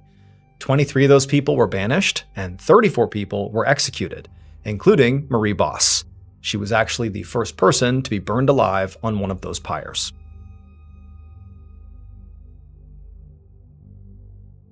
On the night of June 1st, 2018, 68-year-old Nancy Crampton Brophy sat in bed with her computer on her lap in the home she shared with her husband in the suburb of Beaverton, Oregon. Nancy was trying to work on her newest book, but for some reason, she just couldn't focus on the chapters she was writing. So Nancy was a romance writer who had actually finished 11 novels, and she also ran a blog with some other romance writers who lived in the area. Now, writing really was Nancy's passion, and she'd been doing it her whole life. But despite that, she really had not made any real money from writing. She'd never gotten a legitimate publisher to buy one of her books, so those 11 novels she did, well, they had to be self-published, and basically had to be free online for anybody to read them. And so, in order to keep on writing, she had to have a day job to pay the bills. In the past, she'd run a catering company, but now she worked for Medicare. However, despite not having made it big, at least not financially as a writer yet, it didn't deter Nancy. I mean, she was totally motivated to keep on writing because she believed that, the next thing she wrote was going to be the thing that finally made her a bestseller and made her famous and financially stable on her writing. However, tonight, Nancy just felt completely stuck. She could not think of what to write next. So she leaned back into her pillow and just thought about what her character was going through and tried to think if she'd ever gone through anything similar that might inspire, what would need to happen next in the story. So these romance epics that Nancy wrote were very over the top, but she did draw a lot of inspiration from her actual personal life. Most of her work featured very powerful women and had similar themes like freedom and strength and love, because Nancy really valued all those things in her own life. The other things all her books had in common was they always had happy endings. And Nancy knew all about happy endings because in some ways, she was living one. Nancy and her husband, Dan Brophy, had been married for almost 25 years. They had both been married before, and Dan actually had a son and granddaughter from his first marriage. And so the fact that Nancy and Dan had found each other after essentially both of them had been living what, felt like very complete lives to that point, felt like another theme that she wrote about all the time, which was this idea of fate, as if fate is the thing that brought Nancy and Dan together. Dan and Nancy even called themselves soulmates, sort of playing on this idea that really fate had led them together. They had fights and disagreements like any other couple, but they also knew each other so well that sometimes Nancy felt like they could almost read each other's minds, and that sort of got them through any rough patches. And also, another part of the reason that they seemed to work so well together as a couple was because they gave each other plenty of space to pursue their own interests. They were, given freedom, something again that Nancy really valued. And so for Nancy, her sense of freedom, her sense of, being able to pursue what she wanted to, meant shutting herself away every evening in their little attic bedroom for hours and hours to write. And for Dan, his sense of freedom and his ability to pursue his own interests meant working long hours at a career he loved as a chef and a teacher at the Oregon Culinary Institute. Just like Nancy was sort of obsessed with writing, Dan was obsessed with food and cooking. And when he was not in a kitchen, he was often out in the backyard of his and Nancy's house, raising chickens and working in his garden, or maybe on a trip into the Oregon woods to forage for mushrooms. But tonight, despite how happy Nancy's life was and how secure she felt in her own relationship, none of that really mattered relative to what she was trying to do, which was write this book. She just was not able to do it. And as she continued to struggle with writer's block, her mind kind of spiraled off into more sort of pessimistic thinking, and she began thinking about, the money problems that recently had begun to take a toll on both her and Dan. Neither Nancy nor Dan had ever made particularly high salaries, and their finances had always been pretty tight, so that was kind of normal for their relationship. But about 2 years ago, they'd gotten really behind on credit card debt, and that extra debt threw everything else out of whack, and at one point they actually had not even been able to afford their mortgage. Now, realistically, things were actually more under control now. Nancy and Dan had taken a chunk of money from Dan's retirement account to pay off some of this debt, and they'd also made the decision to sell the house they were in now, and downsize, which Nancy actually was kind of excited about. With these lower overhead costs, it would likely mean that she would get to quit her day job and just pursue her passion, writing, and also pursue being the best grandmother she possibly could be. So in a way, things were starting to look up, at least in terms of, their financial situation. But Nancy knew, especially tonight, that she couldn't just forget about the fact that they had these problems. She couldn't just pretend they weren't there. In fact, tonight, the reason Dan was not home when normally he would be is because recently Dan had picked up a second job cooking for an assisted living facility, and he had picked it up to help pay off this debt. So it really was sort of beginning to infect their whole lives, this debt. He was working for a friend of theirs. It was a woman whose name was Tanya Medlin.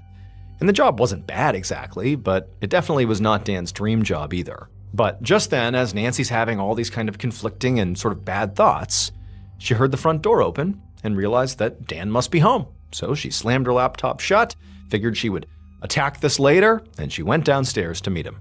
Nancy got to the front door just as Dan was taking off his boots and coming into the house.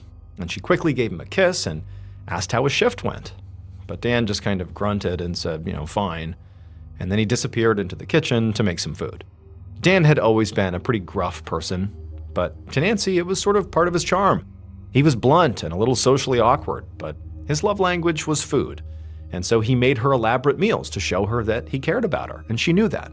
Nancy did know that other people didn't really understand Dan and often took his mannerisms and gruffness the wrong way. In fact, at the last school where he taught, he'd gotten fired because of his bad attitude. And at the Culinary Institute where he was currently teaching, a group of students had complained that he was way too tough and had impossible standards. Now, Nancy did worry about this. She understood Dan, she knew what he was like. But the reality here is that if he loses his job or multiple jobs here, they're going to be in a bad spot financially. And again, they have these financial problems that they're working through, but that would be really bad. And then also on top of that, this was sort of buried in the back of Nancy's mind, is she had this fear that, Dan was going to upset the wrong person. It just seemed like he kind of made people mad everywhere he went, and who knows? A student could snap and try to hurt him. And so maybe it was just the stress kind of coming through as she can't write and they have money problems. But on this night, she just had this feeling of like, I hope he's going to be okay here. I hope he isn't going to make more people mad and jeopardize his own safety. And so Nancy goes to Dan in the kitchen and she kind of tries to lighten the mood and just like ask him how the day went, nothing too crazy. But she noticed that Dan's attitude was really bad. Like even by his standards, he was really being quite rude. And Nancy knew that very likely the reason for this is because he had to work the second job because they were in debt. And so Nancy tried to be understanding, but as Dan got grouchier and grouchier over the course of the next few minutes, Nancy just started to feel like he was being rude to her and it was totally unnecessary. And it's like, she's in this with him. Why are you treating me so badly? Eventually, Dan finished making his snack and it was big enough that he put some on a plate for Nancy as well and he handed it to her. And this made Nancy smile, even though she was kind of annoyed with Dan. Because it felt like, oh, the old Dan's back. Giving me food is his way of showing me he loves me. And so they ultimately sat down together and they ate and they chatted a little bit before Dan said, I'm tired, I'm going to bed.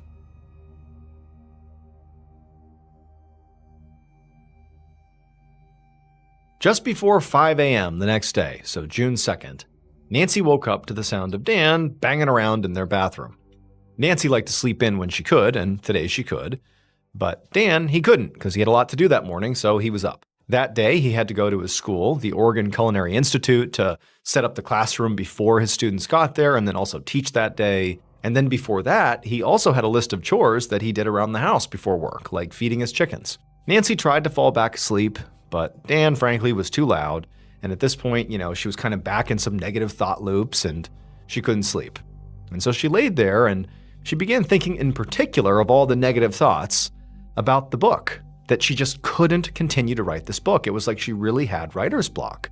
And she had not really experienced that in previous novels. This one was just really, really challenging. And so after tossing and turning for a few more minutes, feeling really frustrated, she decided she would just get up and go take a drive and just clear her mind.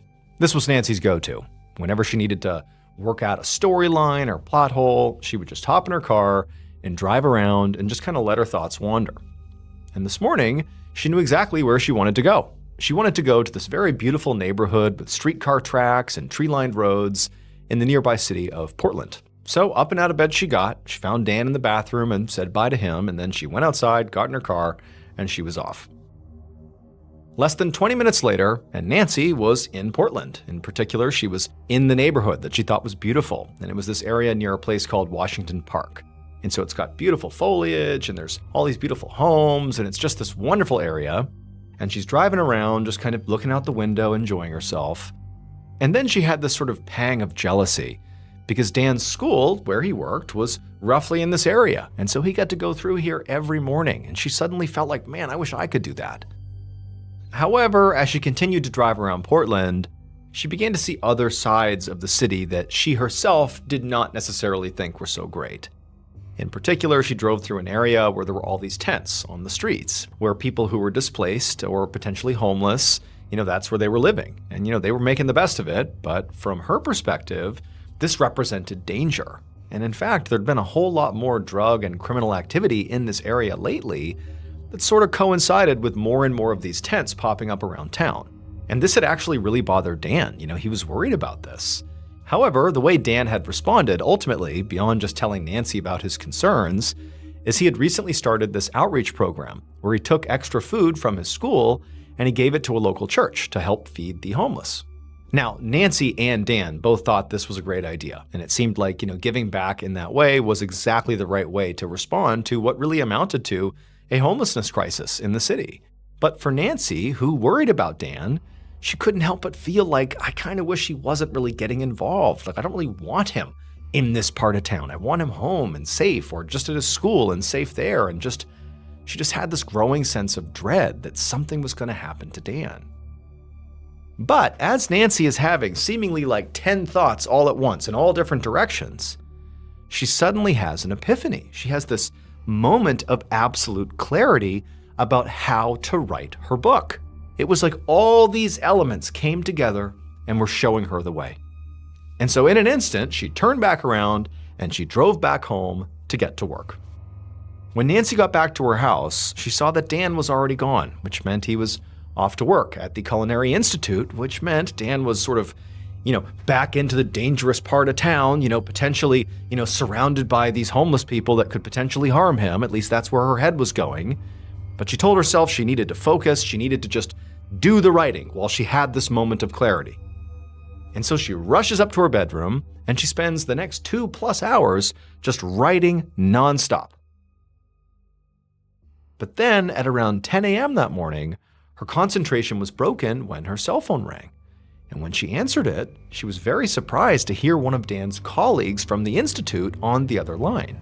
And the colleague sounded totally frantic, and she told Nancy that Dan was not at the school, and she had heard there was a shooting at the school this morning. And so she was just worried about Dan. She had to make sure he was okay. She said she had tried to call Dan to see what was going on, but he hadn't answered, and so she was hoping that Nancy would know where he was. When Nancy heard this, it was like immediately her mind exploded with all the worst possible case scenarios that could be playing out here. But, she took a deep breath and tried to stay calm, and she told this colleague, although she was not confident this was true, but she told the colleague, likely Dan is just in the middle of a lesson, and that's why he's not picking up his phone. He's probably just fine. The colleague sort of agreed and decided they would sort of wait and see if maybe Dan got back in touch with them. But as soon as Nancy hung up the phone, she threw her laptop aside and ran downstairs and turned on the TV. And as she was flipping through channels looking for the news to find out more about the shooting, she also grabbed her phone and called Dan. But it rang and went to voicemail. So she hung up, she tried it again, but again he didn't answer, and so she texted him, but he didn't text back. At this point, the news was now on the TV, and as Nancy took stock of what she was seeing on the screen, she was horrified. Because it was all these images, from helicopters and from reporters showing Dan's school with all these police and all these news crews outside. I mean, clearly something had happened at the school. And she had just spoken to the colleague who said there was maybe the shooting. And so she raised the volume to see if they would maybe say, was it a shooting? Did somebody get shot? Who got shot? Who did the shooting? What happened? But nobody was saying anything that clarified it, just that something had happened at the school. And so at this point, Nancy couldn't wait any longer. She grabbed her keys, rushed out to her car, and she sped towards Dan's school. Less than 20 minutes later, Nancy drove through that same beautiful neighborhood that she had been in that morning in Portland. But this time, instead of admiring the scenery, she was laser focused on trying to find out if Dan was okay. She was calling and texting him, and she was cycling through the radio to hear any news broadcast about what had actually happened here, to make sure Dan was not involved in it in any way. But at this point, all she had learned from the news was that there really had been a shooting at the Oregon Culinary Institute. But that was it. There was no other information. And so by the time Nancy actually got to the school, she was such a nervous wreck. She was so anxious. She was nauseous. Her hands ached from having white-knuckled the steering wheel on the drive over. I mean, she was a mess. As Nancy looked around, all she saw was the sea of police officers and other first responders, and all this crime scene tape had been put out, and all these reporters. I mean, it was total madness. But in the chaos, and despite her anxiety, Nancy was able to identify a couple of people in this big crowd that she recognized. They were colleagues of Dan's. And so she rushed over to them to ask them questions about where her husband was, what's going on. But as she ran up some stairs to get over to these other colleagues, they saw her coming and all of them just kind of looked away, like they couldn't look her in the eye. Nancy didn't know what to do, but clearly picked up on the signal, and so instead of talking to them, she turned course and went to the nearest police officer, and she said, "My name is Nancy Crampton Brophy. Dan Brophy is my husband. He works here. I can't get in touch with him. Is he okay?" And as soon as she said this, the officers told her to just wait right here. They'll be right back. And then Nancy, she's standing there as these officers leave, and they come back with these two other men who are wearing dark suits. And those men walk up to her and they introduce themselves and they say, "Nancy, we're homicide detectives," and that her husband, Dan Brophy, was the man who was shot on campus and that he was dead.